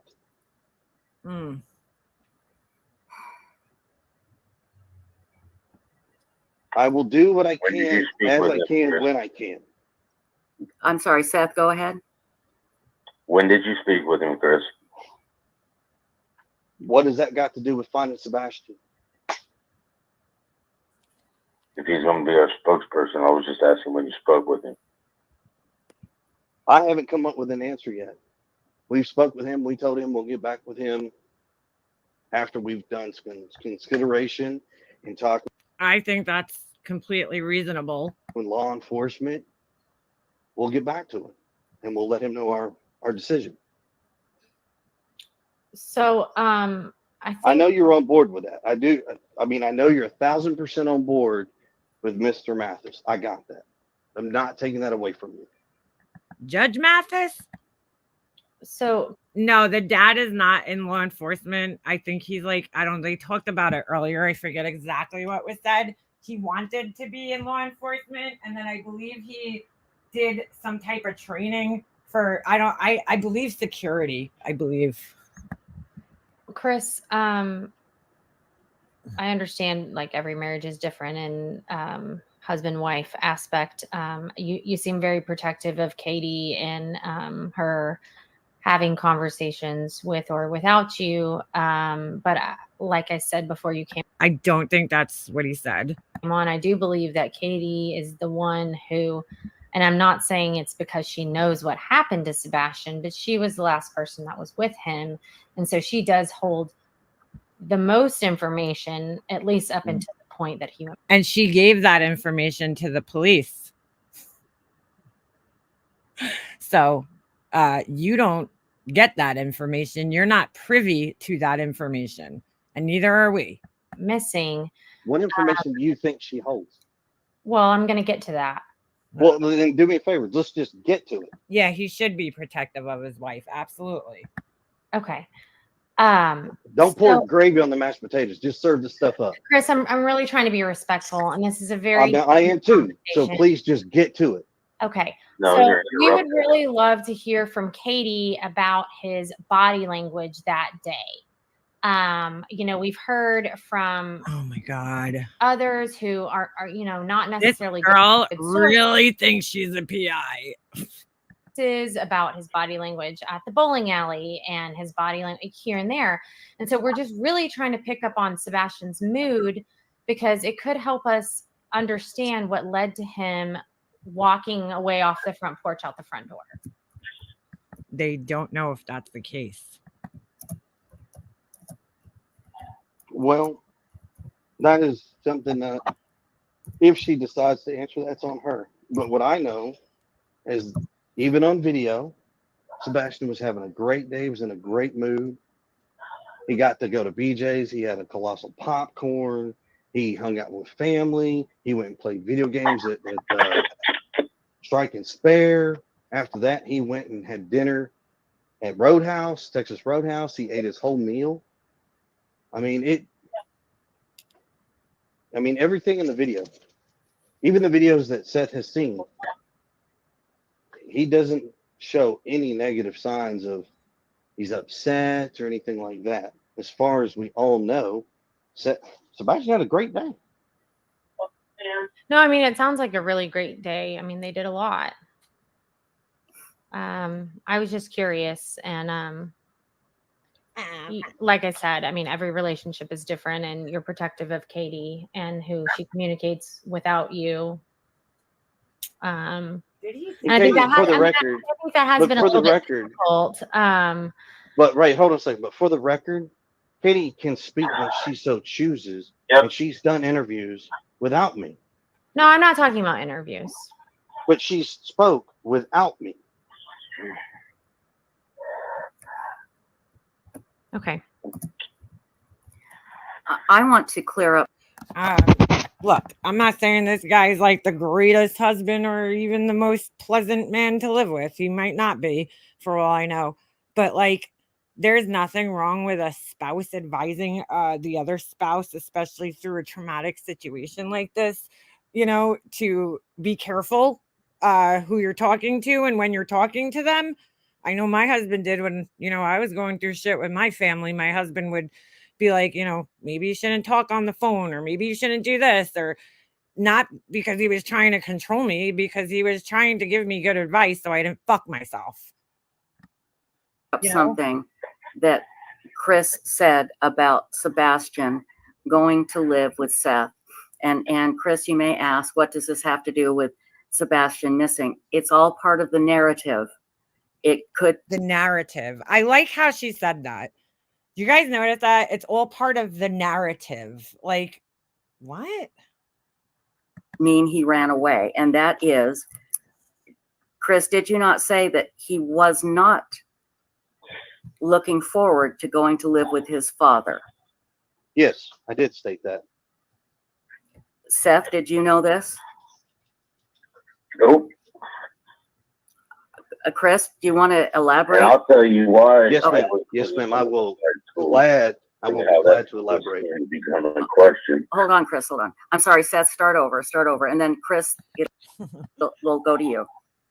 Seth, go ahead. But I know why I was putting him in online school. He needed his therapy that actually has been started with ABA, so on and so forth, before I put him back into the situation, because he's not ready for certain things. Okay. So he was going to go. I'm not going to set my son up for failure. I want my son to succeed. He was going to homeschool. Come on, Jackson, dude. Don't be calling soldier names of all people. until he was ready to go back to regular school. Is that what you're saying? Correct. And it's not really homeschool. I mean, it's just online school. Okay. Online, right. Online school. That's a better term. I'm sorry. I shouldn't have said homeschool. Right. Online school. Totally different. Really quick, Chris. What the fuck just happened? The day that they had on Sunday with the. I just lost my entire chat. Fucking A. I lost it. Are you kidding me right now? Spaghetti pancakes and bragging to family and BJ's and Texas Roadhouse and bowling and all of these like BJ's. Oh, sounds like the best day ever. Was that like a normal weekend for them, or was it like I just lost chat. I don't know. Was that like their normal weekend? Right. Well, do me a favor. Let's pause that question because you just diverted away from what she asked, and let's clear this out. Okay. Go ahead. We Chris. want the facts. Let's get the facts straight. Okay. So yes, I did tell you Sebastian was not excited about going to.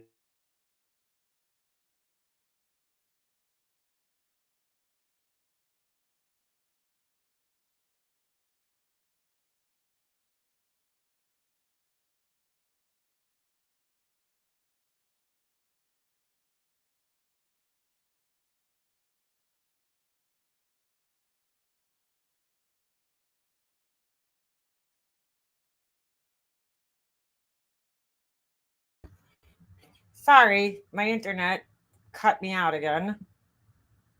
Hold on a second. Just give me 1 second. All right. I don't know what happened there. Bragging to family. She sounds like she's been hanging out in Jesus. Dude, these people are ridiculous. I can't. All right. All right. Seth stood in my house with me, Katie, and Sebastian in my kitchen and had this conversation where Seth asked his son about, you don't want to go to online school? And Sebastian's retort was, no, I don't. But I don't really care about playing tit for tat. I understand that this may be a reason why he wanted to run away, so to speak, if that's the case. Right. But I mean, that's a plausible, right, thing. I mean, when you're that age, socialization and your friends and whatever is the world. It's the world. Going to school, it's the world. I mean, that could be a traumatic thing for a kid that's, already kind of struggling. We're not going into this. We're not going to play this tit for tat on social media. We're not doing this. Okay, Seth, go ahead. Chris, unbeknownst to you, had already talked to Sebastian. He knew this wouldn't be a permanent thing. Online school would make it hard for him to get the services he could get in school. Yeah, right? And me and him had already spoke. Well, that's the. And from what I understand, I didn't, here, thank God, the services are great for, children that are having issues in school. Special education services here are pretty good. From what I've heard, out of state in, down south, I've heard that it's a fucking nightmare in getting services in certain schools. That right there is a conversation you should have had with Katie and myself about what your plans were.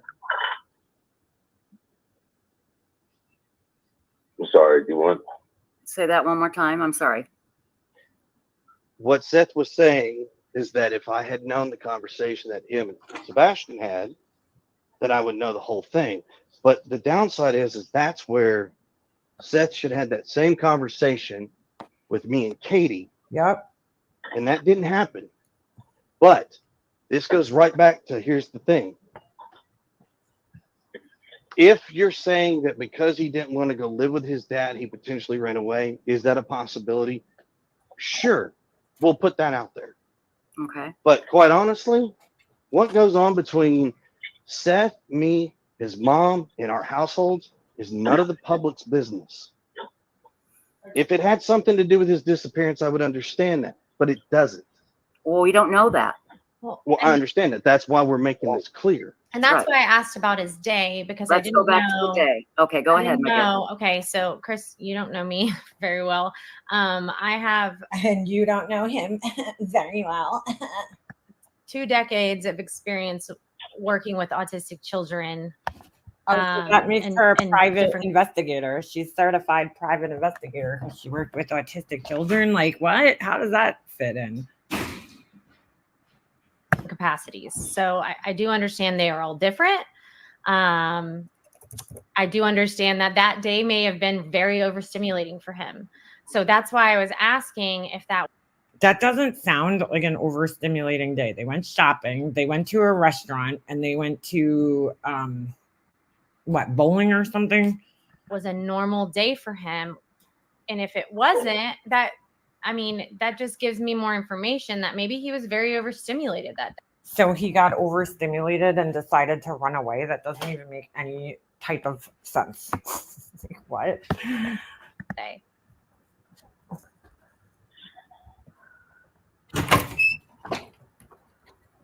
Chris?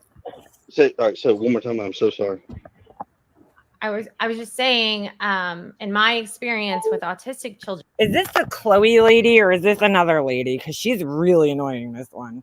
Obviously, they're all different. But if this was not a normal day for Sebastian on Sunday when he went and did all of the. I mean, I'm sure it wasn't a normal day. Like, typically people have to do things on the weekends, like that. So if he was in school, a normal day would be him at school, I'm sure. It's just so stupid. These things, and it sounds like he was. Yes, exactly, Sarah. These parents need to stop speaking to these leeches. Gone from home for a while. If this wasn't a normal day for him, would this have been an overstimulating day for him? Yes, families on the spectrum know how to plan. We are not stupid. Exactly. Like, she's like, I worked with autistic kids for 10 years, 2 decades, but parents, nobody's going to know better, especially their own kid, than a parent who actually has a kid that's on the spectrum and like the level of activity and whatnot that they could handle on a day-to-day basis. Is this something normal? Does he normally go to BJ's and bowling and all of these things on a weekend? Or was this kind of like a special thing? And if it was a special thing, what caused it to be special? Was there an occasion?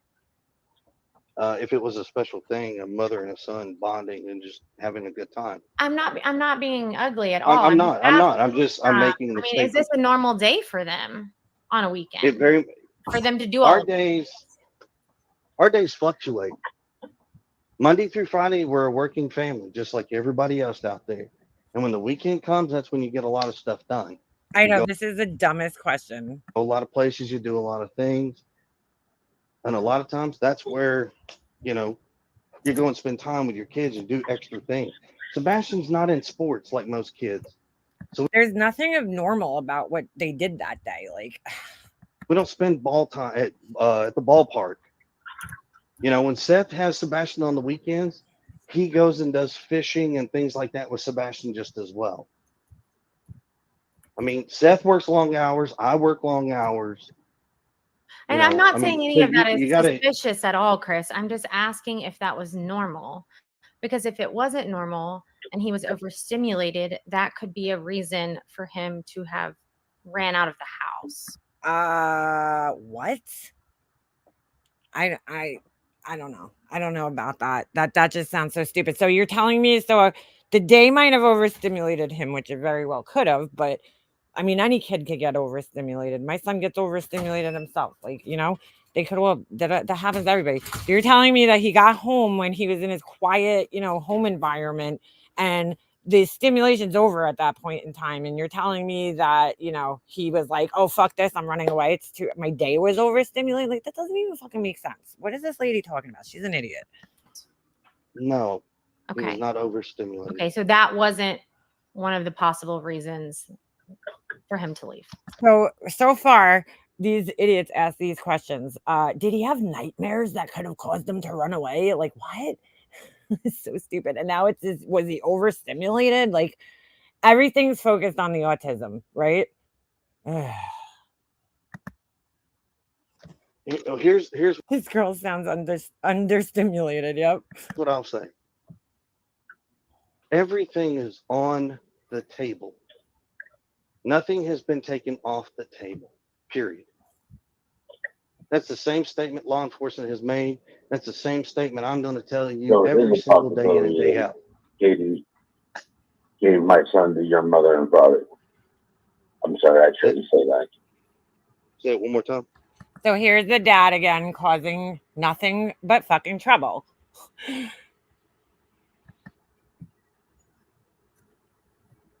you not want to say that? But we can move on. So No. I want to hear it.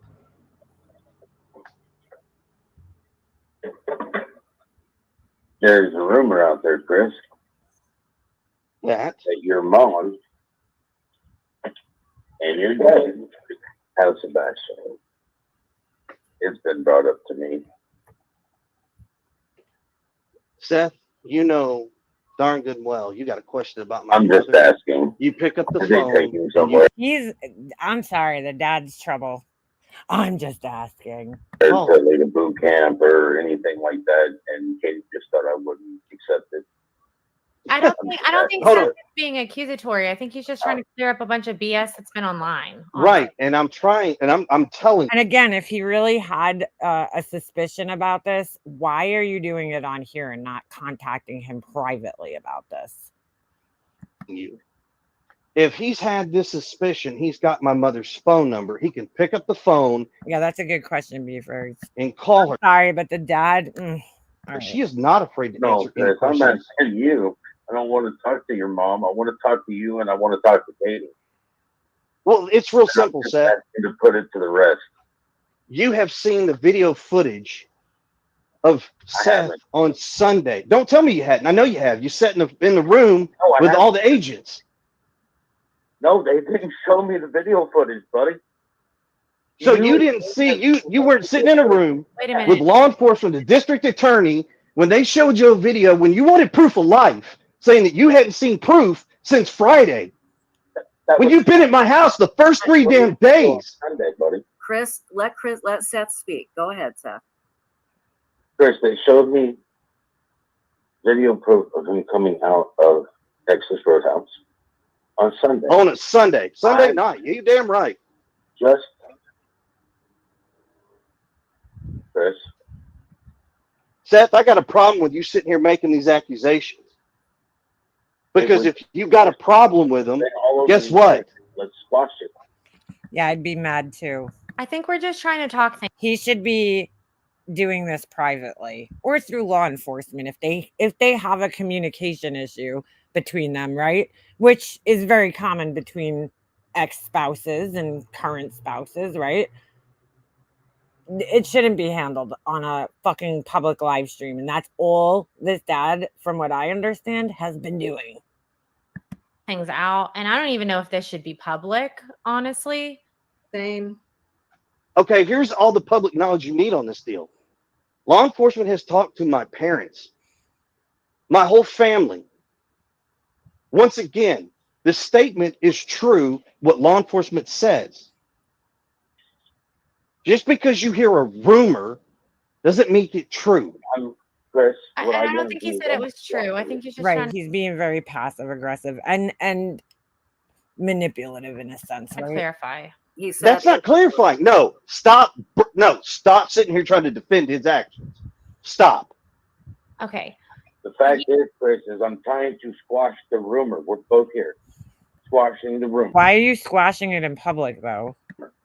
Seth, there is no rumor. I mean, that's a ridiculous rumor. You really think the grandparents that aren't even his biological grandparents are hiding him this whole time and they haven't looked into that? Come on. No, my parents were not with Katie on Sunday. That's all I'm doing, Chris. No, you're causing a problem because you know damn good and well where my parents were at their house on Sunday night. They weren't near Katie. They weren't near Sebastian. And if you got a problem, all you got to do is pick up the phone and call her. Be an adult. Be a responsible adult. And just call her. Chris. Can you hear me, Chris? Oh, I can hear you. Because all I'm hearing is anger and attitude from you. What I'm So he just he's gaslighting him. I'm sorry, but he is. The biological dad is gaslighting him. He makes an accusation, right? And then now he turns around and gaslights him for having a reaction to it. He makes a ridiculous accusation.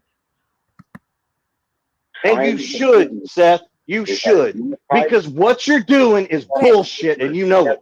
Okay, stop. Okay, People all are right, talking enough. over each other. Enough. Seth, go, and then Chris, go. Please, Seth, and then Chris. Thank you. Chris, a unified front squashes rumors together. That's all I am stating. Okay, Chris. This is a rumor floating around, and I would like us to squash it. Yeah, I think that is a great rumor to try to So squash. why didn't That they- one's on Facebook. Why didn't they talk and about this privately first and then squash it? the rumor is actually that about your mom, her car being parked at like Worsham's and him getting Okay, so here's the answer. The final answer to this. It's not just an online rumor because people And of course, they won't let him talk. have driven up to me and personally spoken yeah. about this. Okay, right. ladies and gentlemen, can I make the statement? I wish This is very simple. This conversation has nothing to do on social media. You want to have this conversation, Seth? You call me, you get Heather, you get Chloe on the phone. All right, who's this idiot? You've been annoying and people have been ignoring you. I don't think anybody timed you out, but come on, bro.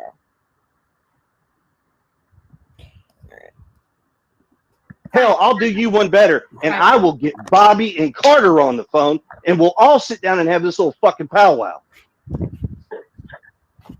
we're not going to have a powwow like that, but I would Well, then guess what? the situation, and I would love for it to be private because Why are these women acting like they're in control of this situation when they're absolutely fucking nobody? Oh, all right, that's fine. I believe a lot of what is happening right now should not be public. So explain to me why you don't want Bobby But nobody's shutting it down. and Carter involved. I didn't. I trust that as much as I trust a toddler driving. He's sketchy AF. Thank you. I agree. Chris acts more like a real father with a missing child. Dude, the dad from day one, I was side-eyeing him because, first of all, he's way too up in the mix. I'm sorry. He's you know what I'm saying? There's like a healthy balance of like being in the mix and helping out. But it was almost like, I just feel like he was trying to do everything to draw attention to himself that he was helping. You know what I'm saying? Like to make a almost spectacle about him helping the situation out. Like, here I am, I'm at the search, you know, like I'm here and they're not. I find that fucking weird. I'm sorry. I always have since I've seen the dad from day one. There's just something off about him. I could be wrong. He could just be a weird guy, you know. You know what I'm saying? Like some people are just like that. They just give you a vibe and, you know, there's nothing wrong with them. They just give off weird vibes. But I've just always found that since day one, he is the one causing most of these problems, pointing the finger at the other parents, but then turning around and trying to act like, oh, we should be a unified front. But you're the one who's causing most of the problems. You're the one who's starting most of the rumors about the parents. You're the one who's putting out all this private information. And I just find it strange. I'm sorry. And you're the one who's all up in the searches when I personally, I mean, I don't try not to follow too many of these missing child cases, but like from what I understand, they don't want you finding a child in the condition that that child could possibly be in. And, you know, a lot of the times the parents are supposed to be at like a home base kind of place, you know, a central location. I don't know. The dad has weirded me out. I'm not going to lie, from the very beginning. Could just be a weird guy, you know, not saying he's guilty of anything. But I do think he's a little bit of a shit stirrer. I do.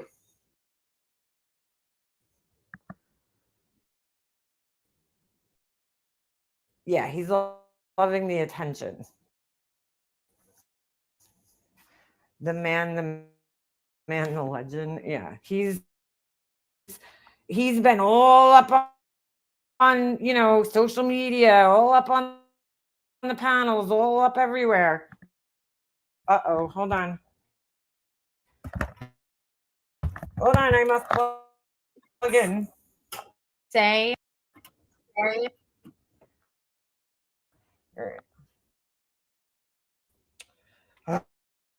Oh, hold on. Stupid fucking thing.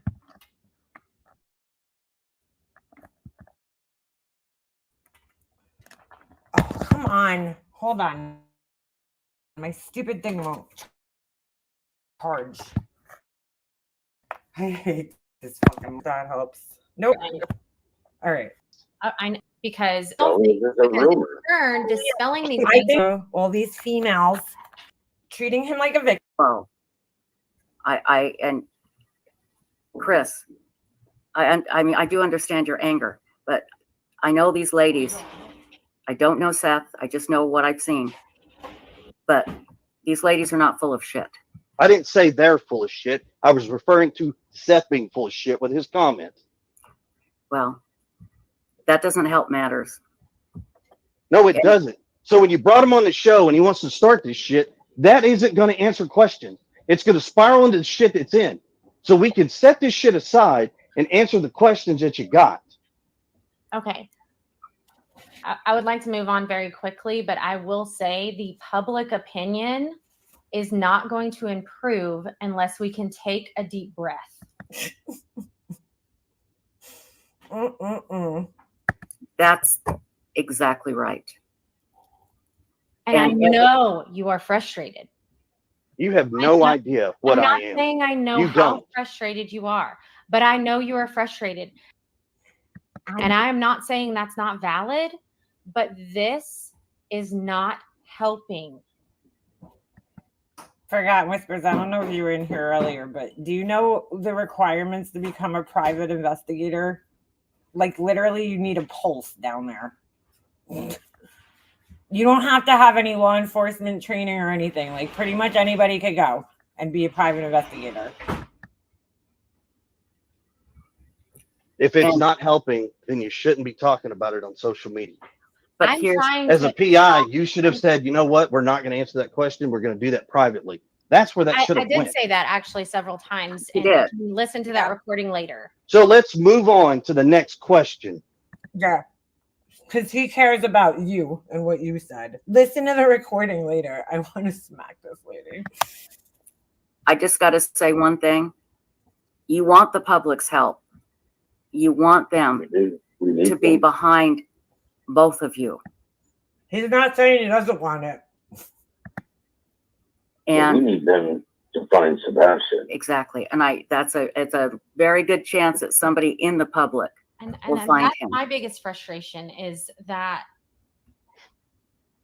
we all collectively have to deal with all of this instead of focusing. She's like, we. Who the fuck are you to say we, lady? Who are you? You're not even part of this story. You inserted yourself. We. On Sebastian. Right. And it's a disadvantage to Sebastian.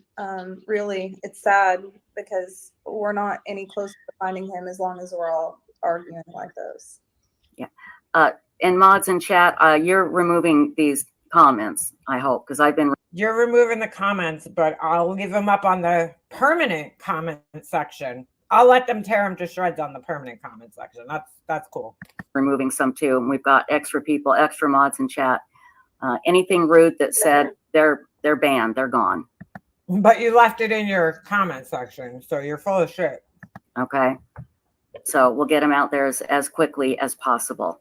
And let me go through chat really quickly here to get some more questions here. You've been on here for many hours, and I so appreciate this. I really, really do. So, Chris, hear me? Yes, you can. Can you? Well, you can't throw us in a back room so we can talk real quick. I wish I could. I wish. That is so weird. He's like, could you put us in a back room where we could talk real quick? Don't these people have phone numbers? don't you find it odd? Think about this, right? Wouldn't you want to have these conversations like on your phone? Because, you know, I'm sure police are listening to all their phones right now, right? Conversations on the phone, you know, not on a public platform. Excuse me. I have peanut butter in my mouth. I probably shouldn't be talking. Because those conversations are going to be limited. People know that there's a lot of people listening. But like, why do you want to have a conversation with him in a back chat on a live stream? I find that very strange. I didn't notice that last night when I was listening. That is fucking weird. I wish I had that ability, but I don't. I can take you both off and you can call him. Why does this lady not know how to use StreamYards? Do you want let's finish. Let's finish this first. So the only one who's been trying, the only one in this whole thing that's been trying to keep this conversation on course is the one that they're all mad at. He keeps redirecting the conversation back to like, because it keeps going off, right? They ask questions and then they try to veer him off the subject onto another subject. And he keeps trying to continue so that the questions get answered. He's the only one who's got any focus here in the situation, where the rest of them are all over the place. And I'm sure I'll catch hate for this because people will be like, oh, you're sticking up for the prophets. I'm not standing up. I don't even honestly have an opinion either way. I mean, nor do I don't know this guy from, you know, a hole in the wall. I've seen a couple of interviews of him in a time in his life where he's going through a great deal of stress. Okay. So I'm not going to make a, you know, full judgment of this guy's character or anything when I don't know him, because God, if people would have judged me, you know, during those types of times in my life, you know, they'd probably think I was a fucking horrible piece of shit too, you know, and I probably was at the time, because it's very hard to control your, you know, emotions in overly emotional situations like that. So, but I feel like he's been the most composed in trying to keep the conversation directed on what's important, where the rest of them, not so much. Not so much. Chris, listen, you may not like my opinion, but when we got rumors out there, if you and I squash these rumors, then they stop being rumors and everybody just looks at the people who are spreading them like they are shit. I was not trying to upset you. I'm trying to squash these stupid rumors. I get a hardcore manipulation vibe. I was not trying to upset you, dude. You just said the most ridiculous thing. You said that the way you said it, right? If he would have started the question off like, hey, there's a rumor out there that your parents are, and let's clear this up, okay? This stupid rumor about your parents having him totally would have went differently, but that's not how it went down. I don't remember exactly, you know, word for word how it went down, but he kind of, he said it in an accused, you know, like he was accusing, and then is now kind of backpedaling like, oh, I'm just trying to clear rumors up. And like, don't get me wrong, I'm sure I'm not blaming the dad for having suspicions, because I think he's, you know, coming from where he's coming from. Let's assuming he's also innocent, right? In this whole situation. I mean, you know, your child goes missing from a house, and this guy, it's this guy's house, right? With your ex, whatever, wife, fiance, whatever they were. Okay. I'm sure you're going to have questions. You know, there's nothing wrong with that. I just don't think he's going about it the right way. I think doing all this bullshit publicly and, you know, feeding into this drama is just not happening. Not good. Not helping at all. Especially when it comes to finding the kid. That are literally filling up my... Ooh, what just happened? That's what this is supposed to be about, right? Finding this kid. Privatized email address, their inbox with crap, which is crap. It's not helping find Sebastian, so if it gets squashed, then people will stop. Not everybody. Lord knows there's still going to be stupid people out there. But it will stop. It will, I mean, literally, it will stop.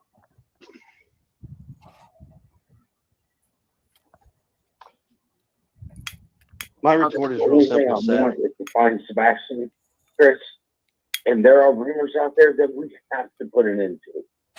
You may not like them, but we have to put them into them publicly. Because right here, we can end major gaslighter. End rumors. So people know when I told them to fuck off, if they didn't like it, they know. It's just kind of weird that when you're like, in a situation like this and you're constantly trying to point the finger at somebody else and somebody else and somebody else, it just makes me more suspicious about you. That's all I'm saying. That I meant fuck off because they don't like it. So stop right there, Seth. Stop. Hey. Let me help you with something real quick. Come on, dude. You want rumors to die?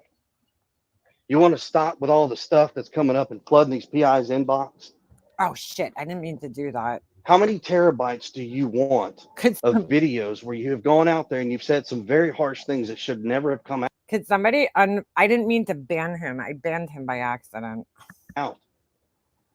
You never should have. And now don't take this the wrong way. That is a conversation for later. Here to swing mud. Let me finish. Things that I put out there. Once again, you can't talk to a fucking log.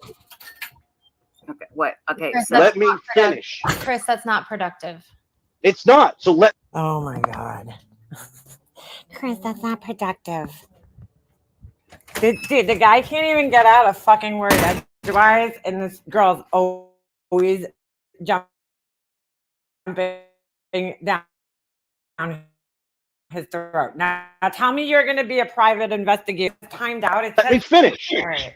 You all are playing one-sided here. No, we're not. I don't think that's fair. So then tell Seth when I'm talking, let me finish. Okay, Seth, let him finish. Yes, Seth, please let him finish. There's conversations you've had that should have never been out in the public light, and you know it. And because you did that, it started a lot of rumors. Own it, accept it, and move on from it. I told you on Sunday, I supported you. I would be there for you no matter what, how ugly this got. But I'm not going to stand by and watch you disrespect me, my family, my wife, or anybody for that matter. A lot of rumors got started because you went on social media and you opened your mouth and said some things you shouldn't have said. Sorry, but that's accept true. it. That's true. I'll show you the videos. You don't need to show me the videos. Now, in hindsight, that is a conversation you and I need to have offline, away from everybody else, in our own private conversation. You and I, we sit down and we can talk. Literally, Leash. It's weird because the stepdad keeps offering to like sit down and talk, and it just seems weird. Why are you emailing him? You know what I'm saying? If you really want to be in contact, right? To me, if there was like he just brought this up a little while ago. He was saying, "Oh, well, I emailed you about something on Monday or Tuesday. You didn't answer me, blah, blah, blah, blah." If it was that important, why are you not following up on it? Maybe you didn't see the email. Like the guy said, he has a job. He's on, he's got to sleep. He's on different hours. Why aren't you following up on that then? If you have more time than him, right? Follow up on it. Hey, did you get my email? Shoot him a text. Did you see my email? What are your thoughts? Give him a phone call. Get into a conversation. Go to his house. Sit down at a kitchen table. I'm sorry. I find the dad's behavior to be very immature and very strange in this whole situation. It's very odd. What are you crying about now? I know. You had people watch us doing it Sunday at that vigil. Well, they were snapping pictures because they were trying to get some juicy information. Trish, let's answer. can we move on to the question? Yes, please. Yeah, there's a question here in chat, and I've heard this. And Chris, this is a good one I'd like to clear up. Okay. Is it true that Chris told Seth, you will find your son at church? What? No. Okay. No. That's what he stated was if I went to church, maybe I'd find my son.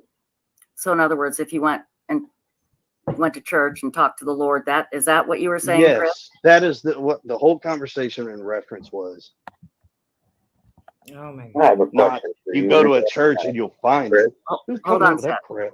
I totally agree. Stay off this shit show unless you're talking. I'm sorry, Chris, At this finish. point, I wouldn't talk to Nancy Grace. I wouldn't talk to none of these fucking people. You know what? The people that need to be aware are aware.